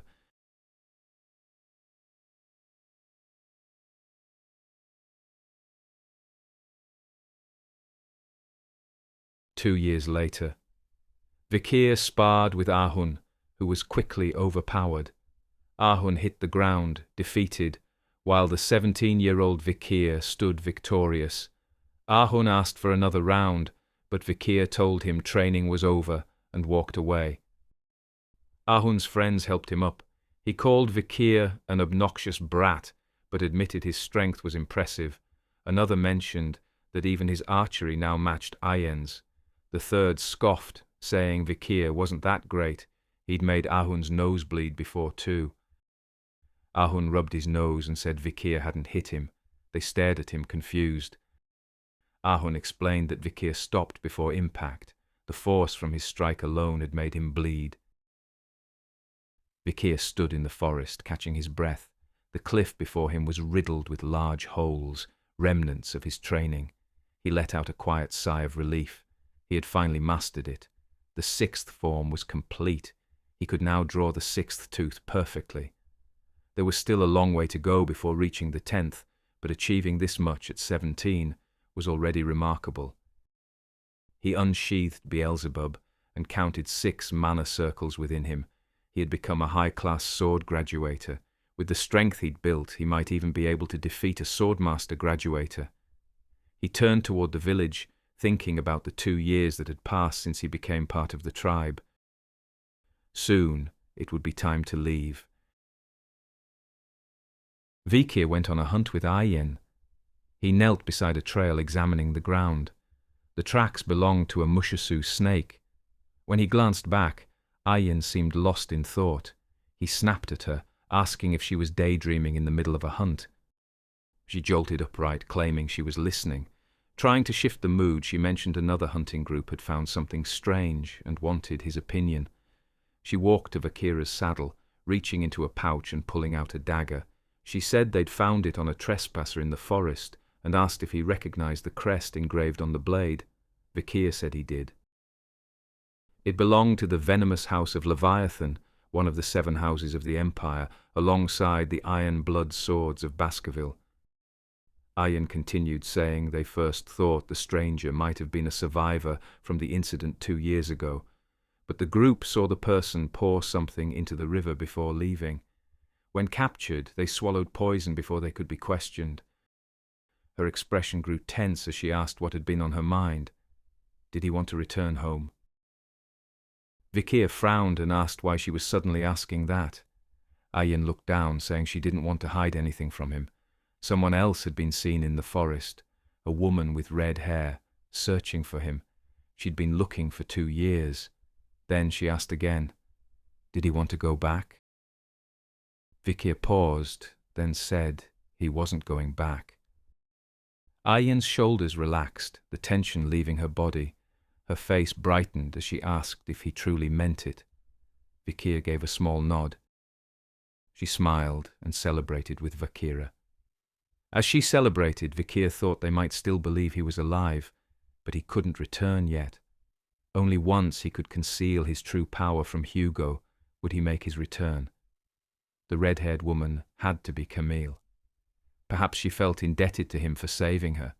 If the Morgs could still enter the forest, then the alliance remained strong, he concluded. He decided to investigate further after hearing that the House of Leviathan had appeared in the area. Suddenly a massive fish burst out of the river and crashed onto the bank beside them. It gasped for air as Ayen noted that it signaled the coming of the rainy season. Judging by the size of the lungfish, it would be a long one. Vikir noticed something embedded in its side, metal, perhaps an arrowhead or a spear tip. He drew his sword and cut the creature open. Inside was a human skeleton clutching a spear, the weapon still impaling the fish from within. Ayen recognized the attire. It belonged to the Rococo tribe. She said it looked like the man had tried to fight his way out. Then her tone shifted. Lungfish only ate things that were already dead. Vikir stepped back from the carcass, scanning the forest around them. Something was happening here. He needed to find out what. As they moved deeper into the forest, Vikir and Ayen came upon a camp scattered with corpses, warriors from the Rococo tribe. Vikir examined the bodies closely. They hadn't died in battle. Their wounds were few, their skin pale and blotched. It was disease. Ayen called out to him, pointing ahead. She said there should be smoke rising from the Rococo village. It was mealtime, but there was none. They pressed on, reaching the village soon after. An eerie silence hung in the air, no movement, no sound. Vikir scanned the surroundings. No one had maintained the place for some time. Ayen peeked into a nearby hut and wondered aloud if they had relocated. As she lifted the tarp covering the entrance, a swarm of flies burst out. She recoiled, shouting for Vikir. Inside were dead bodies. Vikir looked down at another nearby and said he'd found one too. A closer inspection revealed red spots across the skin, the same as the warriors outside. The sight stirred an old memory. In his previous life, a plague with those same marks had swept through the forest.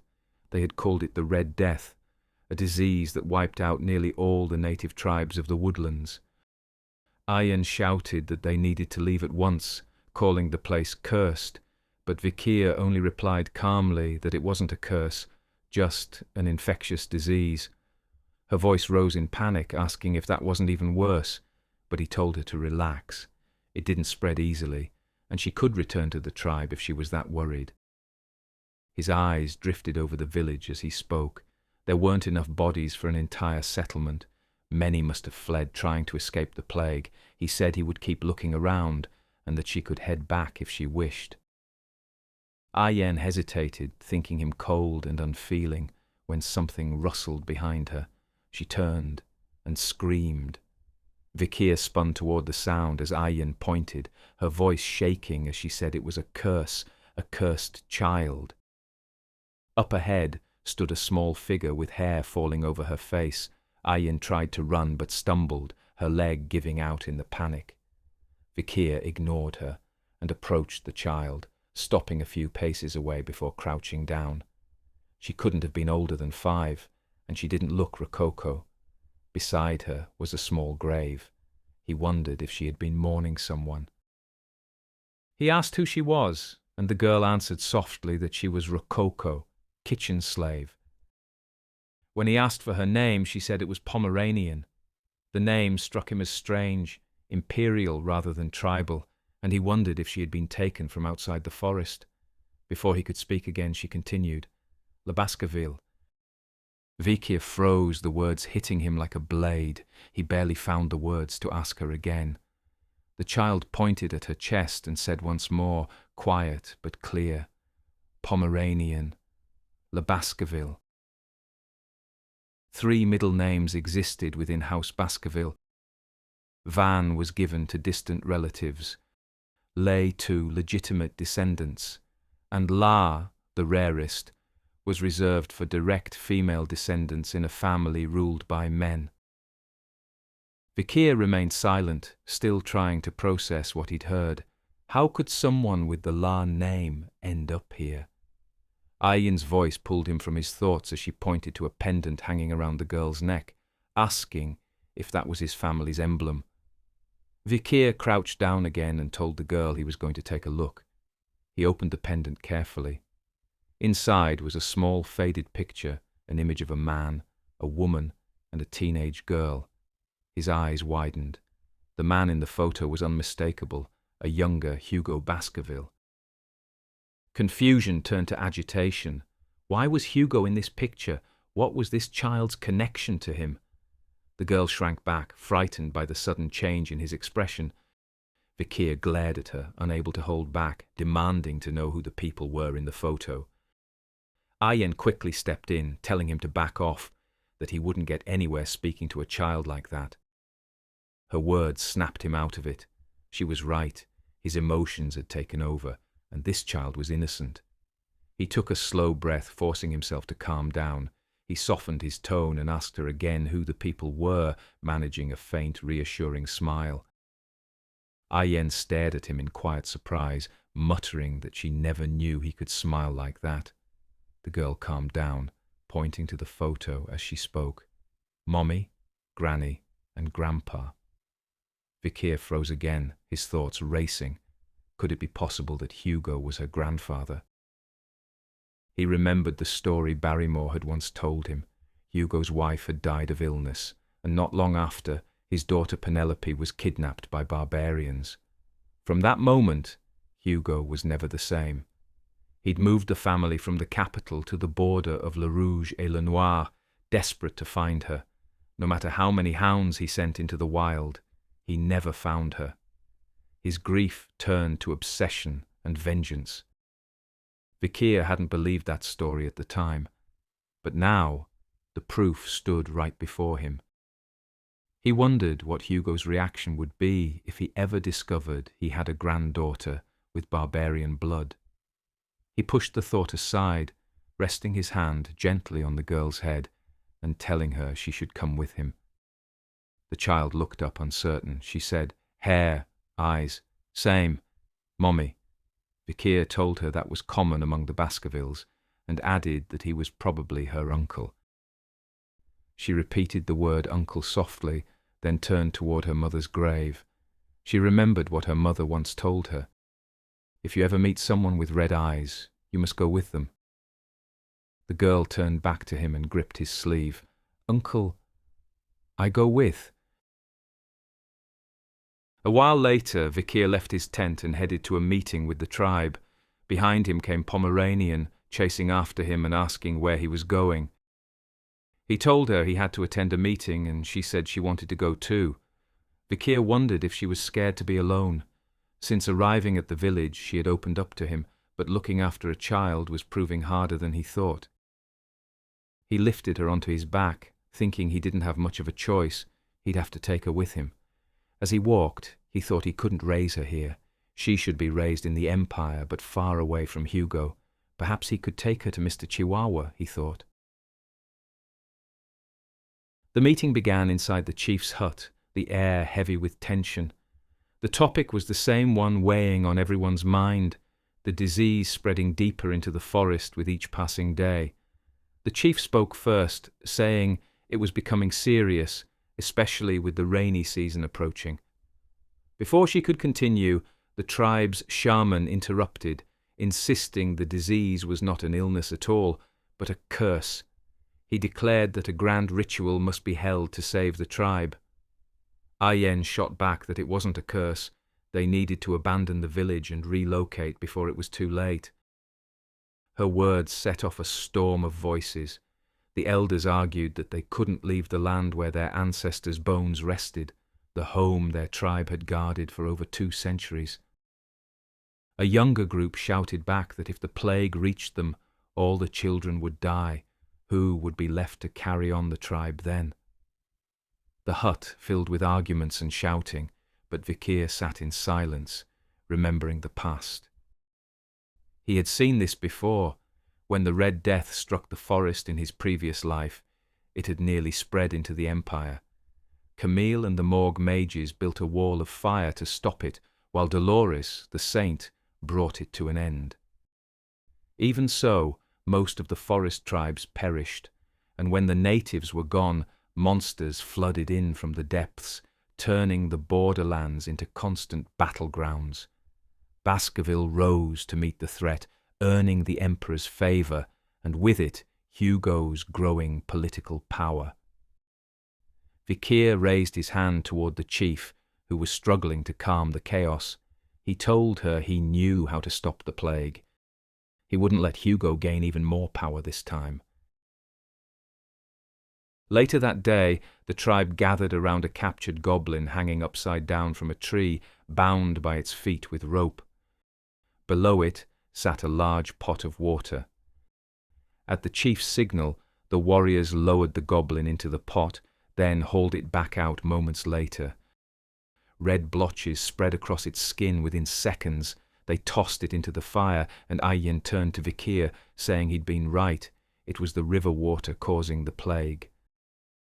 Vikir nodded, telling her that if the water was boiled first, it would be safe. Ayen smiled with interest. Her curiosity piqued. She ordered the pot to be boiled and told the tribe to dunk another goblin. When they pulled it out, the creature was, of course, already dead, and she looked at Vikir in genuine surprise. Vikir told her calmly that the water needed to cool before testing. They tried again later, and this time, as Vikir had said, no red blotches appeared. The chief praised him, thanking him once again for helping the tribe. Vikir warned her not to lower her guard. They needed to be careful not to let contaminated water touch their eyes or mouths, and to watch for foggy mornings. Breathing in the mist could also spread the sickness. Ayin crossed her arms and shot the shaman a smug look, saying loudly that someone had been certain it was a curse. The shaman groaned in frustration before muttering that the rainy season would soon begin. What were they supposed to do then? The tribe began murmuring among themselves, some suggesting that perhaps they should relocate since water would be everywhere once the rains came. The shaman raised his voice angrily, demanding to know if they were really planning to defy the elders' wishes. Vikir stepped forward and told them there was a way to stay until the rainy season passed, a way to relocate without leaving their land. The rainy season arrived at Le Rouge et le Noir. The river overflowed, turning the land around it into endless marsh. It was the heaviest downpour in the tribe's recorded history. Everything in the woodlands was swallowed by water. Everything except the Valak village.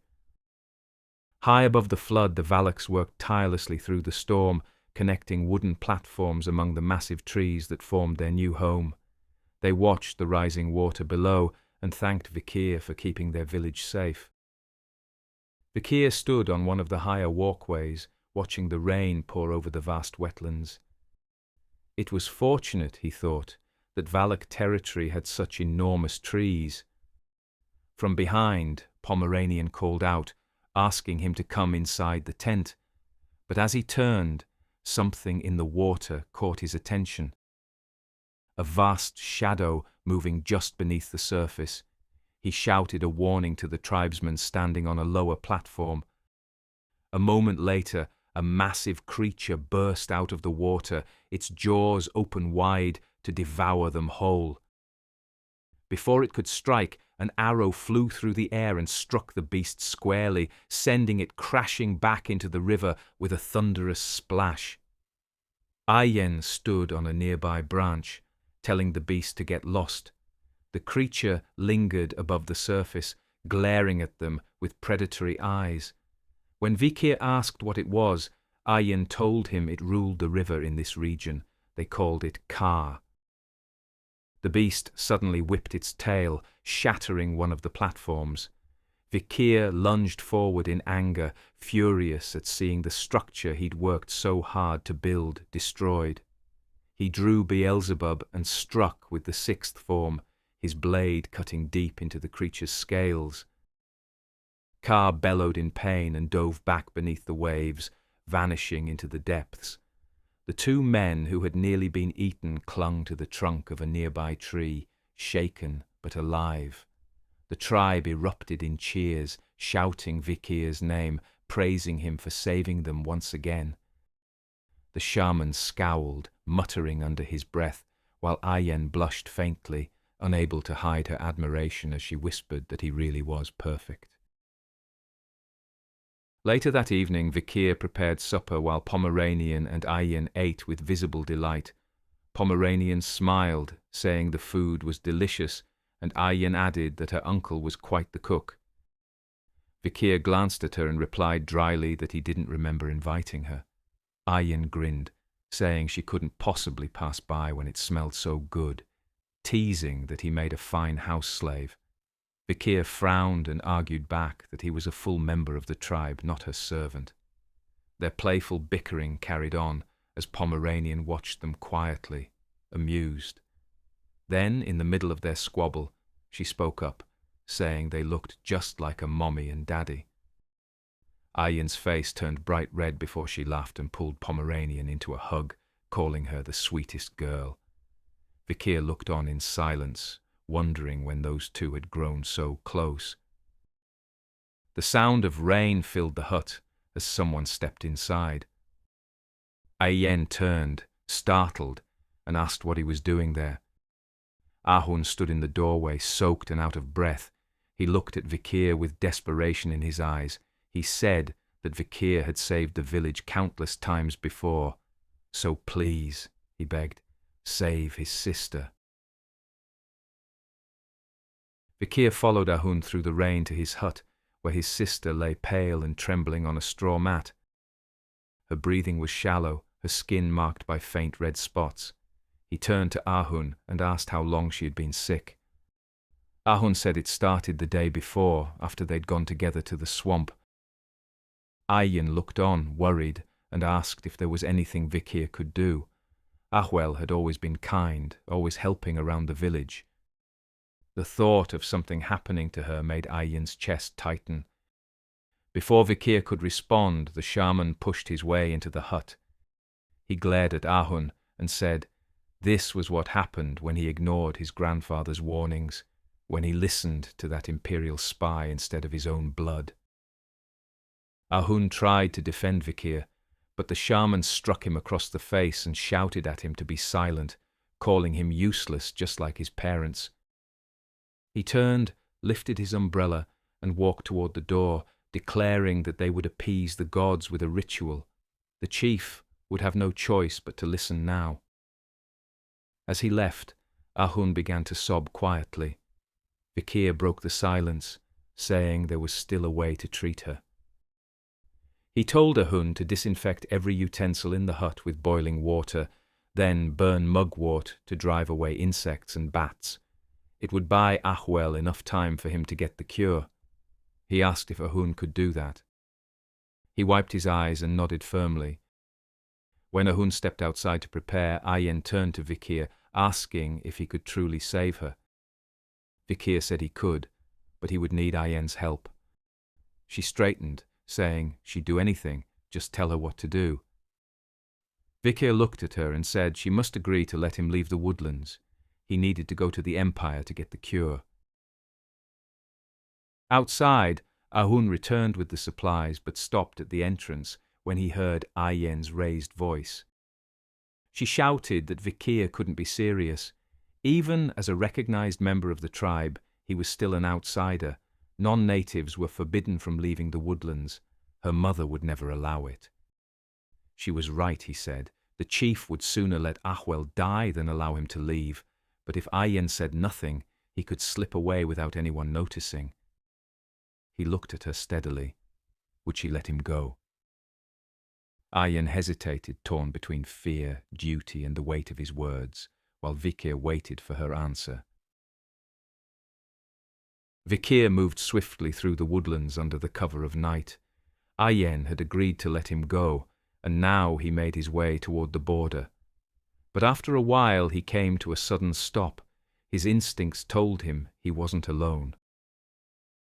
Without turning, he spoke quietly, asking why they were following him. Ayen stepped out from behind a tree, her expression firm despite the worry in her eyes. She told him she wanted to go with him. Vikir shook his head, saying she'd only get in his way. She asked if he would at least tell her where he was going. He told her no. Her gaze shifted to Pomeranian, who was wrapped snugly on his back. She asked why he was taking the girl with him. Vikir didn't answer. Ayen took a slow breath and said that when she'd seen the blade emerge from his arm, or when he'd known about the Red Death before anyone else, she hadn't asked for an explanation. She never asked anything, because she knew that if she did, he might disappear once he told her. She hesitated, then asked him for one thing. Would he come back? After a pause, Vikir told her he would. He will come back. Without another word, he turned and ran toward the border, disappearing into the forest. Ayen watched until he was gone, whispering softly to herself. That was a promise. Back at Underdog, Chihuahua sat alone in his office, surrounded by piles of paperwork. He sighed. It was already deep into the night, yet he was still buried in reports. He finally stood and stretched, then wandered to the window. He felt a touch of nostalgia as his thoughts drifted back to the days when he worked under Vikir. Those had been the good old days, demanding, yes, but rewarding. Even now he still couldn't believe Vikir was gone. He gazed up at the night sky and said he missed the deputy magistrate. Chihuahua froze, then stumbled back as Vikir suddenly appeared, hanging upside down from the window, face to face with him. Vikir lowered himself, landing in a crouch on the window ledge. He looked up at Chihuahua with a faint smile, and calmly asked how he'd been.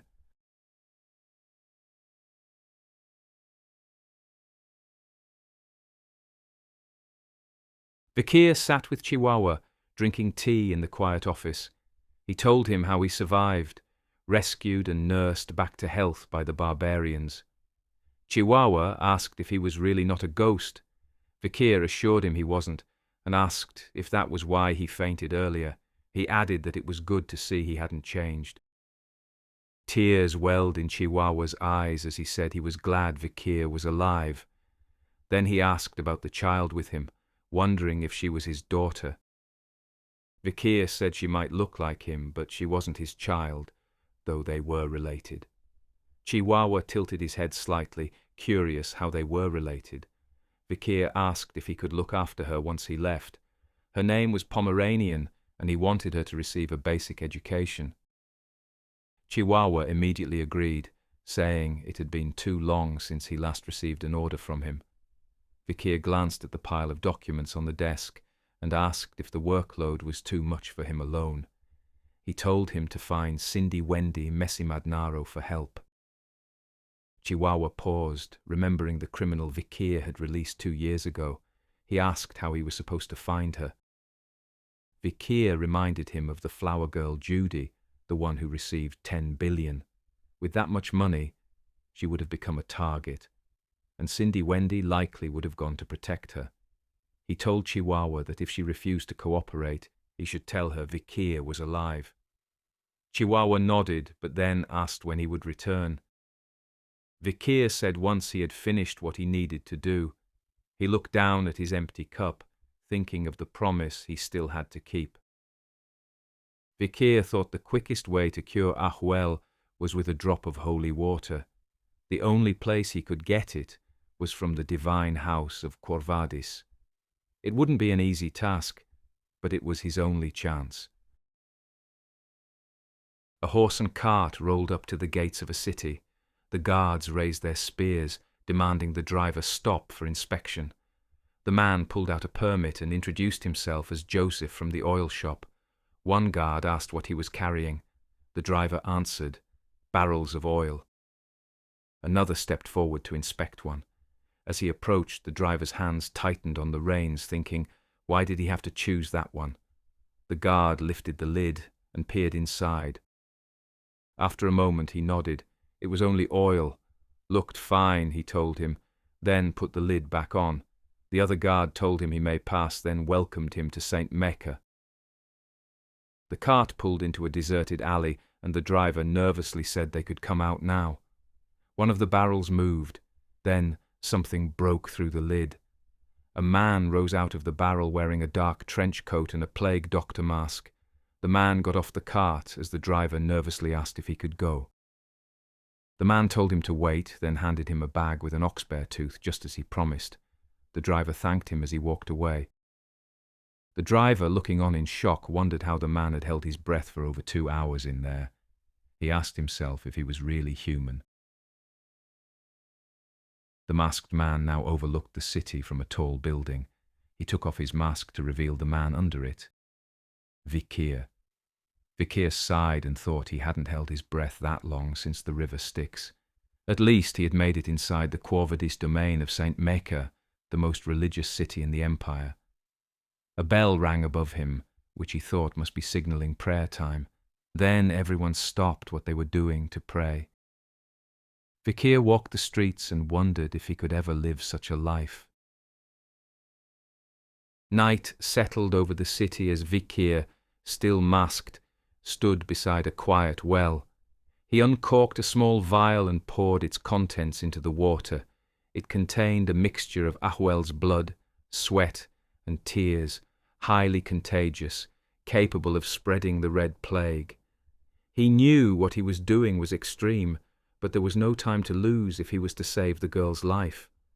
In a city this devoted to the divine, he was certain they would save anyone before a single life was lost.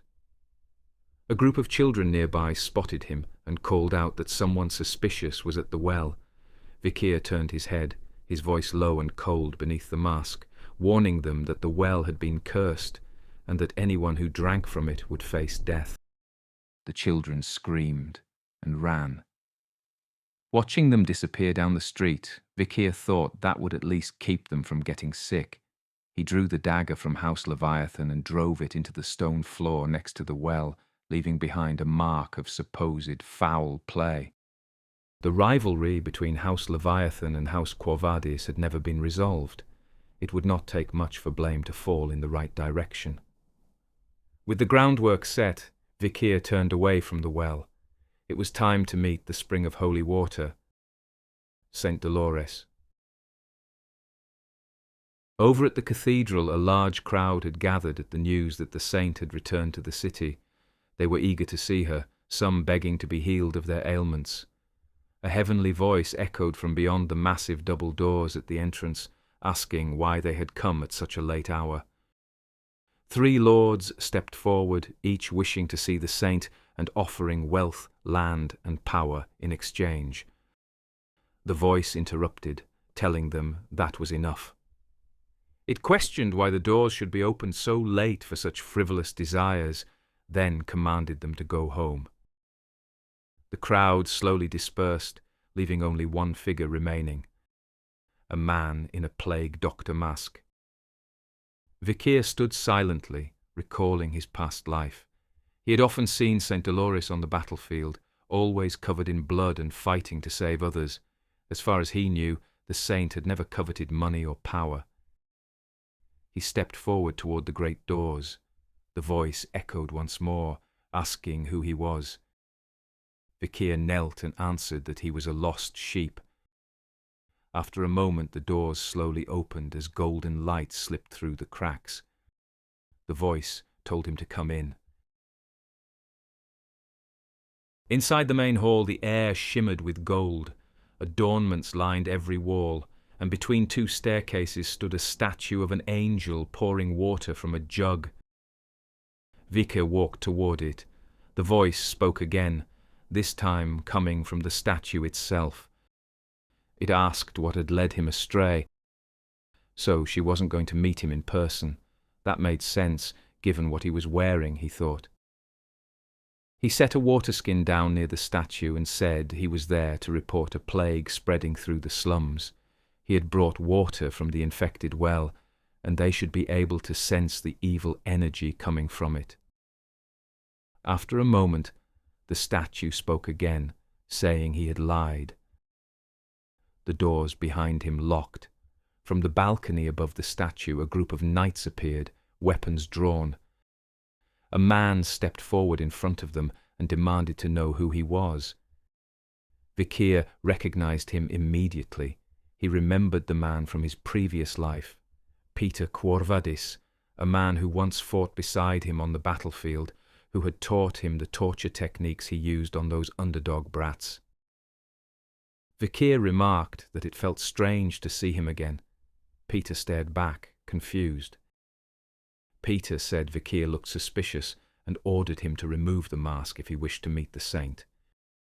Vikir dismissed him, saying he had his reasons for wearing it. He told them he had delivered his message and that his business here was done. A page from Peter's book flew past, striking the ground near Vikir's feet. Peter told him he could not leave. Vikir looked down at the paper. He could feel the divine energy running through it. So, he was still using that strange weapon. Peter jumped down from the balcony, landing before the statue. He said he could sense a strange power in the water Vikir had brought, and if it truly carried the plague, then he must be the culprit.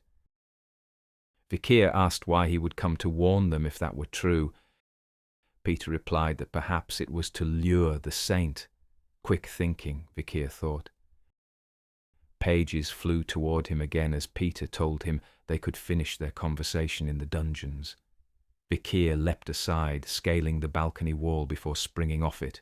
He stayed airborne, bouncing off the pillars until he was positioned above Peter. He couldn't use aura.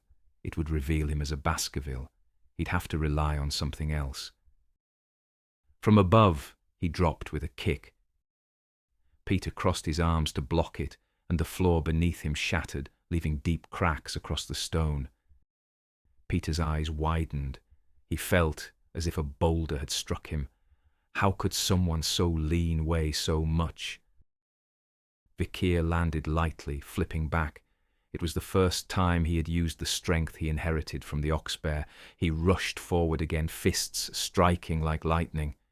Peter blocked and dodged as best he could, but the pace was overwhelming. A burst of flame followed. Vikir's strike set Peter's book ablaze, scorching its cover and charring the pages. Peter dropped it, his hand blistering from the heat. Vikir taunted him, asking if he wanted more. Peter plunged his hand into the water flowing from the statue, cooling it instantly. He accused Vikir of using witchcraft and lunged forward with his fists. Vikir kicked the burning book into Peter's face, then drove his fist into his gut, sending him crashing back and shattering the statue. Peter hit the floor hard, coughing blood. The knights froze, stunned that Sir Peter had fallen. They jumped down, forming a defensive wall in front of him. Vikir asked if they wanted more, telling them to come if they did. Before they could move, a voice echoed through the hall. Enough. Everyone stopped as the saint stepped onto the balcony above. Her voice was calm, commanding. She asked if he was the lost sheep. Vikir answered that he was. She studied him quietly, then said he seemed more like a wounded puppy than a sheep. A guard protested, saying she must have seen what he did to Sir Peter. She dismissed him and told them to bring tea. She would speak with him herself. Vikir sat across from the saint as the scent of tea filled the quiet room. She looked young, 16 at most, he thought. One day in the future she would volunteer for the front lines of the demon war, saving countless lives. A true paragon of virtue. Vikir had always held great respect for her. The saint took a sip of her tea and spoke softly, saying she had been under some stress lately. She explained that she was studying at the academy, Colosseo, but had come here for her vacation to serve her family. Vikir wondered why she was telling him this. She continued, saying that people of wealth and power came here day and night, often for petty reasons or to free themselves from addiction. None of them suffered from real illness. God taught them to be just, to act with morality and kindness, yet people only saw what was right in front of them. Vikir recited quietly that theology was merely the process of understanding humanity. Her eyes widened in surprise. That was chapter 6, verse 9 of the book of Asmos, the Old Testament. She said she was impressed he knew such an ancient saying.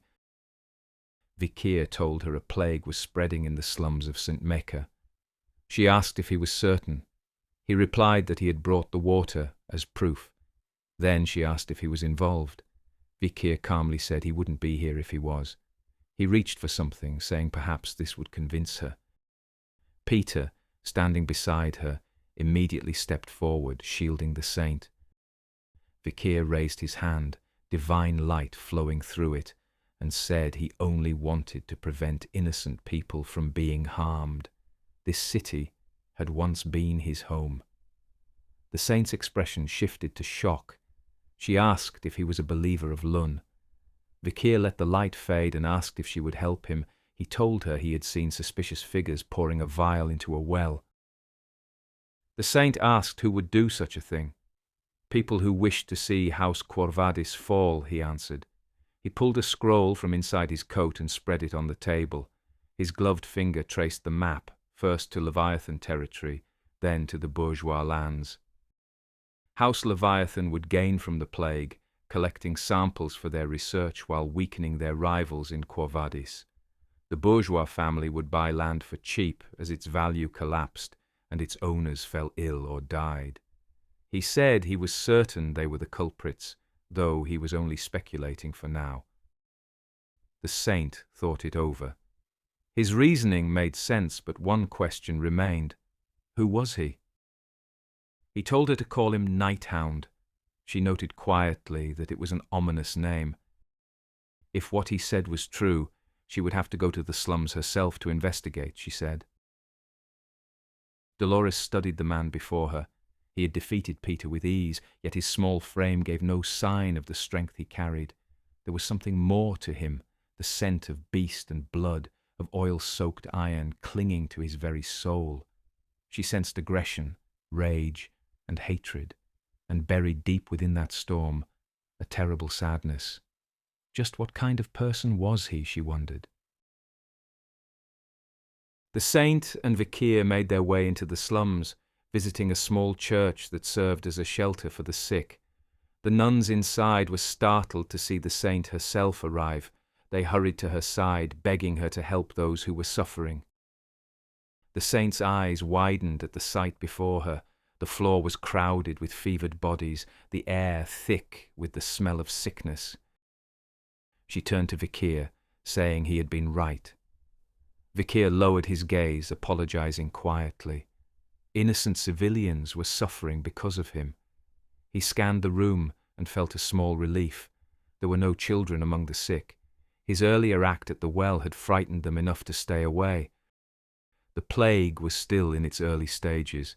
The saint should be able to heal them, he thought. She knelt among the ill and whispered a gentle prayer. Her voice trembled with compassion as she told them not to be afraid. When she finished, a tear fell from her eye and struck the stone floor. Golden light burst from where it landed, filling the church with radiance. The windows glowed, spilling divine light into the slums outside. The people began to breathe easier as the red blotches faded from their skin. The nuns stood speechless at the miracle before falling to their knees, thanking the saint for healing everyone in the room. Vikir watched in silence. This was what he had come for. He needed to take that miracle back to the woodlands. Later that night, Dolores sat alone in a dimly lit room, marking a map with every new case that had appeared. She needed to find the source, the contaminated well. On the table before her sat a vial containing a sample of the plague. She studied it in silence, thinking how cruel its creator must have been. The disease killed slowly, forcing its victims to suffer until the end. She knew she had to locate the right well and purify it from within if she wanted to end their pain. A quiet sigh escaped her as she realized she had drifted into thought again. There was no time for that. She needed to return to the patients. As she stood, a wave of dizziness struck her. Her knees buckled, and she caught herself against the desk, breathing hard. She had used too much divine power. Still, she forced herself upright. She couldn't stop now. When she stepped outside, the 3 lords from earlier were waiting for her, offering their assistance. She listened, noticing how they spoke down to the people of the slums with veiled disdain. She sighed inwardly, then smiled politely and said she would gladly accept their help, masking her irritation behind a practiced expression. The men, clearly taken by her beauty, stumbled over themselves to follow her. They made their way to the camp designated for the sick. The 3 lords covered their mouths at the stench, complaining about the unsightly surroundings and offering no real help.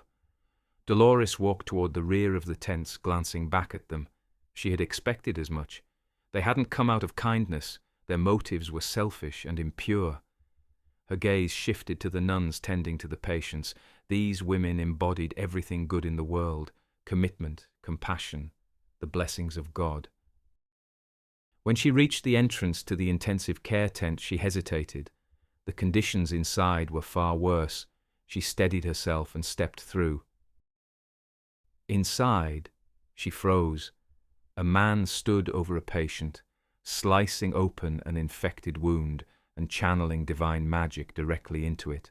The wound closed cleanly, the plague fading away. A priest beside him watched in awe. The technique was remarkable. It concentrated divine energy efficiently, making the healing more potent while conserving power. Dolores's eyes widened as recognition struck. That man, wasn't it Nighthound? She watched in silence, captivated by how effortlessly he balanced medicine and divine power. Vikir thought to himself that he could only wield this strength because of his past life. Normally, divine power required good deeds to maintain, but during the demon war, the gods had grown desperate. They had granted power freely to any soul who fought for their cause, allowing good deeds to be repaid later. Even the definition of good had shifted. Slaying monsters had become an act of divine merit.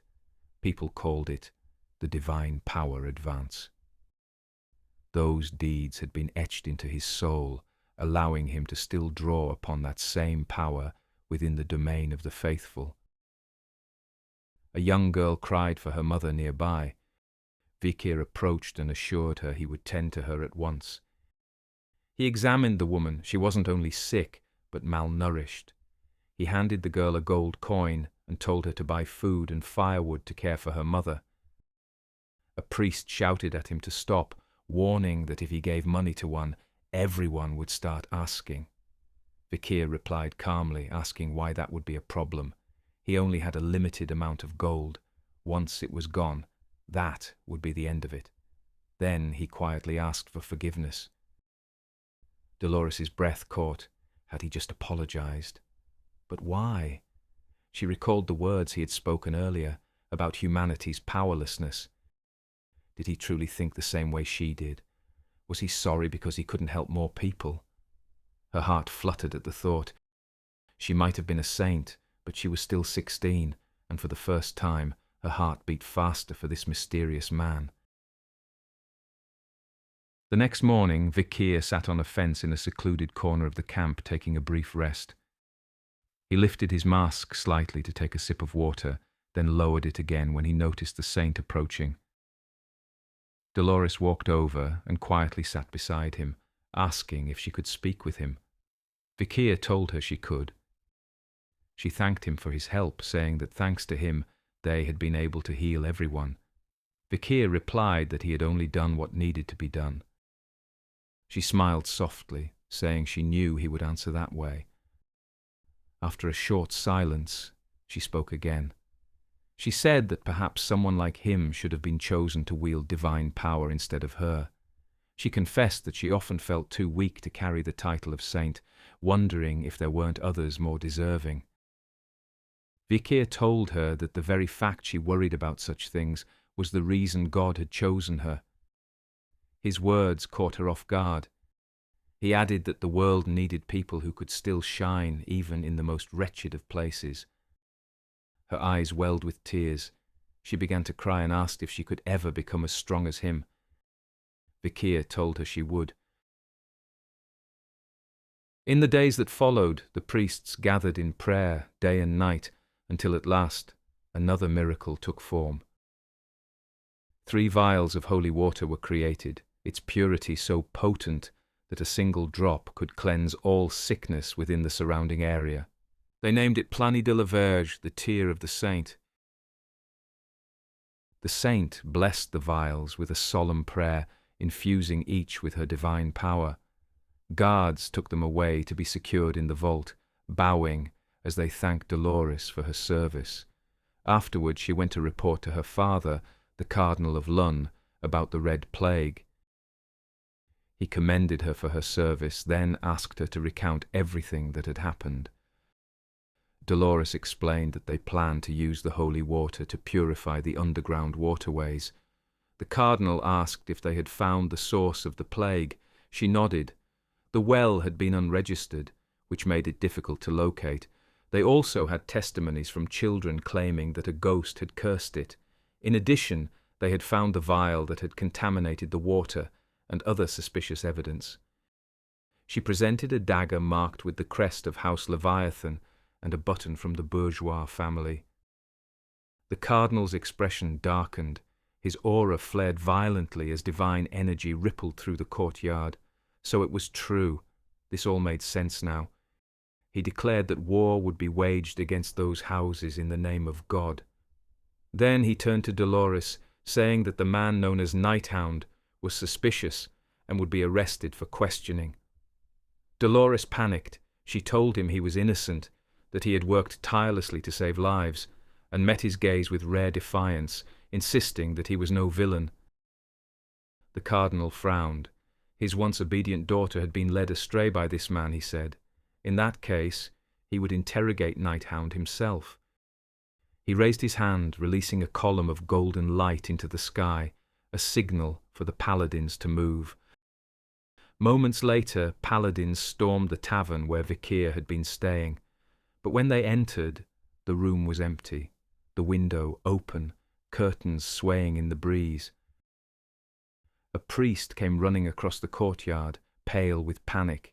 He stammered that the vault had been breached. One vial of holy water was missing. Dolores froze as realization struck her. Was that what Nighthound had come for all along? Elsewhere, high above the city, Vikir stood on a rooftop. He opened a small sack and revealed the stolen vial, the tear of the saint. He looked at it quietly and offered his thanks before vanishing from the rooftop.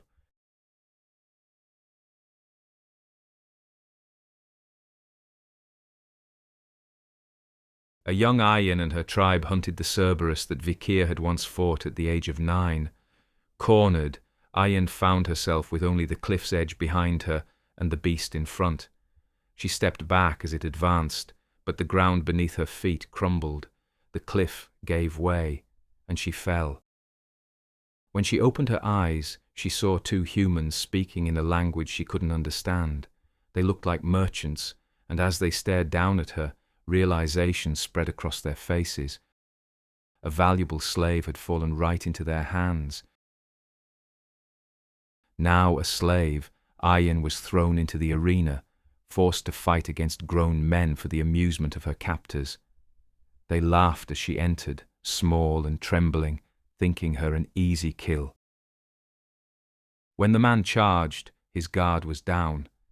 Aryan slipped past him and cut across his neck, but her victory was short-lived. The man caught her by the ankle and hurled her against the wall. The crowd erupted in laughter, every face behind a masquerade mask cheering as the man raised his arms in triumph over a child. Aryan lay motionless on the dirt, tears blurring her vision as thoughts of her lost family filled her mind. Time passed.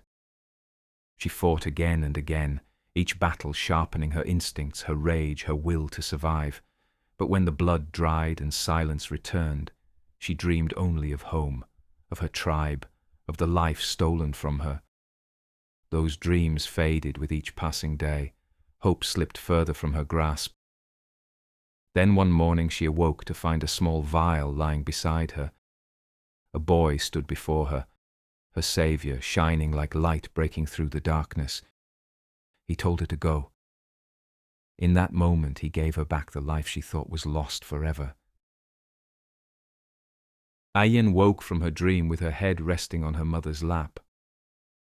Aquila brushed her hair aside, asking softly if she'd been having a nightmare. She told her daughter she had kept calling for Vikir in her sleep. Aryan's voice was faint as she admitted the pain was getting worse. Her chest ached, her strength was fading. She wondered aloud if it could be the Red Death. Her mother smiled faintly and said that once she and Aryan's father had planted a small seed. They cared for it until it grew into a sprout, then into a beautiful flower. Then they plucked that flower, crushed its juice, and smoked it. After that, they rolled on the ground in drunken ecstasy, and that was the night Aryan was conceived. Her smile faded slightly as she added that her father was executed by her grandfather soon after for his actions with his own daughter. Aryan groaned, asking why she would ever tell her that. Now she felt even worse. Aquila only laughed, saying the moral was that life is unpredictable and all they can do is keep living. She told her daughter to hold on a little longer, that Vikir would surely return with the cure. Aryan, ever dramatic, whispered that the light was fading and she might not last that long. Then a voice shouted from outside the hut. He was here. Vikir had returned. Aquila smiled, telling her daughter that she'd said he would come, but when she looked down, Aryan was already gone, sprinting toward the door. Her mother sighed, frowning as she muttered to herself, hadn't she just said she was dying? As Ayen ran toward Vikir, memories of the past rushed through her mind. She remembered the terror she'd felt after escaping the slavers, the helplessness of being alone in a world she didn't understand. But that changed the day she saw him face Madame Eightlegs head-on, that monstrous creature that even seasoned warriors feared. In that moment, he had taught her what courage was. The crowd had gathered at the edge of the village, and Ai Yen pushed through, eyes searching desperately. There he was, standing before her, worn from travel yet unmistakably him. He spotted her at once, his tone breaking through the noise as he asked if she was all right, if the Red Death had reached her. Before he could finish, she ran straight into him, throwing her arms around him with enough force to knock them both to the ground. Vikir grunted, half smiling, as he remarked that she nearly broke his back. He looked at her closely and asked if she truly wasn't sick. Ayen clung to him tighter, saying she felt better now that he was back. He exhaled faintly, teasing that it sounded like she'd been faking it all along. She pressed her head against his chest, a smile forming as a tear slipped down her cheek, welcoming him home. Vikir went straight to Ahun's sister. He sat beside her as the tribe gathered around, every eye fixed on him. From his pack, he drew a small sack and carefully pulled out a vial of holy water. The moment it touched the air, the hut filled with golden light. Even without opening it, the holy radiance poured over her skin, and the red spots vanished in an instant. Gasps spread through the crowd. They stared in awe, whispering that Vikir had truly returned with a cure. He turned to Ayen and asked how many others were still infected. She told him there were around 30. Vikir's expression hardened as he asked if the other local tribes had been struck as well. Ayen nodded, explaining that the neighbouring tribes were suffering even more. Entire camps falling to the Red Death, their numbers dwindling by the day. Some were already on the verge of extinction. Vikir rose to his feet and told her to send word for all tribes to gather here. She hesitated, asking how he could possibly cure them all. He answered calmly that she didn't need to worry. He could do it. And when it was done, every surviving tribe would owe them their lives. The onlookers erupted in cheers, shouting that Vikir was going to save them all, not just their tribe, but every tribe nearby. He then turned back to Ayen and mentioned the beast Ka, the one they had encountered before. He told her it was dead. He had killed it on his way back to the village, and they should recover the body for food. The tribe was stunned. They laughed in disbelief, saying the tales about him only grew more legendary by the day. Vikir didn't linger on their praise. His tone was steady as he told them they had little time. Everyone must gather at the river's source. That night, the 3 tribes of the region gathered at the river's source. Vikir stood at the water's edge as the moon hung over the forest canopy. From his pack, he drew the vial and emptied its contents into the river. The surface bloomed with golden light. A wave of energy rushed downstream like a living current, purifying everything it touched.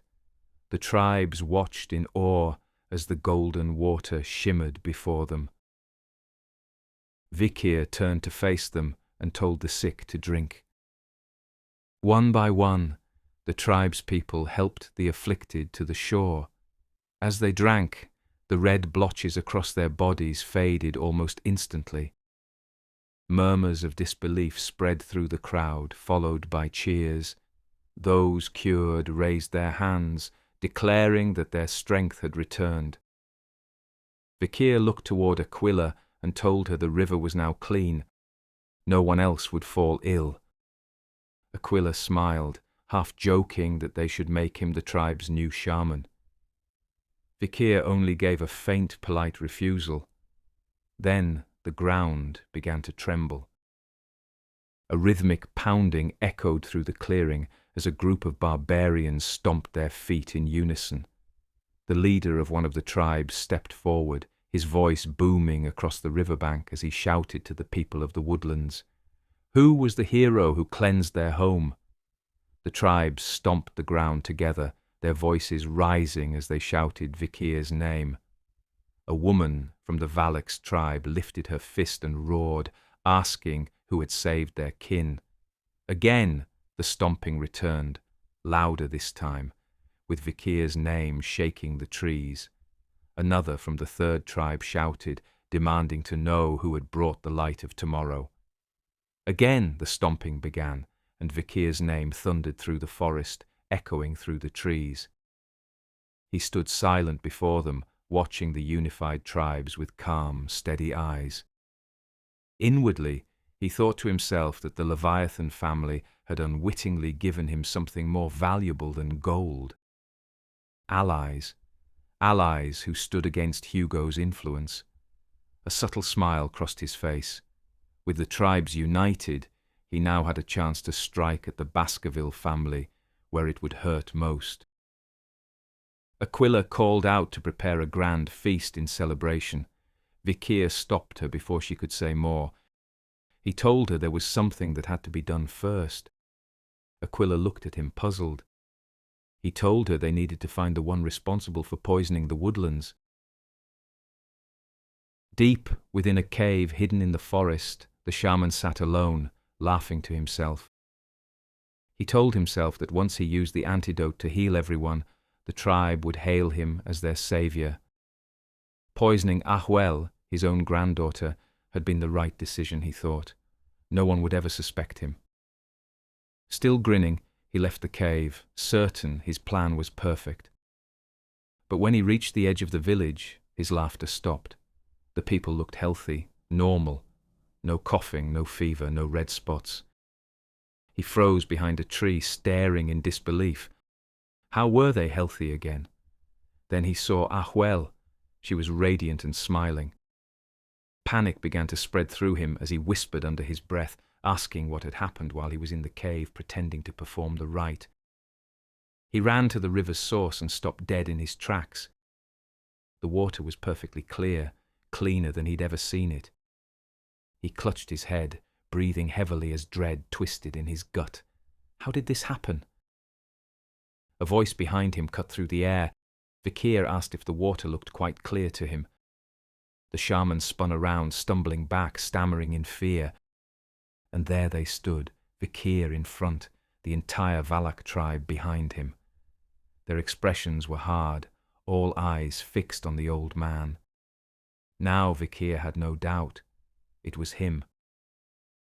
In his past life, there had been a cautionary tale among storytellers about an atrocity committed by an old man of the woodlands, a man who poisoned his people to become their hero, hoping to save them himself. But his cure failed, and most of his tribe died. That man, Vikir realized, was standing before him now. The shaman tried to steady himself, thinking it impossible for them to know what he had done. He straightened and asked why everyone had gathered here. Aquila stepped forward and asked if he had completed the rite successfully. The shaman nodded quickly, stuttering that of course he had. The disease should begin fading soon, he said. The chief's voice grew sharp as she mentioned the rumors spreading through the empire. That war had broken out between noble houses because of this plague. She wondered aloud if it had been deliberately created and released into the woodlands. Then her eyes narrowed on the shaman. Why would a noble house from the empire bother poisoning them? The shaman's breath quickened. He insisted he had no idea, that he had only just left the cave after performing the rite and knew nothing about such matters. Aquila's tone hardened. Then, why had he come straight here, to the river's source? She turned toward Vikir. He came just as you said, she told him. Vikir nodded. Then she faced the shaman again. Let's see if Vikir's next prediction comes true. The old man froze, trembling as he asked what she meant. She thought back to what Vikir had predicted, that the shaman would carry the antidote himself and use it to cure the water, claiming the rite had healed the tribe. Her voice was steady, commanding now. She told him to open the pouch he carried and show them what was inside. The shaman's eyes went wide. He stood there in silence, pale and shaking. When Vikir first returned to the village, he asked Ayyan about the shaman's past. She told him the man wasn't originally from their tribe. The former shaman had taken him as a slave from another tribe, though no one knew exactly which one. Years later, he killed that same shaman, who had been accused of plotting a rebellion. For exposing the plot, he was freed from slavery and made the new shaman in the dead man's place. From then on, he did everything he could to be accepted by the tribe, but by the time the tribe truly embraced him, he was already an old man. Vikir quietly wondered if the old man believed the tribe owed him for all those lost years. Perhaps he coveted the chief's position, or even control of the entire woodland. Aquila's voice broke the silence, sharp and cold.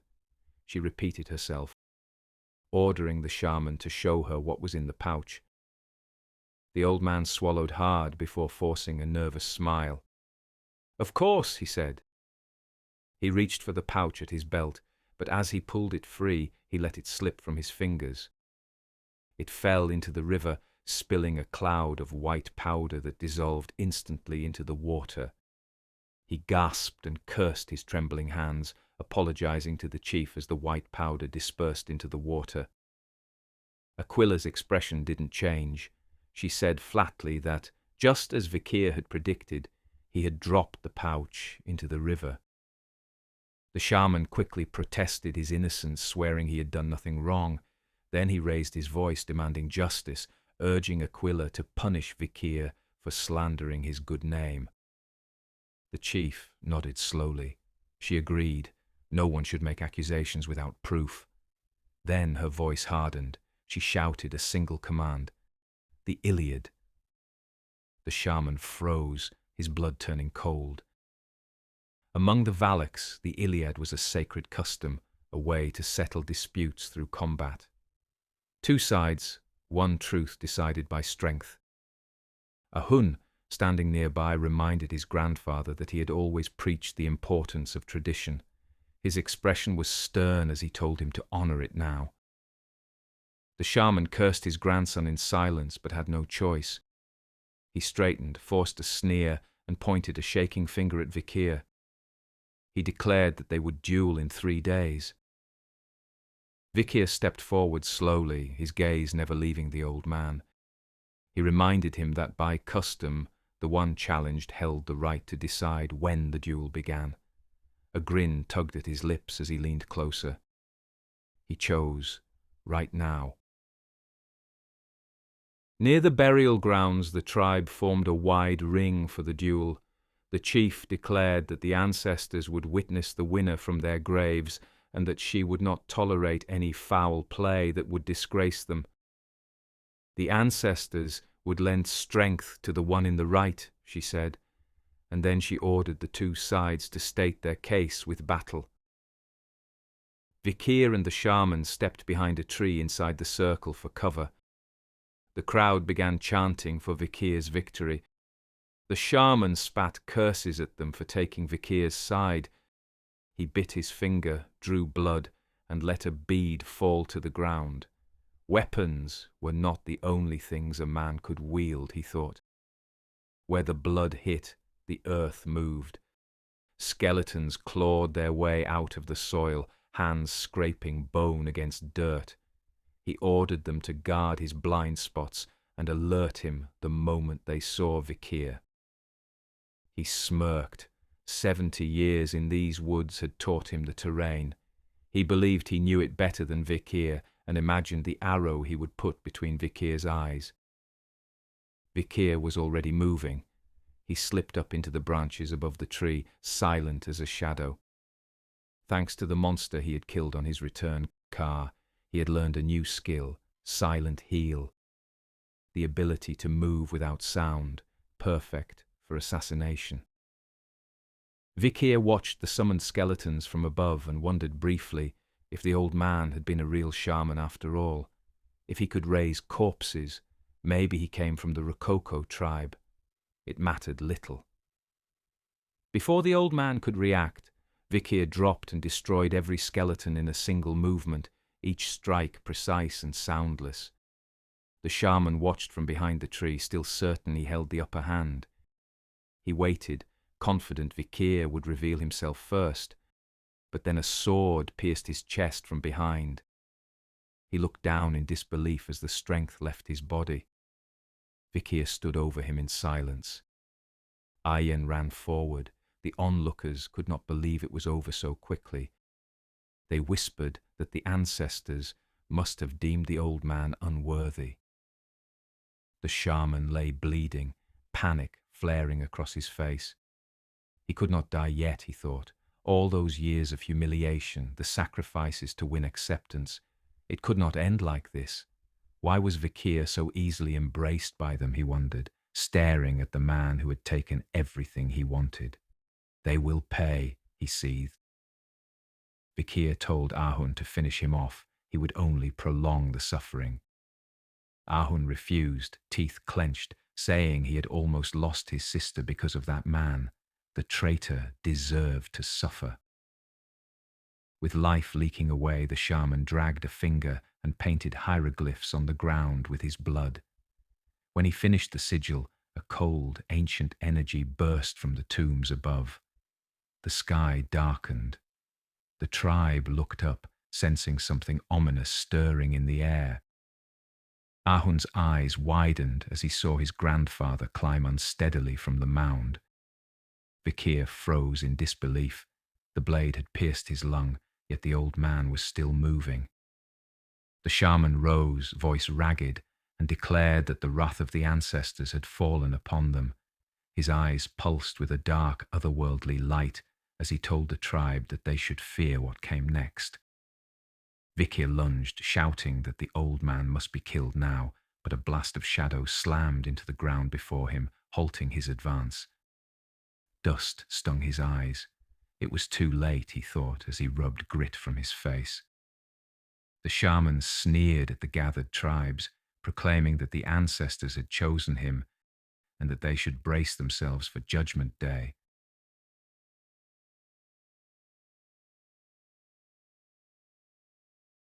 Before them stands the corpse of a once proud archer, her flesh leathery and mummified, stretched tight over bone. Ayen says it's their ancestor. Vikir grits his teeth. Did the shaman truly resurrect their forebears? The thought stuns him. How could he even have the power to do this? Unless he'd turned himself into one of the undead. The shaman's chant grows louder as more graves stir. Skeletal hands break through the soil. His voice carries through the mist, mocking them. He tells them he hasn't been idle all these years, and that more than one ancestor rests beneath these lands. The risen dead lift him and carry him away. Ahun shouts after him, demanding how much further he'll disgrace their family. He raises his bow, but a glint of dark energy flashes high in the mountains. From above, the reanimated ancestor aims her arrow at him. Before she can release it, another shaft flies and shatters her skull to dust. Aquila's voice cuts through the haze. Their foes are not their ancestors, she reminds them, but puppets bound to the shaman's will. They can honor them later. Right now, survival comes first. The tribe clashes with their own ancestors in a brutal fight. The shaman had raised them all, turning the fallen into enemies. At the center, Aquila holds the line, arrows flying with precision, her aura flaring as she cuts down the undead to protect her people.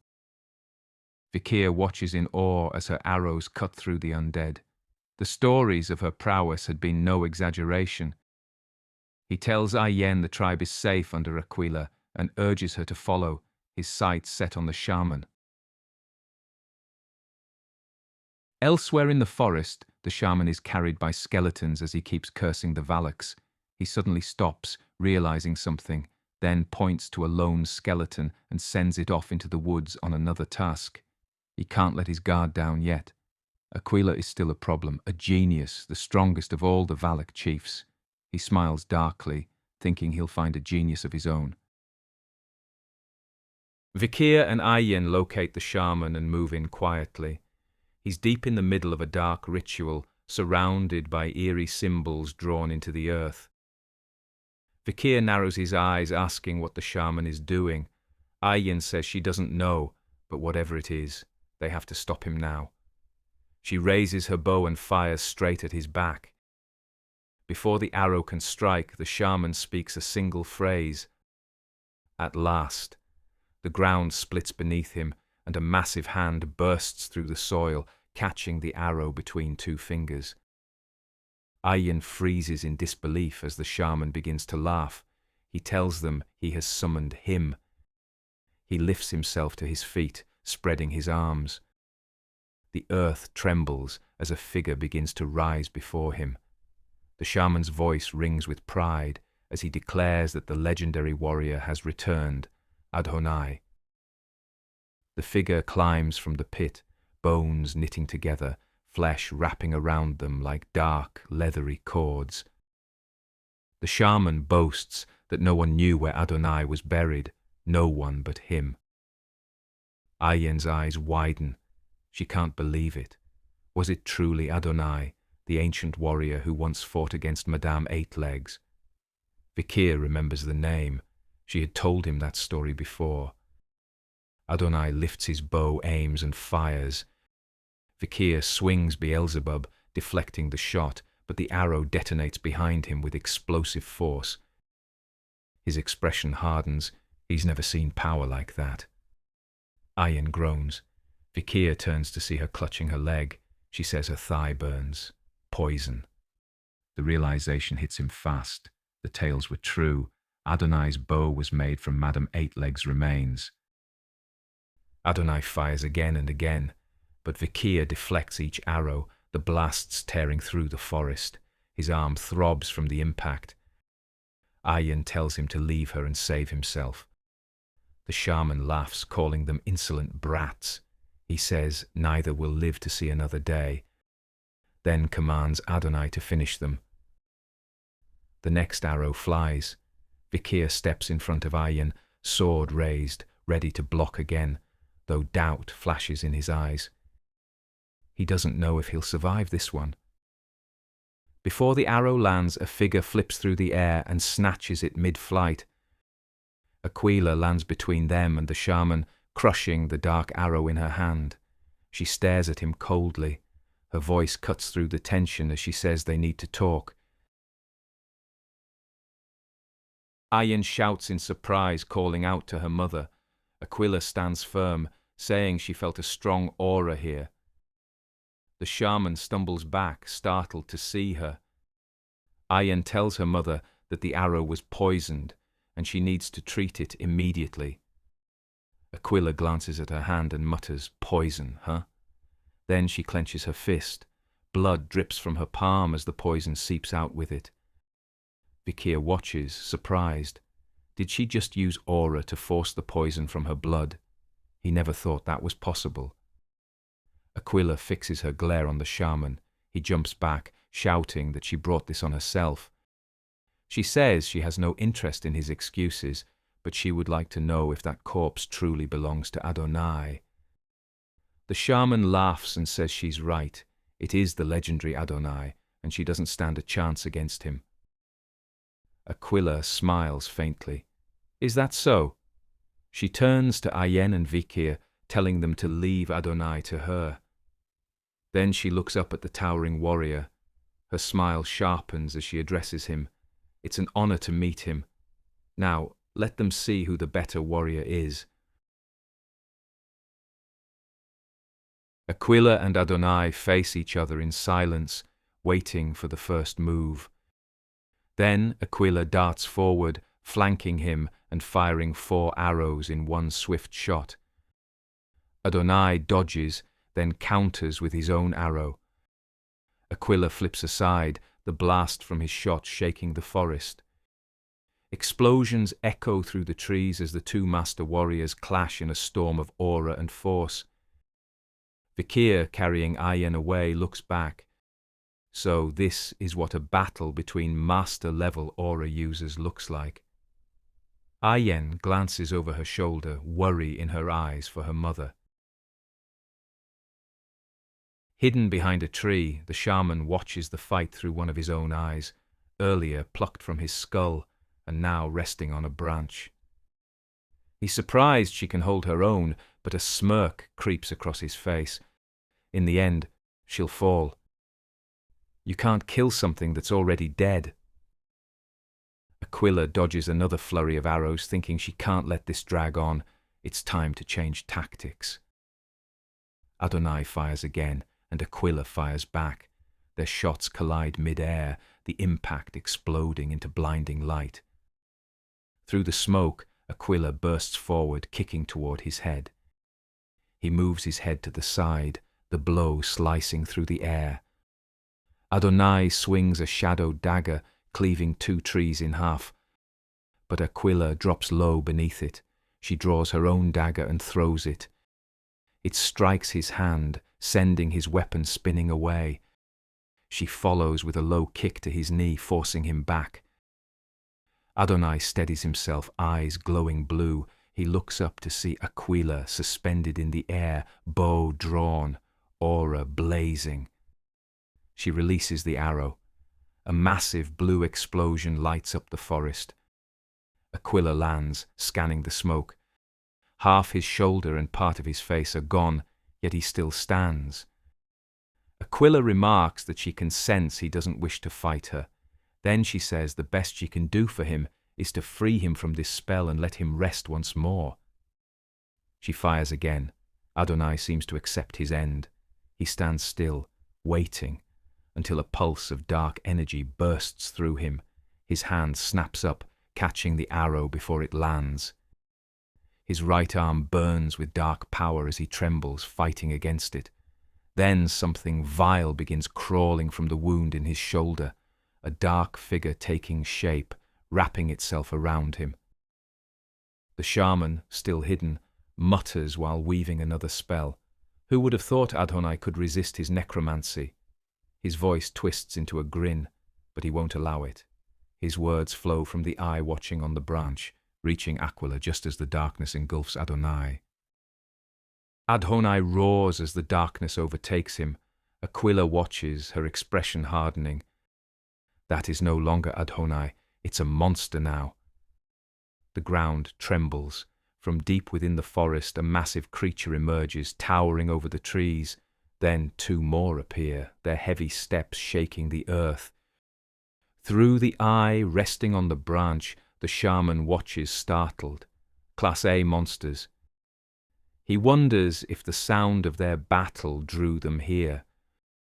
The corrupted Adonai turns his bow toward them and releases a volley. Their heads explode, and the beasts fall with a thunderous crash that shakes the forest. He turns back to Aquila. She gasps. She didn't even see the arrows fly. The shaman's laughter flows through his watching eye. This is the true power of Adonai. He orders the creature to kill her. The monster fires a storm of arrows. Aquila darts through the forest, dodging as the ground erupts around her. Each arrow that grazes her slows her a little more. The air thickens with killing intent. This time, she feels it clearly. She gains some distance, plants her feet, and turns. She has to end this now. Drawing her bow, she releases two arrows. As they near their mark, the monster raises a hand, conjuring a spinning vortex of dark energy. One arrow hits the vortex and burns away into nothing. Aquila's eyes widen, but then a grin forms on her face. He only noticed one of them. The second arrow had curved around, cutting through the air unseen. It strikes the monster in the back of the neck. She says calmly that the first arrow was meant to look like it missed, but it would always swerve back and strike from behind, a skill she developed herself. She adds that Adonai had inspired it after she heard tales of his battle with a knight from the Empire. The creature stands still, then reaches forward and yanks the arrow from its neck. Aquila tenses in disbelief. The shaman's laughter leaks through the watching eye, mocking her. He says she has no experience fighting the dead. Adonai is already dead. Piercing his neck won't kill him now. Ayen watches the explosions from afar, fear tightening her chest. She prays for her mother, whispering for her to hold on just a little longer. Vikir glances at her and tells her quietly to stay hidden while he goes after the shaman. Dashing through the forest, Vikir thinks fast. The shaman is terrified of Aquila. He wouldn't stay too close. Then movement flickers at the edge of his vision. He turns and spots the shaman. Changing course instantly, he sprints toward him, thinking one clean strike is all it'll take. But a chill crawls up his spine, an attack from behind. He leaps back just as an undead warrior crashes down, its foot slamming into the ground where he stood moments ago. Vikir slides across the dirt, steadying himself. The shaman turns at the noise, his face twisting in irritation. It's that brat again. Vikir's eyes dart around. 3 undead warriors now surround him. The shaman scowls, saying he knew someone would try to sneak up on him. Then he raises his hand and orders the undead to attack. All 3 lunge at Vikir at once. Back at the battlefield, Aquila struggles to stay on her feet. Her strength fades, and she collapses to her knees. Watching from afar, the shaman laughs, delighting in her fall. He declares that the protectors of the woodlands will die, and he shall become their new master. That will be the lesson for treating him as they did for so long, he sneers. But a cold voice cuts through his gloating. It tells him he can't let that happen. Vikir tears through the undead warriors with ease, his movements sharp and deliberate, the 6th form. He speaks calmly as he advances, saying the tribe of the woodlands are his allies now. He won't allow the shaman to take them. The shaman's confidence falters. How did he kill them so quickly? Those undead had been high-class sword graduates in life. Could this brat be stronger than them? Vikir narrows his eyes. He tells the shaman he hopes he enjoyed his twisted little dream while it lasted. Fear grips the shaman. He stumbles back and screams for Adonai to save him. From afar, the creature turns toward the voice, dark energy gathering in its hand, forming a deadly beam aimed straight at Vikir. But before it can fire, Aquila launches forward, her kick slamming into its back. The blast fires off course, tearing through the forest instead. Vikir seizes the moment and charges the shaman. The terrified man keeps shouting for Adonai to protect him, but it's too late. Vikir strikes once, then twice, and the 3rd swing sends the shaman's head tumbling to the ground. The battle rages across the forest as the tribe fights to survive the undead. One woman stumbles, bracing herself for the final strike. But just as the undead warrior's blade descends, it halts mid-swing, its reanimated flesh crumbling into dust. All around the battlefield, the undead collapse, their decayed bodies breaking apart until only bones remain. Aquila stands before Adonai, panting but still upright after their fierce battle. The dark energy surrounding him slowly fades, revealing the man their tribe once revered. His leathery skin begins to dissolve, scattering into the wind like dust. Aquila steps forward and takes his hand as his form weakens. She bows her head and whispers for him to rest in peace, esteemed forefather. Elsewhere, even decapitated, the shaman's head still screams that the woodlands will be his. Vikir stares down at it, thinking how impressive it was. the power the man managed to wield in the end. If he had devoted himself to becoming a true shaman, he might have become the hero he always wished to be. The head lets out a twisted laugh, taunting Vikir that it isn't over yet. Before he can say another word, an arrow strikes between his eyes, silencing him instantly. Vikir turns to see Ahun standing behind him, bow in hand, fury burning on his face. Ahun lowers his weapon and apologizes for not killing his grandfather when he'd been asked to. Vikir places a hand on his shoulder and tells him not to worry. No one could have expected this. Then he adds quietly that he did well as the shaman's head crumbles to dust. Vikir looks toward the forest and tells Ahun it's time to return to the village.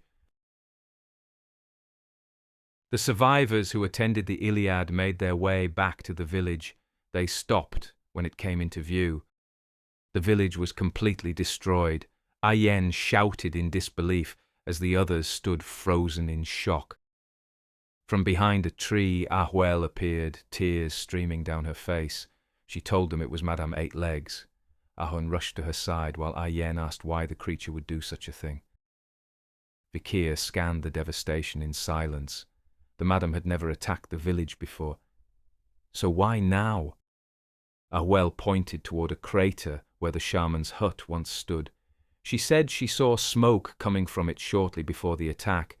Moments later, Madame Eight Legs appeared, destroyed the hut, and then wiped out the rest of the village before leaving. Vikir walked over and examined the crater. He noticed torn leaves scattered across the ground, and nearby, the skeleton of an orangutan, just like the ones the shaman had summoned. He crouched and picked up a leaf, wondering if the man had burned them to attract insects. He hadn't realized the shaman was capable of something like this. The chief shouted the shaman's name in rage and struck the mountain wall with her fist, leaving a long crack across its surface. The tribespeople begged her to stop, warning her that her wounds were reopening. Aquila steadied herself, then told them they would rebuild, but first they needed to find any survivors, recover the dead, and lay them to rest. She ordered them all to move. Ayen looked down in horror.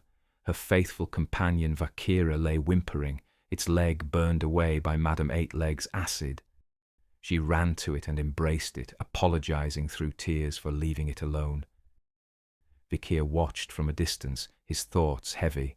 Madame Eight Legs, the nightmare of the woodlands, the terror of every tribe. The Valak saw her as a natural disaster, something that couldn't be fought or avenged. He stayed there, standing amid the smoke and ruin, as the cries of the survivors carried through the broken village, and as he looked upon the devastation, he couldn't help but wonder if such a monster could truly be destroyed. Night fell over the ruined village. The fires burned low as the tribe tended to the wounded and gathered what they could. Vikir made his way to a small cave near the ridge where Aquila was resting. She looked up as he entered, her arm still wrapped in bandages. He asked her to tell him everything she knew about Madame Eight Legs. Aquila frowned, asking why he wanted to know about that monster. Vikir unrolled a piece of parchment he had taken from the Rococo tribe's ruins. It described Madame Eight Legs' poison, her battles with other beasts, and the location of her lair. But it didn't explain why the tribes feared her so deeply. Why hadn't anyone ever joined forces to defeat her? He asked. Aquila studied him for a moment before answering. Their tribe also kept records, she said. One told the story of Master Adonai's battle with Madame Eight Legs. In that fight he destroyed one of her legs, but it grew back instantly, and where one was cut, two grew in its place, stronger than before. The rest of her body was impenetrable. Not even Adonai had been able to kill her. Aquila glanced at her wounds and said that even a small amount of her poison was nearly fatal. She was proof enough of that. Then she told him that if he planned to fight that monster, he should stop. She didn't want to lose any more family. Vikir was silent. She was right. His chances were slim. Not even Adonai had been able to kill her, but she was still a monster. During the Age of Darkness, monsters just as strong as her had been hunted and defeated, and all of them, no matter how powerful, had weaknesses. He stepped out of the cave, staring into the dark forest. He would find it, and then he would destroy her.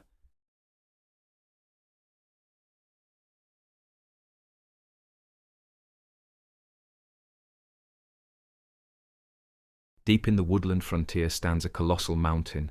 Madame Eightlegs lives within. The massive spider crawls out, her long limbs dragging over stone. The sound carries through the forest as she leaves to hunt. Hidden among the brush, Vikir watches her noisy departure without being seen. He has tracked her movements for days. By his estimate, she will not return for at least 2 hours. Now is his chance to see what waits inside. He leaps up the mountain and reaches the summit. At the top, he finds a wide opening. It drops into darkness. When he looks down, he realizes the mountain is hollow. He slips inside.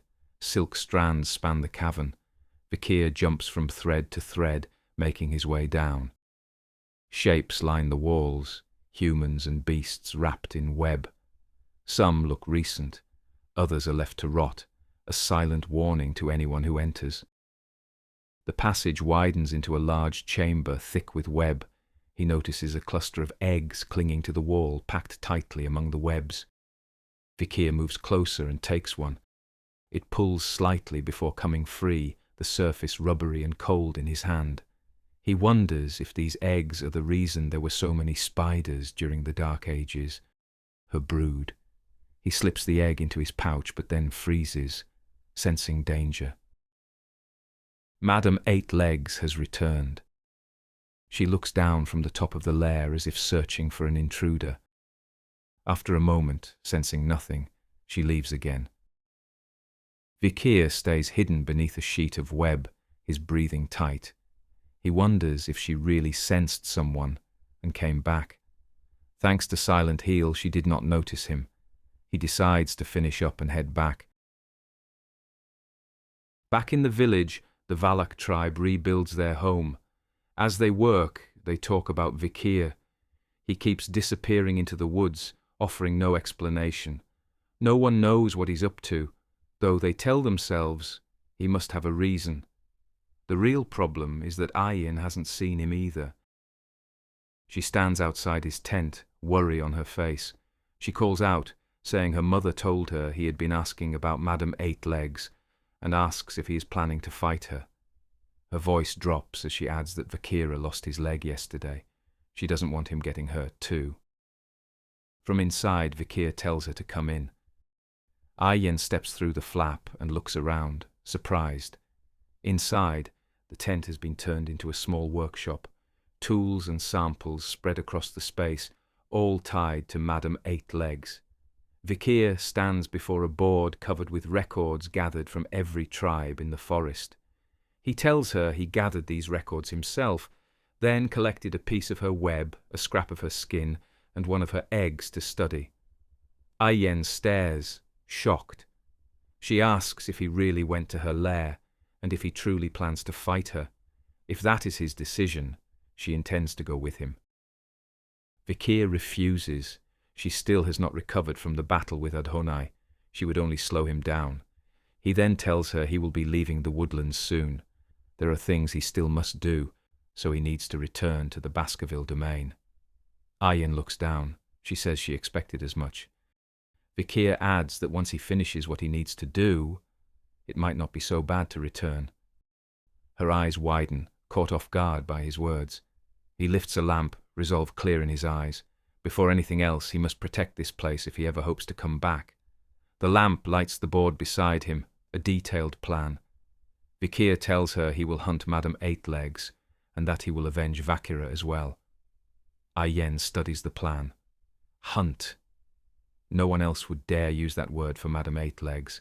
She reflects on how he always managed to solve the problems no one else could. She faces him, her expression lifting into a bright smile, then asks if he knows he inspires people, that he gives them hope. She rests her hand on his, asking if they should have hope this time as well. Vikir tells her, of course. Later that night, deep in the forest, Vikir stands before a large lizard.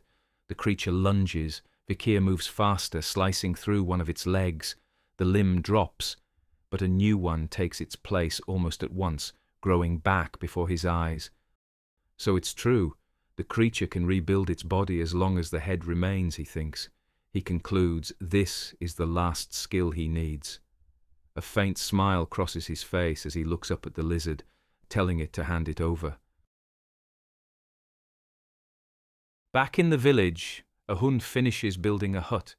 His friends stare at the finished structure in surprise, asking when he suddenly became good at building. One of them asks if he really built it for Vikir. Ahun says Vikir is like a brother to him, so it only feels right that he should have a permanent home. The two laugh, reminding him he used to despise Vikir at first. Ahun tells them to shut up. He adds that thanks to Vikir, the village is starting to come back together. He tells them they should all go show it to Vikir. They head toward Vikir's tent, but he isn't there. Disappointment falls over them. They had wanted to see how moved he would be by their gesture. Ayen walks up behind them, saying there's no way Vikir would get emotional like that. A worried look settles on her face as she wonders if today is the day. She quietly asks the god of the woodlands to watch over him.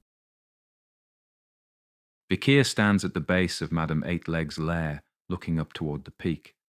She should be asleep by now, he thinks. The perfect time to hunt. He has already imagined dozens of possible outcomes and how to respond to each. Now, the moment has come. The hunt begins. Inside, Madame Eightleg sleeps.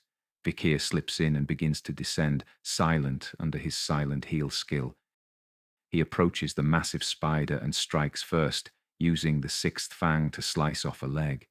The spider jolts awake with a piercing screech as two new legs sprout where the one was cut, regrowing almost instantly. She lashes out. Vikir dodges, red light flashing against the walls as he rebounds and cuts through her legs again and again. Madame Eightleg shrieks and fires a burst of poison. Vikir slips aside, but a single drop touches his arm. The poison spreads quickly. He steadies himself. He hadn't wanted to resort to this, but he has no choice. He severs the arm before the poison can reach his shoulder. A moment later, a new arm sprouts whole again. The spider freezes, shocked.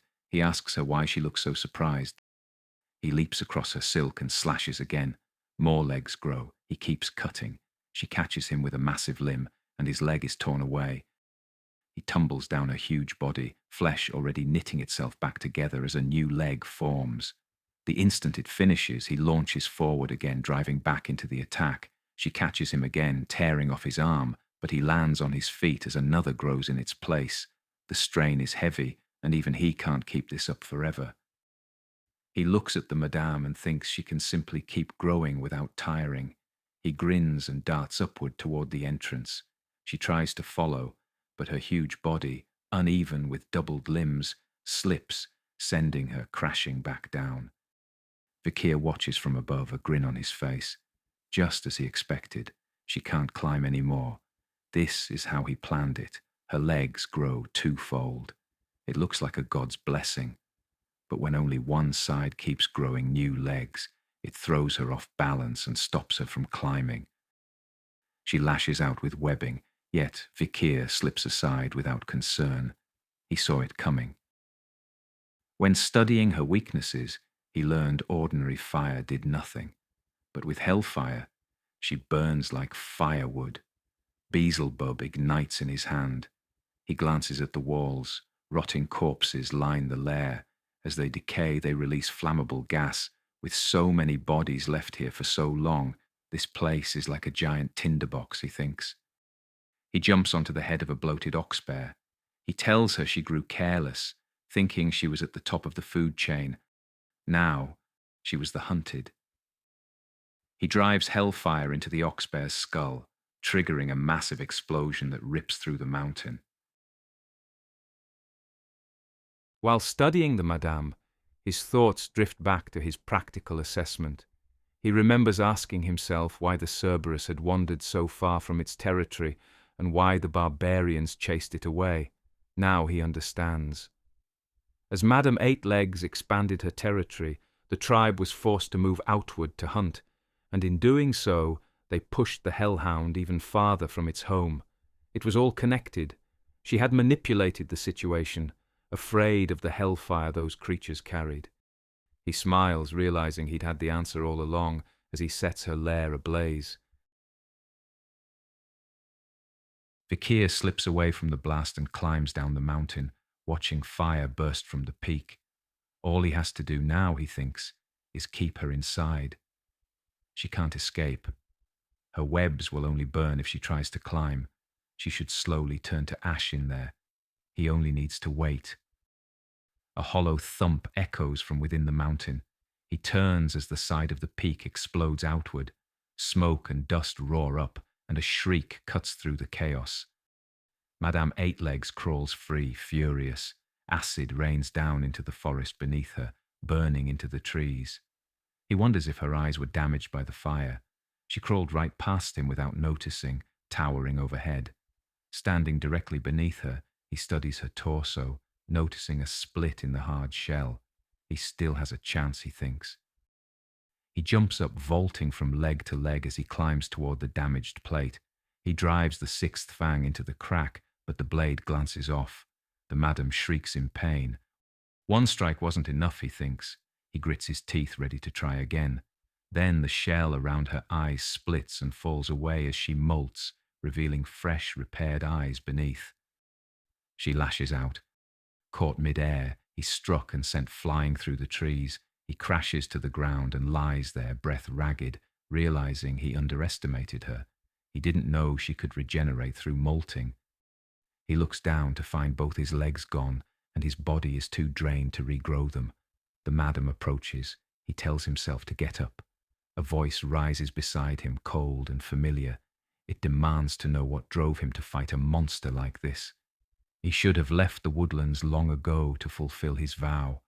All he should think about is revenge, the promise to kill Hugo. He looks up and sees a shimmering figure of his past self standing over him. It tells him coldly not to forget the promise they made. His severed head lay beside him, speaking with the same cold voice. It told him he had become slow and lazy since coming to the woodlands. It shouted for him to remember the hatred he felt for Hugo, to remember the blade when it pierced his neck. Vikir's thoughts drift back. His only reason for existing had been to carry out the missions given by his master. Success was everything, even if it cost him his life. That was what he had been taught from birth, and he obeyed. Pleasing his master was all that mattered. But when Hugo turned his back on him and had him executed, Vikir finally understood how worthless his life had been. His master threw him away like an unwanted mutt. His former self told him they must make Hugo suffer the same despair they felt in that moment. The head screamed that Vikir had ruined everything, that killing Hugo and the Baskervilles was the only reason Vikir van Baskerville exists. Vikir lay there on his back, staring up as he listened. Had he ever once thought of disobeying Hugo? There had been a moment, just one, when he thought about breaking away from the pack, but in the end, he kept following the leash around his neck. He had been nothing more than a well-trained hound. His teeth clenched. He told the voice to be silent, to stop trying to control him. He screamed that he would never let anything control him again. Yes, he had taken a vow to kill Hugo, but he wished he had made different choices back then. What he truly wanted was liberation. Madame Eight-Legs closed in. A massive leg came down to impale him, but Vikir rolled aside at the last moment. He had decided he would take his revenge, but he would also protect the place he wished to return to. That was his choice, not anyone else's. He dragged himself upright and faced the spider. He ground his teeth and vowed to live by his own will. He told himself to get up and fight. Madame Eight-Legs lunged again. He still couldn't regenerate. He was forced to crawl and pull himself away. He would not die here, he told himself, but just as her piercing leg came down, a blinding blue flash struck it, then another. Vikir looked up. Far in the distance, figures stood atop a ridge, glowing with aura, Ayen, the chief, and the warriors of the Valak tribe. Ayen stood beside her mother and shouted at Madame Eight Legs to leave her future husband alone. She cried out that they had come to fight with him, all of them. Ahun roared that Vikir was his brother and didn't need to face this alone. The warriors below echoed him, shouting that they must aid the hero of the woodlands. More Valaks raced across the forest floor, unleashing arrow after arrow at the spider. Vikir watched them. Then he began to regenerate, thinking they never listen. Quietly, he thanked Ayin for saving him again, then rushed the spider, striking the weak spot once more. The blow bounced off, but he only dug his heels in harder. He would strike again, he thought, again and again. The spider slammed her legs down, shaking the ground as she tried to crush both Vikir and the Valaks. The warriors scattered, shouting not to give up. From a distant mountaintop, Aquila watched the battlefield. They had feared this monster for so long that they had forgotten. She was only a monster, not a god. She watched Vikir struggle and thought that this warrior had reminded them how to face their fears. Her eyes began to glow blue. Even if she bled out from her wounds, she would open the path for him. She drew her bowstring, gathering aura until it trembled. She aimed for the spider and whispered for Vikir to watch for the opening. The arrow flew. It slammed into the spider's side, enlarging the crack. Madame Eight Legs screamed as her body faltered. Vikir saw his chance. His eyes flared red as he launched forward, a blur ripping straight toward the madam. He struck the weak point again, using the first form, the deep piercing tooth. The blade tore through and carried him inside the spider's torso. Ayen's eyes widened, and she blurted out in disbelief, asking if he had actually gone inside her body. Inside, Vikir continued. The second form, biting tooth. The third, gashing tooth. The fourth, tearing tooth. The fifth, crushing tooth, ripping his way through the spider's insides. He swore he would no longer live like a shackled hunting dog. Then he unleashed the sixth form, the shattering tooth. Outside, the spider screamed in pain as Vikir tore her apart from within. Then, suddenly, she went silent. One of her eyes bulged, and Vikir burst out from inside her body. The tribe watched, stunned. Had he really cut his way out? Madame Eight Legs collapsed, and the forest fell into dust and silence. Vikir lay on the ground, exhausted, right in front of her. His body felt weak, his skin coated in poison. Her blood must be poisonous too, he realized, wincing as it burned into him. He looked back at the madam. Her cries were fading, growing thin. She would die soon, he thought. His vision began to darken. He needed to wash the poison off before it was too late. Beelzebub launched itself into Madame Eight Legs and began to feed. Time blurred. Through the haze, Vikir faintly heard Ayen's voice, and everything went black. Moments later, his eyes opened again. He told her he was fine. Thanks to Beelzebub devouring Madame Eight Legs and taking her poison skill, Vikir had become immune to poison. After the battle, the tribe held a great feast, celebrating as they ate the remains of Madame Eight Legs. Vikir sat among them, looking exhausted. How many days had they been celebrating now, he wondered. He eventually slipped away for a quiet walk. Ahead, he spotted Vakira, who jumped up happily at the sight of him. He asked the wolf how it was feeling, then told it he'd heard it had gained a new mate, beating off other males in the process. He congratulated it, rubbing its chin. He told the wolf it could rest easy now. Madame Eight Legs had paid for what she did to its leg. Vikir lifted his hand from the wolf and looked at it. After devouring the madame, the seventh form felt close. He could sense it. He might be able to use it, at least to some degree. It was still incomplete, but Hugo was also at the 7th form. Vikir thought he was making good progress toward his goal. He paused. He had accomplished everything he needed to do in the woodlands. He said aloud that it was time to return to Baskerville, as someone listened just out of sight. The day came for Vikir to leave. The tribe gathered to see him off, with the chief standing at the front. Vikir thanked her for giving him permission to go. Aquila replied that there was no reason to stop him. Once family, always family, she told him. Their ties would not break with distance. No matter where he went, he would forever be the leader of the Valak's hunting pack. Vikir smiled and thanked the chief. He glanced around, wondering where Ayin was. Not seeing her, he turned to leave.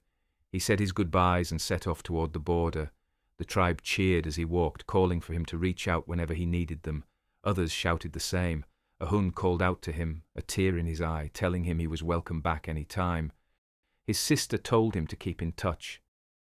Voices rose together, shouting farewell, crying out for their hero, as Vikir disappeared into the trees with a faint smile. When he reached the edge of the forest and stepped out near the border, he stopped. Ahead, Ayin waited. She asked if he was leaving. Vikir said nothing. She exhaled softly, then stepped toward him and handed him something wrapped in cloth. Vikir asked what it was. She told him it was called a nubis, the bow master Adonai once used. She had modified it so Vikir could use it.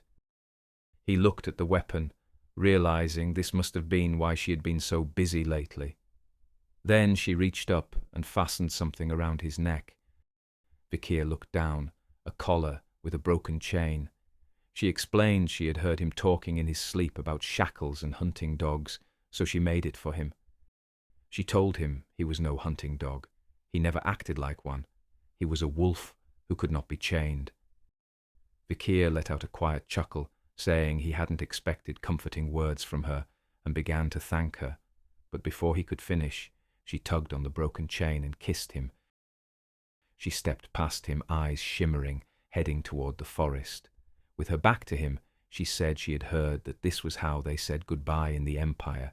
She added that, when they first met, she had been taller, and now he had grown much taller than her. She told him to stay safe on his journey and continued walking. Vikir called after her, telling her goodbye, and that they would see each other again. His words made her stop. She wiped her eyes, still facing away. She looked back at him with a bright smile and said, "That's a promise."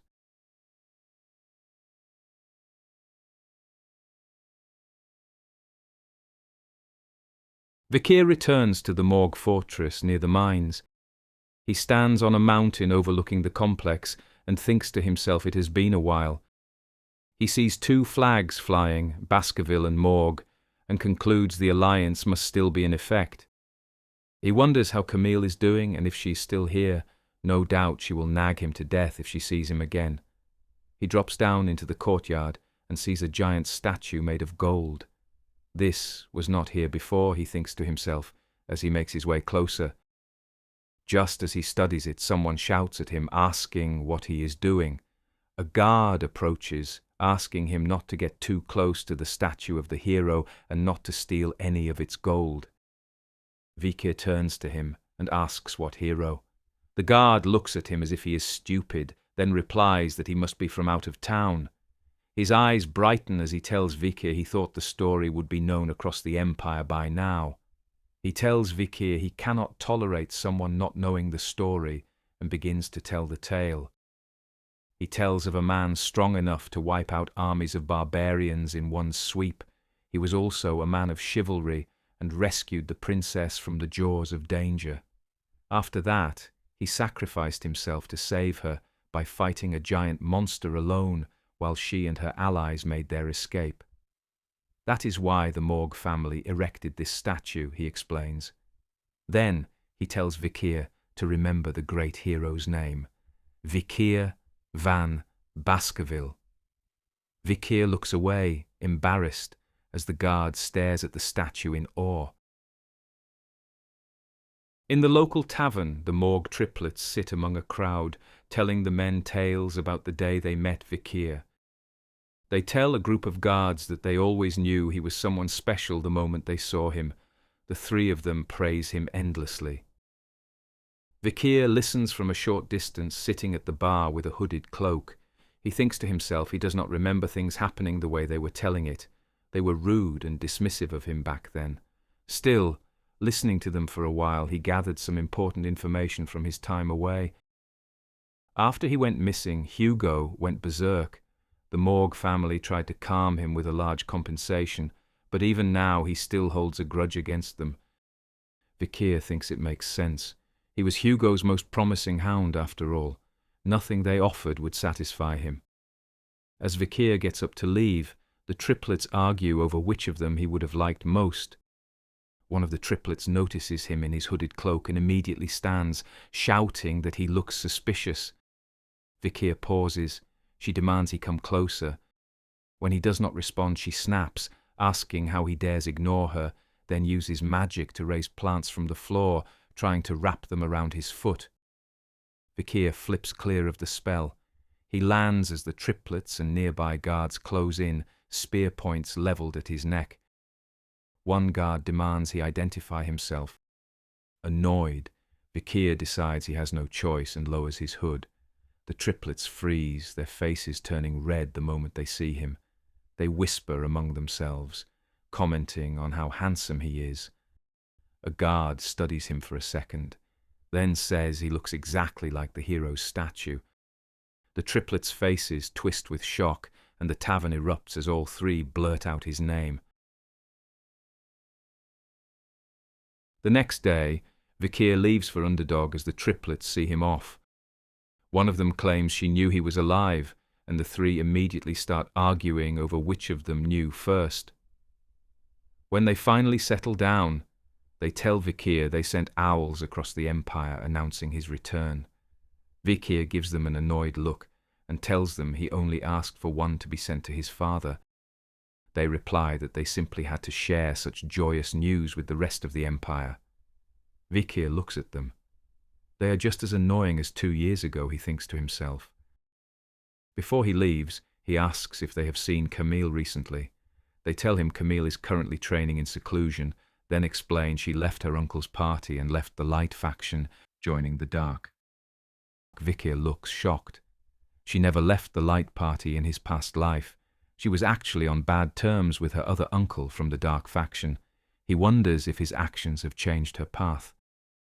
He tells the triplets that if they see Camille, tell her he wants to see her again, and also tell her to quit the dark party. Then he rides away. News spreads quickly of Vikir's return throughout the empire.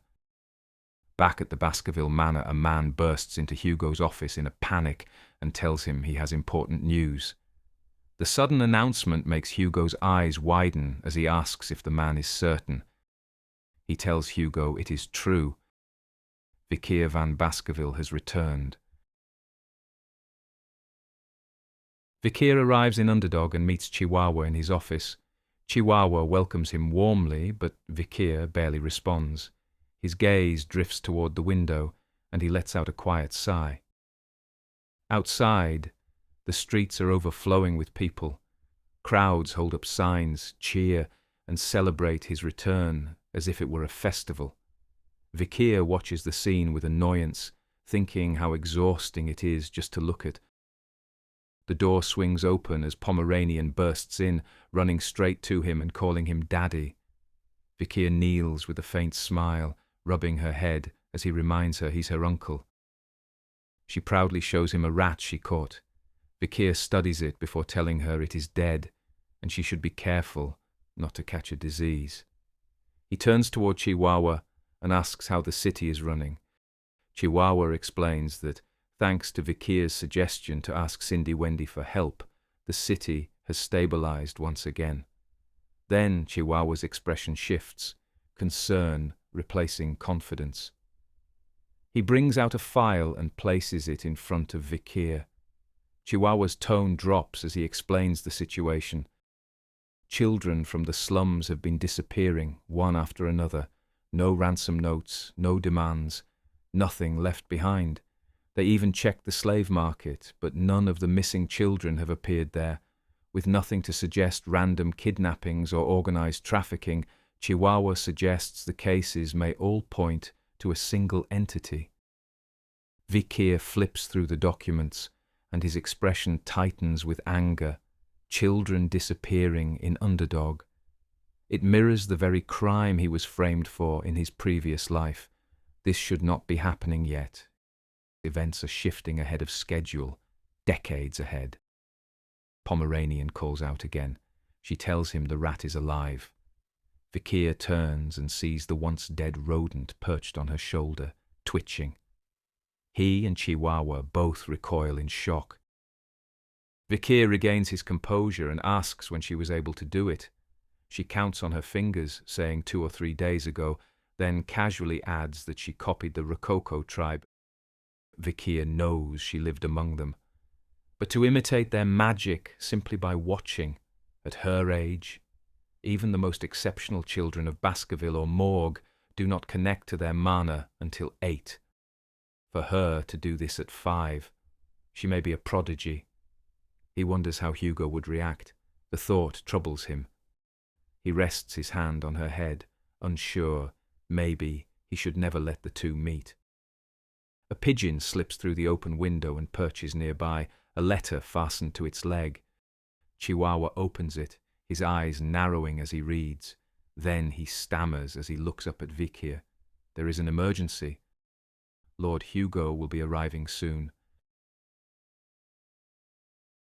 Later, in Vikir's office, an unnerving silence settled over the room. Vikir sat across from Hugo, neither speaking, neither moving. At last Hugo broke the quiet, stating simply that Vikir had returned. Vikir confirmed it just as plainly. He let out a quiet sigh. He had only managed to move Pomeranian into the room next door before Hugo arrived. Hugo's tone turned casual as he asked how Vikir had been. Vikir answered that he had stayed with the barbarians, spending the time recovering his health. He added that he befriended them to study them, and during that period came up with a plan to take the woodlands. Hugo leaned forward, asking him to elaborate. Vikir outlined his idea. They would control the barbarians using ordinary goods from the empire. Items nobles barely valued were considered treasures among the tribes. By trading with them, Baskerville could control them. Hugo asked how that would secure the woodlands. Vikir continued. In exchange for those goods, they would demand that the tribes keep the area free of monsters. A subtle grin curled across his face as he explained that the barbarians' numbers would slowly bleed as they did the work for them. Hugo paused, thinking it over. Then his expression twisted into a grin eerily similar to Vikir's. He called it a good strategy. Since Vikir had built rapport with the tribes, he told him he would leave the matter in his hands. From the side, Chihuahua watched quietly, wondering if this truly counted as their first conversation after years apart. Barrymore, standing behind Hugo, noticed his master smiling and thought it had been nearly 2 years since he'd seen that expression. Vikir took a sip of tea. Hugo had no idea, he thought. With the madam gone, the barbarians would only grow stronger, returning to lands once taken from them. The plan would keep outside forces from intruding into the woods, giving the tribes time to fortify themselves. Suddenly, the air shifted.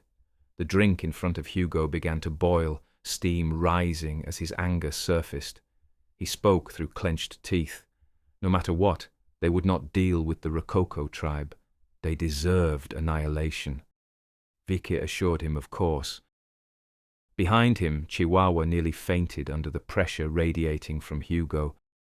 Vikir thought that Hugo's hatred made sense. The Rococo tribe had kidnapped his daughter after all. Hugo exhaled, and the tension in the room eased. He commented that they had talked only about barbarians, then instructed Vikir not to overwork himself, a remark that surprised him. He continued. Since Vikir had rescued the Morgue girl, the Morgue family compensated him generously. Even the imperial family rewarded him for his actions, but then Hugo said it meant little. What was the use of wealth when a father had lost his son? Nothing could equal the life of one's child. He repeated his warning, "Do not overdo it." Vikir did not believe a word. He remembered the blade driven into his back, the order to bring him down, the way he'd been discarded without even a chance to defend himself. Don't lie, he thought quietly. His fangs were still as sharp as ever, and they would bite Hugo's neck when the time came, as a storm thundered outside the window. He tried to hide his anger toward Hugo and thanked his father for his concern. Then the door burst open as Pomeranian ran in crying, terrified of the storm outside. She threw herself into Vikir's arms, trembling. Hugo shot to his feet, his face locked in shock. He stared at Pomeranian and blurted out in disbelief, "That face! How could this be? Penelope?" Vikir's eyes widened as Hugo stepped closer, his expression frozen between disbelief and grief. He quickly rose, frantically trying to calm him down. He insisted that Hugo was mistaken. The girl was simply a child he had taken in to help with errands. He explained that he too had wondered if she might be a Baskerville, but after looking into it, he discovered she came from a tribe near the border. Hugo's breathing steadied. The shock began to fade as he pressed a hand to his forehead, regaining his composure. After a moment he nodded and said Vikir was right. Penelope would be much older by now. His voice softened, almost weary, as he admitted that his emotions had gotten the better of him. He told Vikir he must be tired and should rest for the night. Then, straightening his posture, he said he would take his leave. Vikir inclined his head and thanked him for coming. As Hugo turned toward the door, Vikir quietly thought to himself that he had never seen his father in such a state, that reaction. There was more behind it than simple resemblance. Before stepping out, Hugo turned back. He told Vikir to join him at the grand feast the following day. Vikir agreed without hesitation, replying that he would see him tomorrow evening. Later that night, Vikir lay on the floor trying to sleep. He wasn't used to lying on a bed anymore. The hard surface beneath him felt more natural. Maybe he had grown too accustomed to life among the barbarians, he thought. His mind drifted back to Hugo's reaction earlier that day. He wondered if he should tell him the truth about Pomeranian. Perhaps it was better to feel him out first before deciding. One thing, however, was certain. He couldn't allow the child to be in danger. He needed to be absolutely sure Hugo wouldn't harm her. A sudden breeze swept through the open window. Fluttering the curtains, Vikir's eyes opened. Someone was inside. A hooded figure clad in black stepped quietly into the room, unsheathing a dagger. They crept toward the bed, unaware it had been stuffed with pillows to mimic a sleeping body. Before the intruder could strike, a calm voice cut through the silence. He remarked that they must have their ear close to the ground to find him so fast. The assassin flinched, startled. Vikir sprang from the shadows beside the bed, spinning on one hand before driving his heel into their wrist. The dagger flew from their grip, clattering across the floor. In a single motion, he poured aura into his palm and pressed it against the attacker's neck like a blade. The hooded figure froze, raising both hands. Their voice trembled as they hurriedly said he should wait. They were only messing with him. Vikir narrowed his eyes, studying them closely. Then he saw it, a familiar spark in their gaze. He withdrew his hand. He told them next time to make an appointment if they didn't want to get killed by mistake. The hooded intruder scoffed and asked who even stuffs their bed with pillows and sleeps on the floor. They lowered their mask and hood, revealing a familiar face. Cindy Wendy. She smiled lightly, saying it had been a while. Vikir frowned, unimpressed. She must enjoy the attention, making entrances like that, he remarked. She stuck out her tongue in cheeky defiance, then walked past him and sat on the edge of the bed, legs crossed. She asked how he'd known where to send Mr. Chihuahua to find her. Vikir replied that she always went where the money flowed, helped the rich get richer, then robbed them blind, so naturally he knew she'd end up with the little girl. Cindy Wendy scoffed, saying she only took what she was owed for making them rich. She added that she wouldn't have done that to the girl Judy. She was looking out for her. If not for her, Judy would have been cheated out of every coin by now. Vikir told her that was exactly why he'd assigned guards to watch over the girl. Cindy Wendy rolled her eyes and said guards couldn't stop someone from being swindled. Vikir answered that one of them was a financial expert, and they wouldn't allow the girl to be tricked. She tilted her head, curious. Then why hadn't they stopped her from approaching the girl in the first place? Vikir smirked and told her it was because he'd ordered them not to. Her expression softened into a faint smile. It seemed she had played right into his hands. Vikir asked Cindy Wendy if she had brought what he requested. Without hesitation, she unzipped her tight black suit and reached into her bosom, pulling out a tightly rolled scroll.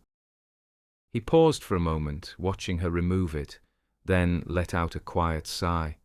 He told her dryly that she seemed to have changed since they last met, then added that next time he expected a little more professionalism.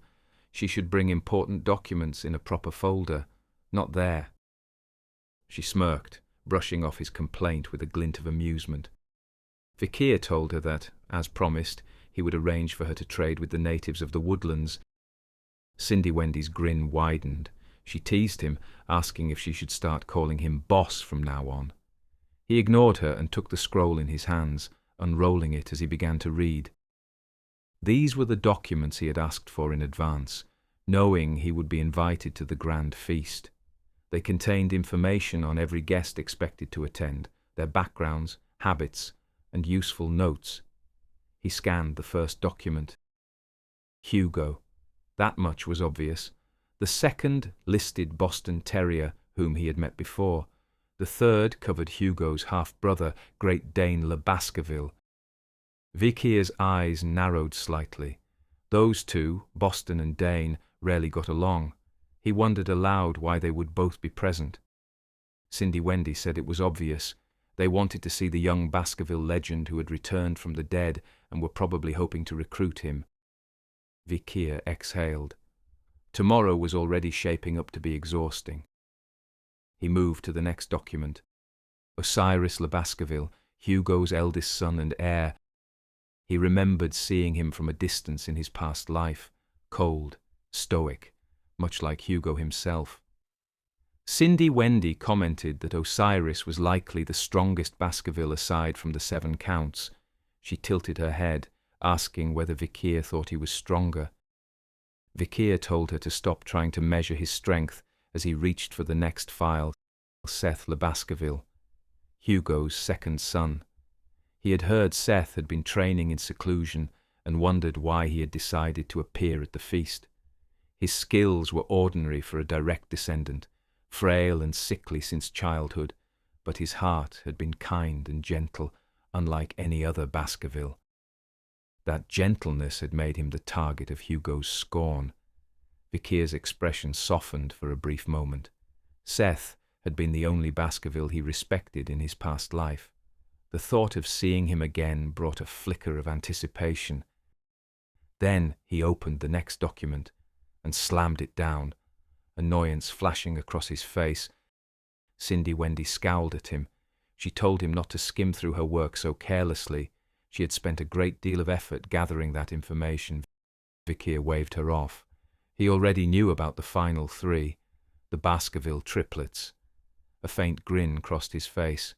Tomorrow would be an interesting day. The next evening, Vikir made his way to the grand feast. He walked through the towering double doors, finding everyone already seated at the long table waiting for him. He announced himself to the room and thanked Hugo for the invitation. Hugo gave a brief nod, telling him to take a seat. Dinner was served. The air was filled with the sound of silverware and quiet conversation.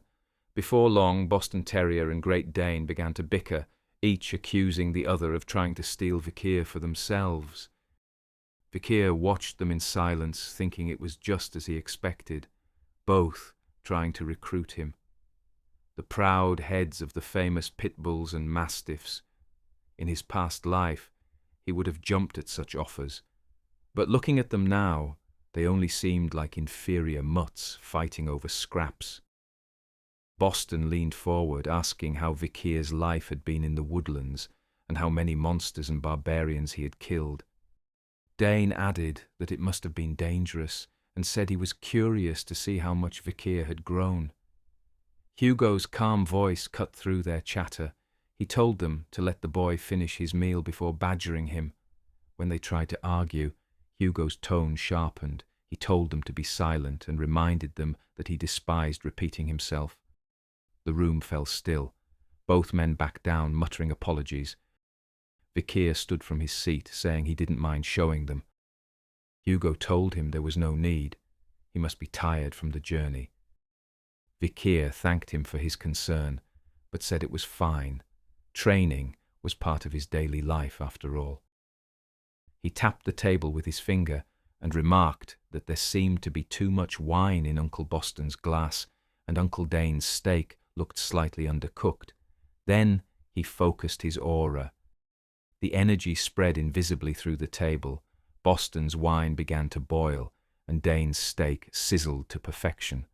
Both men looked stunned and impressed. They exchanged glances, then commented that his control matched that of a mid-class graduator, something most only reached at 33. They congratulated Hugo, saying he was blessed to have such a genius in the family. Vikir stayed silent. When he fought the Madame 2 years ago, his aura had already surpassed that level.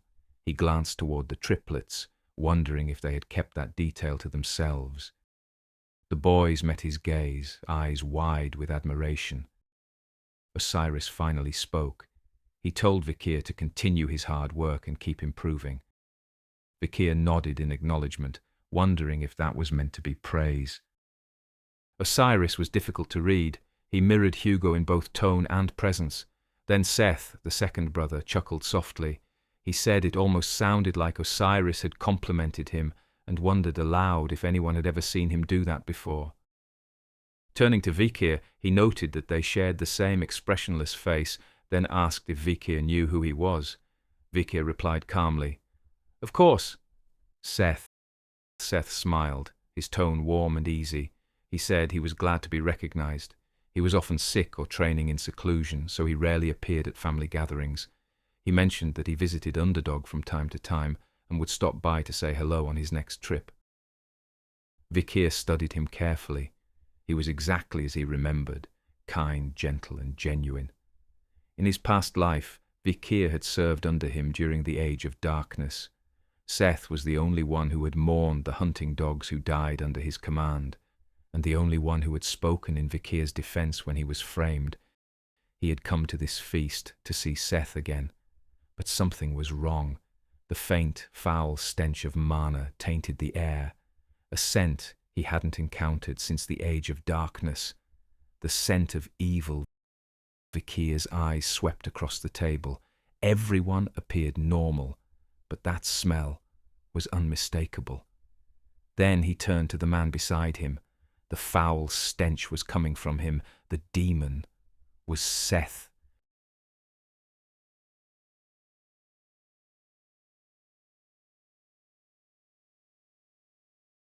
Vikir observed Seth quietly.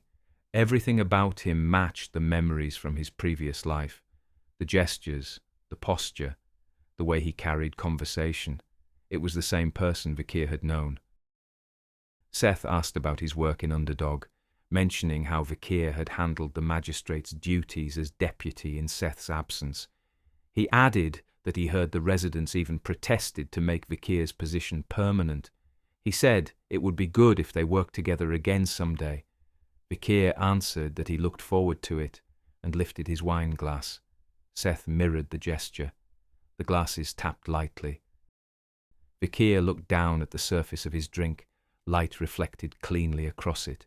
His gaze shifted towards Seth's side of the table. Only the chair appeared in the wine surface. Seth did not. The conclusion came immediately. The real Seth was already gone. Something else was wearing his body. Vikir considered warning the others, but there were too many eyes and no proof. Acting now would only create disorder. He let the thought pass. He would gather more evidence first. Seth spoke again, asking which night order Vikir found interesting. He mentioned he had always liked the Dobermans when he was young because of their uniform. Osiris told him to stop and let Vikir eat. Hugo checked on him, asking if he was enjoying the meal. Vikir replied that it was delicious. Hugo nodded and told him to come to his office once he was settled. Vikir replied with a quiet nod, saying, "Of course."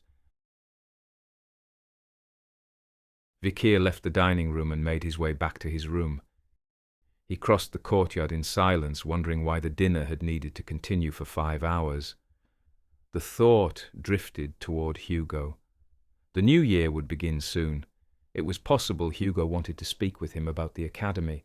As the idea formed, someone stood on the roof behind him, waiting. An attack came from afar, the sixth form cutting through the air toward him.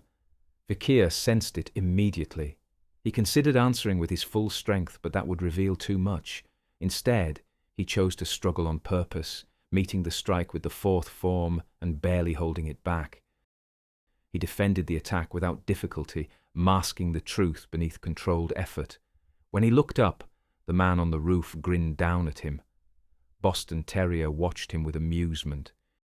He dropped from the roof into the courtyard and remarked that his nephew had grown. Then he declared he had an eye for talent and called out to Dane. Dane stepped forward from behind Vikir and moved toward Boston Terrier, demanding to know why he had drawn his sword inside the Baskerville residence. He said the attack could have killed Vikir, and if Hugo learned of it, Boston would be confined for months. Boston Terrier smiled and said he had no harmful intent toward his nephew. His attacks had been controlled and would not have hurt him. The two continued bickering while Vikir turned away and walked off, thinking what a nuisance his uncles were. As he left, he noted how unimpressive the attack had been. He had already reached the level of the 7 counts, perhaps even surpassed them when considering Beelzebub and the power of the sticks. He had also reached the 7th form. He walked on, thinking he could handle one of the counts with ease, possibly 2. As Vikir continued through the estate, he came across another nuisance. The triplets stood waiting for him ahead. They drew their swords in unison, and Vikir sighed. These dogs still didn't understand their place. Then the 3 of them knelt, lowering the points of their swords to their feet. Vikir recognized the posture, a pledge, a gesture of entrusting their lives to a master. He asked what they thought they were doing. They explained that they wished to repay him for saving their lives 2 years ago. One said they had feared him when they were 9 after losing to him. Another said defeating the Cerberus had earned their approval. The third added that the troll incident had strengthened it. They continued. When they saw him fight that massive creature 2 years ago, they saw his power and felt reverence and awe. They survived because of him, and now they wished to become his trident from this day on. They told him they were born to be hunting dogs and chose him as their master until the day they died. Vikir recalled how efficient they had been in his past life. They had hunted him at Hugo's command when he was framed. He held no resentment. They had followed orders. But he had not forgotten. He walked past them. The triplets lowered their heads, assuming he had rejected them. Vikir told them he did not need their pledge, but they could speak another time. He added that any connection they had with him, now or later, was not to be disclosed. Everything that happened tonight and in the future would remain between them alone. The triplets stood with brightened expressions and answered that they would obey. Vikir continued walking. He needed to contact Cindy Wendy to investigate Seth. That demon would be eliminated soon. But there was something else he had to take care of first. Vikir made his way to Hugo's office. Hugo informed him that he would be enrolling at the academy this year. He handed him the invitation. Vikir read it, thinking it was exactly as he expected. He remembered the academy from his past life, but only as a valet for the triplets.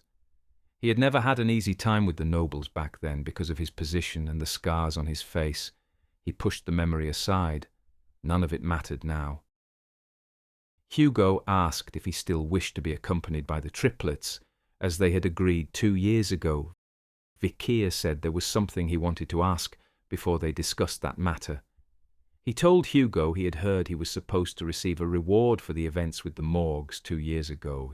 Hugo confirmed it and asked if there was something he wanted. Vikir asked if his reward could be a conversation with him. Hugo asked what kind of conversation.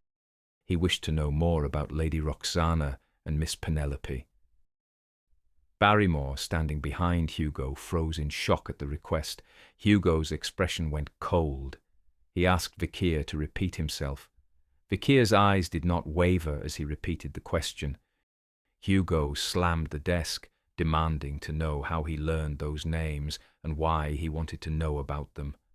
Vikir drew a quiet breath, saying he could only answer after hearing more about them. He added that he was not trying to pry and had a valid reason to ask. While he waited for Hugo's response, Vikir considered the weight of what he was asking. He needed to know how deeply Hugo had loved them before he could risk speaking of Pomeranian. He still did not know whether Barrymore's account had been true. After a pause, Hugo lowered his head. He spoke of his late wife Roxana, the love of his life, and of Penelope, the apple of his eye. His hand rested over his heart as he said it. Vikir had not expected this from Hugo. He had not known Hugo could show emotions of this kind. Hugo explained that his marriage to Roxana had not been arranged, despite what others might believe. She had been a commoner. It had been love at first sight. The Baskerville family had opposed the union, but he had run away with her regardless. They had been tracked down. Hugo had protected her with his life, killing every assassin sent after them. In the end, the family had relented and allowed the marriage. Penelope was born soon after, but Roxana fell ill later and eventually passed away. Penelope grew up as a bright, cheerful girl, carrying her mother's kind heart and becoming beloved by all Baskervilles. As Hugo reached the next part, the room tightened with pressure. Rage bled out of him. He seethed as he told Vikir that he had never known how they managed to infiltrate so deeply into Baskerville territory. He had searched for her ever since, but had found no trace. Vikir listened. The reason behind the territorial expansion of the empire became clear. Hugo wanted an excuse to search the woodlands. This was why he had raised an army of hounds. The iron-blooded swords of Baskerville had been born from this single moment. Outwardly, Hugo had always seemed cold and ruthless. Now, Vikir understood. He had merely been a man carrying the pain of losing his family. Vikir forced the thought aside. Every villain had a story. It did not erase what Hugo had done. Hugo eventually settled, though his stare remained fixed on Vikir. He asked him to explain why he wanted to know that story now that he had heard it. Vikir reached into his pocket and took out a locket. He placed it on Hugo's desk and told him to look. Hugo recognized it instantly. It was the locket he had made for Roxana. He said the last time he had seen it, it had been around Penelope's neck. He opened it and saw the family portrait inside, his expression tightening with emotion. Vikir asked him what he would do if Penelope had a child, speaking as he moved toward the door. Hugo looked confused and asked what he meant. Vikir placed his hand on the door and told him that Penelope had a child. When he opened it, a girl stepped into the room. Vikir said she was his granddaughter. He said he had lied earlier because he had not known how Hugo would react. Then he told him he had found her in the Rococo tribe's village, and that she had said the one who gave her the locket was her mother. Hugo asked if she had truly called Penelope her mother, looking down at the portrait inside the locket. Vikir watched him carefully. Now he would see the man fall apart at the news of a girl born from the one he cherished most and the one he despised beyond all others. Hugo rose and approached the child, his expression unreadable. He stared at her and asked again if Vikir had really found her in the Rococo village. Pomeranian shrank back in fear. Then he seethed, asking if this girl had been born from Penelope and a barbarian. Vikir confirmed it as Hugo visibly trembled with anger. Hugo reached his hand toward Pomeranian. Vikir watched closely. This was where his revenge began.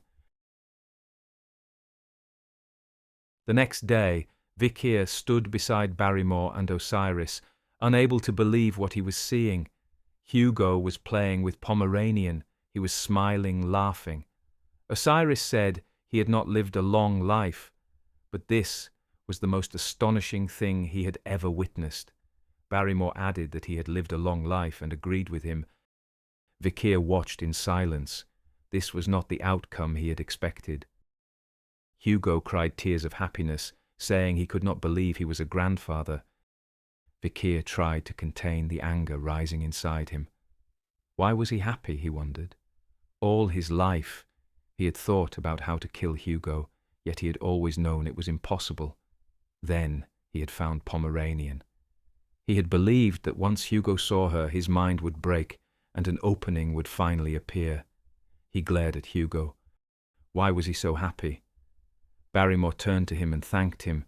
He said he had never known Hugo could smile like that. He said it felt like a dream. Vikir watched as his hand trembled with anger, only for the feeling to fade moments later.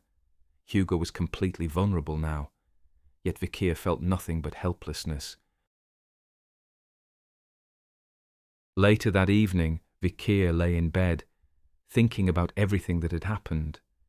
He remembered the Hugo from his past life, the cold man who had accused him of feeding children to demons and executed him without hesitation. He wondered why he had hesitated earlier when he finally had an opening. A sudden voice broke through his thoughts, asking why he looked so glum. Vikir turned his head to see Cindy Wendy climbing through his window. He asked what she was doing there. She told him she had brought what he asked for. She tossed a file onto his face, saying it contained information on Seth Baskerville. She asked again why he looked so depressed, then said she didn't want to know. Claiming she was a busy woman, she told him Seth had been donating to several orphanages under a false name and had also overseen the adoption of children. After each adoption, all information on both the adopters and the children disappeared. She said that if he really was a demon, as Vikir suspected, this could be a serious problem. Then she hesitated and nervously asked if the children were being sacrificed. Vikir studied the documents, wondering if the missing children from Underdog were connected to Seth as well. Then something clicked. If the current Seth was a demon, then the Seth he had known in his past life had likely been a demon too. When he had been imprisoned, it had been Seth who came to him, telling him Hugo was using him as a scapegoat for the missing children. Seth had pretended to sympathize with him as he informed him of the execution order. Vikir's expression twisted with anger as he realized the truth. It had been Seth who framed him all along. Far out in the wilderness, a man led a child through the dark terrain. The child asked where they were going. The man told him it was where he would be living from now on. The child looked up nervously, saying he thought he was supposed to go to a nice place, then stared ahead in confusion. It was a cave. Seth looked down at the boy and said he had misunderstood. The cave was not his home. As he spoke, the skin on his face began to crack. A monstrous mouth opened across his head, and a demonic voice told the boy it would show him where he was truly going. He devoured him whole. Seth's face returned to its human shape. He smiled, saying children really were delicious. Saliva gathered at the corner of his mouth as he covered one eye, muttering that he simply could not stop eating them. He sat on a stone throne and spoke with another demon communicating through a crow-like creature perched nearby. He said he might start breeding humans like livestock to satisfy his hunger. He asked the creature what it thought, calling it 8. 8 told him to keep a low profile, that humans must never learn of their existence. It said it was becoming concerned with the number of children Seth had been consuming lately. If he continued, the Baskervilles would grow suspicious. Seth dismissed the warning, saying the cave was protected by a barrier and no one could enter. He looked at 8 and said that at this rate it would take 12 years to open the gate. He needed more blood to gather enough mana, much more.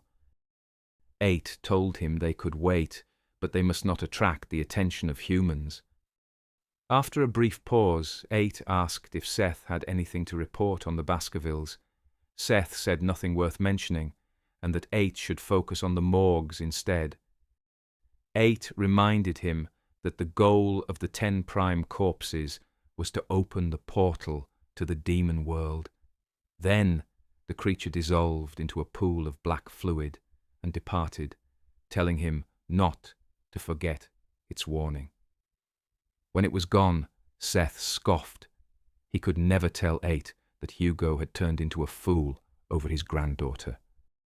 To destroy House Baskerville, Hugo needed to remain cold-blooded. Seth needed him to keep using younger Baskervilles as expendable tools so the family would stay weak enough for the demons to annihilate them. He took a slow sip of wine, muttering that he did not like the way things were going. And it was all because of that boy, Vikir van Baskerville. He thought back to when Vikir had still been a baby. Even then he had been a thorn in his side, surviving the 2 vipers Seth had slipped into his cot. He had considered himself fortunate when he heard Vikir was killed in the woodlands. But then the boy had returned, bringing Hugo's granddaughter with him. He bit his thumb in frustration. After years of planning, he was out of options. He would have to remove the problem. Vikir walked the halls with Hugo. He wondered how long Hugo planned to stay silent. He glanced at him, thinking the man had finally lowered his guard. A part of him questioned whether he should take this opportunity to kill him. He sighed quietly. Perhaps he would have thought that before, but things had changed. Hugo suddenly spoke, saying he knew Vikir resented him. Vikir was caught off guard. Had Hugo sensed his hostility? Hugo said he was a bad father, a man who sent his sons out as hunting dogs to die. He said he had always known his sons would despise him deep down. Then he said that even though Vikir had been exceptional since birth, he had still failed him as a father, and he would simply have to bear that hatred. He said he had only himself to blame for using them as tools to enforce his hatred on the barbarians. Vikir could not believe what he was hearing. Hugo would never speak of himself like this. He wondered if the man was testing his loyalty. Then Hugo apologized to him and said he wanted to thank him. He bowed his head and said Pomeranian had told him Penelope spent her final days happy. Knowing his daughter had not suffered a tragic end had eased a part of the anger he had carried for so long. He lowered his head even further, saying all of this had been possible because of Vikir, and he would grant him anything he desired. Vikir thought of the question that had been gnawing at him for some time. After living another life, he had seen things from another perspective. He had changed the course of his own fate and the fates of others, including Hugo's. He wondered whether the man he knew in his previous life and the man bowing before him now were even the same person. The cold-blooded Hugo no longer existed. It was as if he had been reborn, just as Vikir had. But then he reminded himself that his own purpose had always been revenge. Could he truly forgive Hugo? Even if Hugo had not framed him, he had still refused to believe him when he tried to defend himself. Revenge or forgiveness. He did not know which to choose. But there was something he needed to do before any of that. He told Hugo to raise his head. Then he said there was something he needed to ask of him. Elsewhere, Pomeranian sat in the garden while someone brushed her hair. The person asked if she liked living at the castle. She said yes, because Uncle Vikir and Grampy lived here, and also Uncle Osi. The person asked if she remembered their name as well. She pressed a finger to her lip, thinking for a while, then pointed at them. Uncle Seth, an elderly maid, approached and asked Seth why he was here, saying she thought he had returned to secluded training. He smiled and said he wanted to see his precious niece before he left. The maid told him Lord Hugo had ordered that no one was to come near Pomeranian. Seth said it would be their little secret as he brushed the child's hair again. He commented on how soft it was, saying it reminded him of Penelope's. The maid frowned, confused, saying that made no sense. He had not even been born when Miss Penelope was alive. His voice dropped. He said he had heard that his father was looking for her. As he spoke, a monstrous mouth opened across the back of his head, devouring the maid silently behind Pomeranian. Pomeranian looked back and asked where the maid had gone. Seth told her she had urgent business to attend to. He asked if she liked her grandfather. She nodded brightly, saying of course. Seth thought that Hugo loved her just as he had loved his daughter. Then he wondered, if he killed her here and now, just how much further Hugo would break.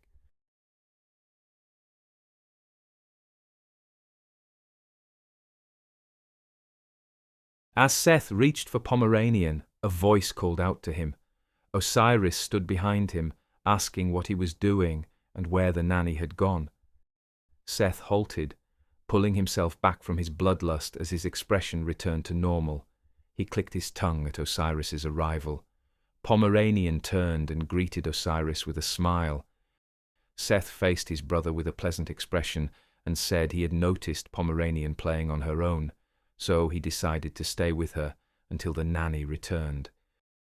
Osiris said their father would be furious if he learned she had been left alone, then suggested they keep it between themselves. Seth agreed. Osiris asked if he was returning to his training. Seth told him he planned to go back next week, all while thinking behind his false smile that he would kill his brother for interrupting him. Osiris patted his arm and said he was worried Seth might be overworking himself, adding that he was always there if Seth needed him. Seth seethed at the words. He thought Osiris was the reason their father was always so hard on him, all because Osiris was a genius. Osiris said his name again, snapping Seth out of his thoughts. Seth realized he had let the former Seth's memories swell up for a moment. He steadied himself and said that now Osiris was here, he could leave Pomeranian in his hands. He excused himself and walked away. After he left, Osiris let out a quiet breath. He said he had finally managed to offer words of comfort to his brother for the first time in his life. He thought about how he had always followed in their father's footsteps, modelling himself after him. But after seeing a side of Hugo he had never known, the side that appeared when he met his granddaughter, he wondered if he too could show his younger brother he cared. He rested a hand on Pomeranian's head and thanked her. Days later, Seth sat in his cave, cursing his luck. Ever since he last saw her, Hugo had not left Pomeranian's side. That day in the garden had been his only chance, and he cursed Osiris for ruining it. He tried to calm himself, muttering that there was still plenty of time before the portal opened. He could wait. He could allow Hugo to grow even more attached to the girl. When he finally caught her, it would break him all the more. He thought of the many ways he could kill the child, cackling to himself on his stone throne. But outside the cave, Vikir stood, unseen and unnoticed. Vikir unsheathed Beelzebub and sliced cleanly through the barrier, protecting the cave. Seth felt it at once. Someone had breached his shield. He looked toward the entrance, wondering who it could be as footsteps echoed closer and closer. Vikir entered the cavern and said that his brother had come to visit. Seth stared at him, confused. After a moment he asked how Vikir had found him. Vikir told him he had simply followed him here. Seth grew anxious. How had he been tracked without realizing it? Vikir remarked that he seemed confused by the sudden visit. He glanced across the floor littered with human bones and asked what Seth was doing in a place like this. Him being here made it seem as if he was the demon abducting the children from Underdog. Seth's expression shifted into a smile. He said Vikir must already know. Vikir glared at him and asked if he wasn't even going to deny it. Seth stepped closer, saying there was no point. No one else was here but the two of them. He drew his sword and told Vikir he was a fool to come alone and unarmed. He lunged with a maniacal grin and swung his sword at Vikir. And then there was silence.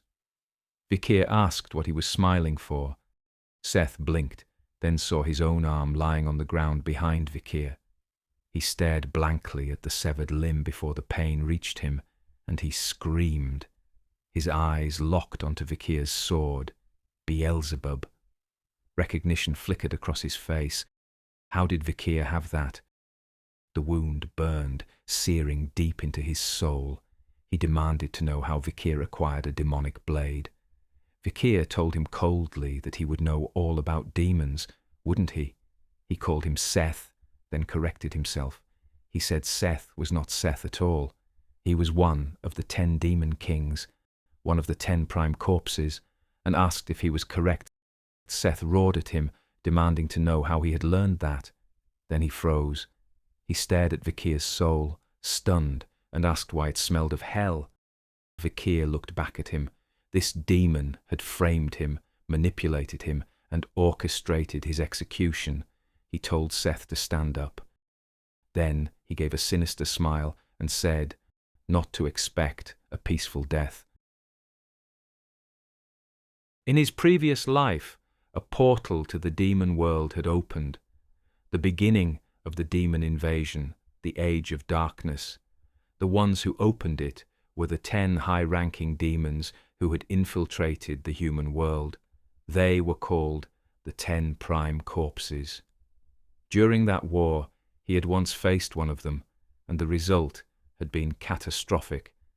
Out of 671 soldiers, 666 died because the demon wanted the death toll to be 666. The prime corpses were terrifying to behold. He looked down at Seth now, thinking how strange it was to meet one here, 10 years early. His eyes drifted over the bones scattered across the cavern floor. Some of them were unmistakably children's. Seth laughed. He asked if Vikir was angry seeing the remains of children. He lifted his hand and told him not to worry. They still lived on inside him. A child's head formed out of his hand, its tiny mouth begging for help. Vikir's temper snapped. He sliced the hand off in one clean stroke and told him to stop babbling nonsense. Seth screamed that now he had lost both arms. Then he smiled as 2 new arms formed almost instantly. He stood and said Vikir surely had secrets of his own. He added that Vikir was a genius, even more so than Osiris. His right arm twisted, reshaping itself into a blade. He said Vikir was a threat that had to be dealt with, and that he would die here. Vikir lifted Beelzebub and said Seth would be the one to die. They stood in silence for a moment, weapons raised. Then they clashed. Seth grinned, thinking Vikir, as a Van, would know nothing past the 4th form. He himself was a lay. He knew the 6th. He drew the 6th tooth and struck, expecting Vikir to crumble. But Vikir responded with the 6th as well. Seth's eyes widened. He said he knew Vikir was hiding something. Their blades met again, and this time Seth was thrown back. He hit the wall hard, staring at Vikir in disbelief. The 7th tooth. How was this possible? Only the head of the family was permitted to learn the 7th form. Before the thought fully formed, Vikir lunged and drove Beelzebub through his heart. Vikir looked down at him. He said demons always believed themselves superior to humans, and that arrogance led them to underestimate them. He leaned in closer with a faint smile and told him there was nothing easier than fooling an arrogant demon. As he pulled the blade free, a thought continued forming in the back of his mind. In his past life, even after the war was won, humanity never found the 10 prime corpses. But this time was different. They were still gathering strength in the shadows, and this time he might be able to hunt them. Vikir leaned close and whispered into Seth's ear. Their plan was to connect the human world to the demon world. Then he asked what would happen if he killed all of them first. Would that ruin their plan?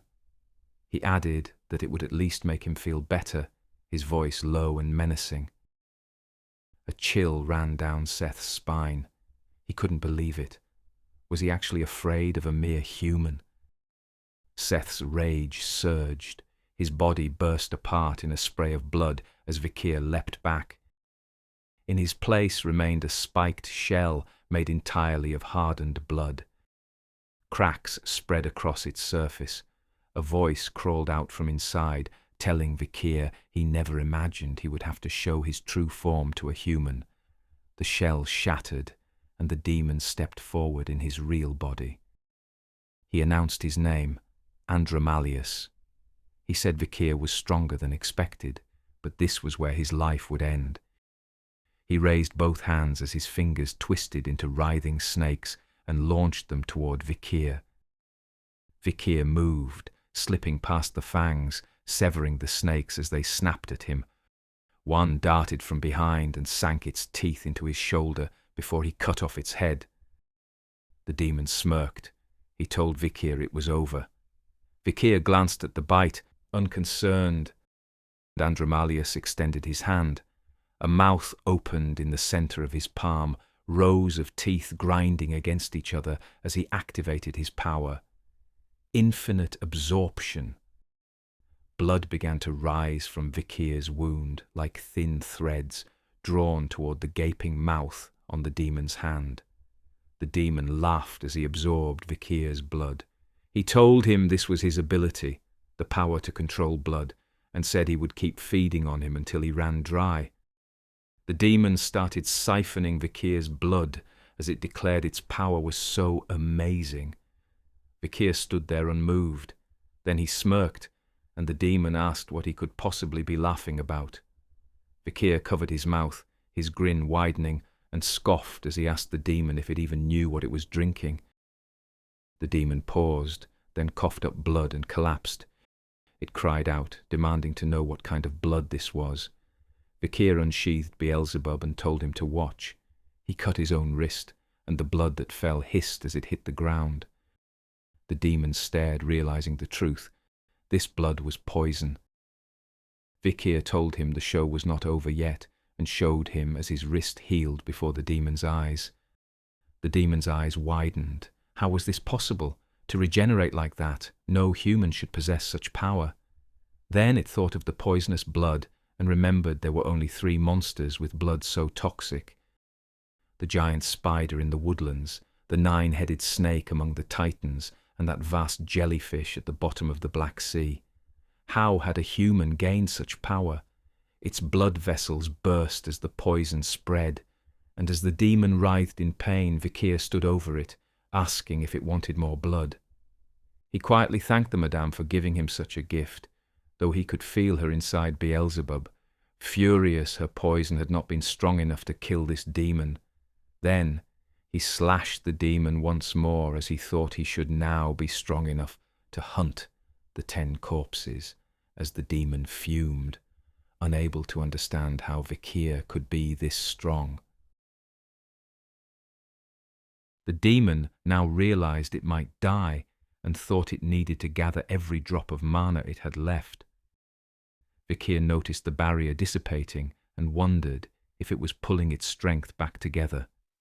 The demon smiled and cast a spell that turned water into blood. A torrent of water surged through the cave floor, flooding the ground before darkening into crimson. Vikir watched the spell take shape, then cut himself and let his blood drip into the pool, noting that the demon would not be able to absorb anything now. The demon only grinned, saying it had no intention of doing that. It raised its hand and commanded its knights to arise. The blood rose and formed crimson knights, each one solidifying into armoured figures that surrounded Vikir on all sides. The demon explained that every one of them could use the sixth form of House Baskerville. Even if Vikir had mastered the seventh, he would be overwhelmed by their numbers. Its tone turned icy as it declared that it would kill him here, then go after everyone he cared about, certain he would regret defying the 10 prime corpses. Vikir stood with his hands in his pockets, unmoved. He remarked inwardly that these nights certainly sounded dangerous. He recalled his earlier conversation with Hugo, when Hugo told him he could have any reward he desired. Vikir pulled the thing he had asked for from his pocket, a whistle. He held it where the demon could see, knowing that anyone who had lived among the Baskervilles should recognize it. The demon froze in shock, unable to understand how Vikir had acquired it. Vikir brought the whistle to his lips and blew it, a faint grin forming as the sound rang through the cavern. The call echoed outward into the night, reaching a familiar presence waiting just outside. The demon panicked and ordered its knights to eliminate him immediately. They charged him. Then the mountain shook. A surge of red energy carved through the cavern roof, taking the entire mountaintop with it. Through the rising dust and fractured stone, Vikir's reinforcements entered the battlefield. The demon stared upward, unable to make sense of what it was seeing. Half the cave was gone, no ceiling, only the open sky and distant stars overhead. Hugo stood at the edge of the shattered opening, looking down at the scene below. He looked down at Vikir and finally understood why he had asked to borrow the power of Baskerville. It all made sense now. Vikir bowed his head slightly. The demon remained frozen as it took in the sight before it. Hugo, his commanders, Osiris, and an entire legion of hooded Baskerville hounds lined up behind him like a wall. Hugo raised his hand and issued his command that, for the next 6 hours, every warrior of Baskerville would act under the authority of Vikir van Baskerville. Vikir faced the assembled hounds of Baskerville and gave his order with quiet certainty. They were to tear the demon apart. As soon as Vikir gave the order, a hunting dog appeared behind the demon in an instant and drove its blade straight through the creature's heart. The rest of the hounds surged forward without hesitation, their swords stabbing into its body from every angle. The demon screamed as steel pierced it again and again. Vikir watched the assault unfold and told the hounds that the creature required blood to heal. If they were injured, they were to throw themselves into the poisonous river and die rather than feed the enemy. Then he commanded them not to allow a single scratch to land on their bodies during this hunt. The entire force roared their acknowledgement. From above, Boston Terrier laughed and remarked to Hugo that the command had raised their morale instantly. He admitted he never realized his nephew was such a capable leader. Hugo did not respond. A troubled frown settled over him as he wondered how he had failed to notice that his own son had been replaced by a demon. Was this what the Baskervilles had become, so dulled that they could not even recognize such corruption? Below, the hunting dogs continued their assault with relentless precision. Blades flashed, blood sprayed, and the demon stumbled under the weight of their onslaught. For the first time, it realized it might lose. It needed a way out. Its eyes darted across the battlefield until they landed on Osiris standing on the ridge. A slow grin crept across its face. It called out for negotiation. The hounds forced it to its knees, blades pressed against its throat. The demon proclaimed that if they spared it, it would release Seth's body. Vikir's expression turned cold as he asked if the creature truly believed they would accept such an offer. The demon shivered under Vikir's stare. It knew such manipulation would never work on him. It only needed to sway one person, Osiris. It called out, asking Osiris if he truly wished to watch his younger brother die. The demon knew Osiris carried a soft spot for Seth. If it could twist that bond, it could slip free. Osiris leapt down from the ridge and approached. As he passed him, Vikir quietly warned him not to fall for its lies. Osiris stepped up to the demon, stopping directly in front of its lowered head. He said that if Seth remained somewhere inside, then he had a duty to help him. The demon's lips curled into a hidden smile out of his sight. Then it lifted its head. Its face had shifted, no longer demonic, but perfectly Seth's. Tearful eyes, a trembling expression, a plea for help, an apology for being weak enough to be devoured, a desperate request to atone. Osiris did not hesitate. His blade swept cleanly through the neck, the head rolled across the ground. He stood over the corpse with a somber expression, saying this was the only mercy he could offer his brother. Vikir stepped closer to Osiris and told him not to blame himself. That thing had not been Seth anymore.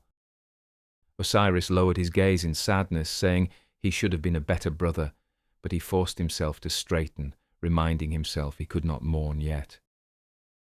His eyes swept over the ground, over the countless small bones scattered through the cave. As vice-patriarch, he felt a deep shame that all this had happened under his watch, while a demon had lived among them. Suddenly one of the hounds shouted for them to look to the sky. The head Vikir looked up. The demon's severed head had sprouted wings and was now soaring through the air, trailing droplets of dark blood behind it. It cackled as it flew, mocking them as it declared the gate would still open, and that it would return for revenge once it regrew its body. Vikir's jaw tightened in fury. He glared upward, unable to reach it from this height, yet fully aware that allowing it to escape would be disastrous. Then Hugo stepped forward. He called out to the fleeing demon, reminding it that a swordsman should never show his back to an enemy. The demon turned at the sound of his voice and felt a jolt of terror under Hugo's gaze, traces of Seth's memories resurfacing in its mind. Hugo unsheathed his sword, red aura bursting from the blade in a violent surge.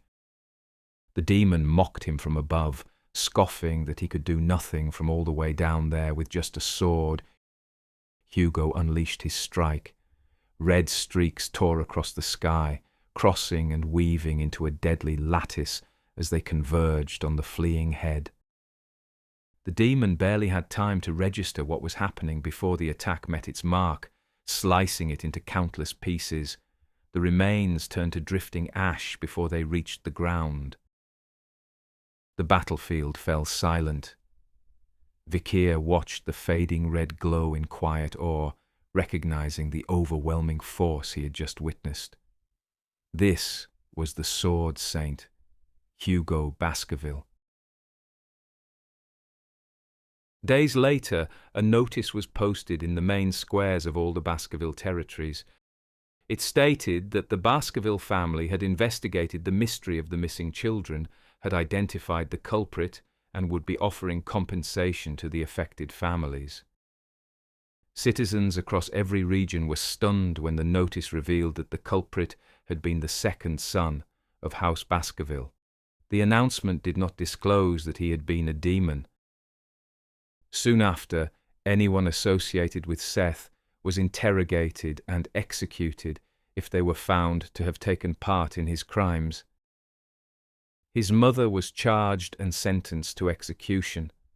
Her crimes included attempting to poison a baby with deadly vipers, poisoning Hugo Baskerville's first wife, and taking part in the kidnapping of his eldest daughter and numerous other children.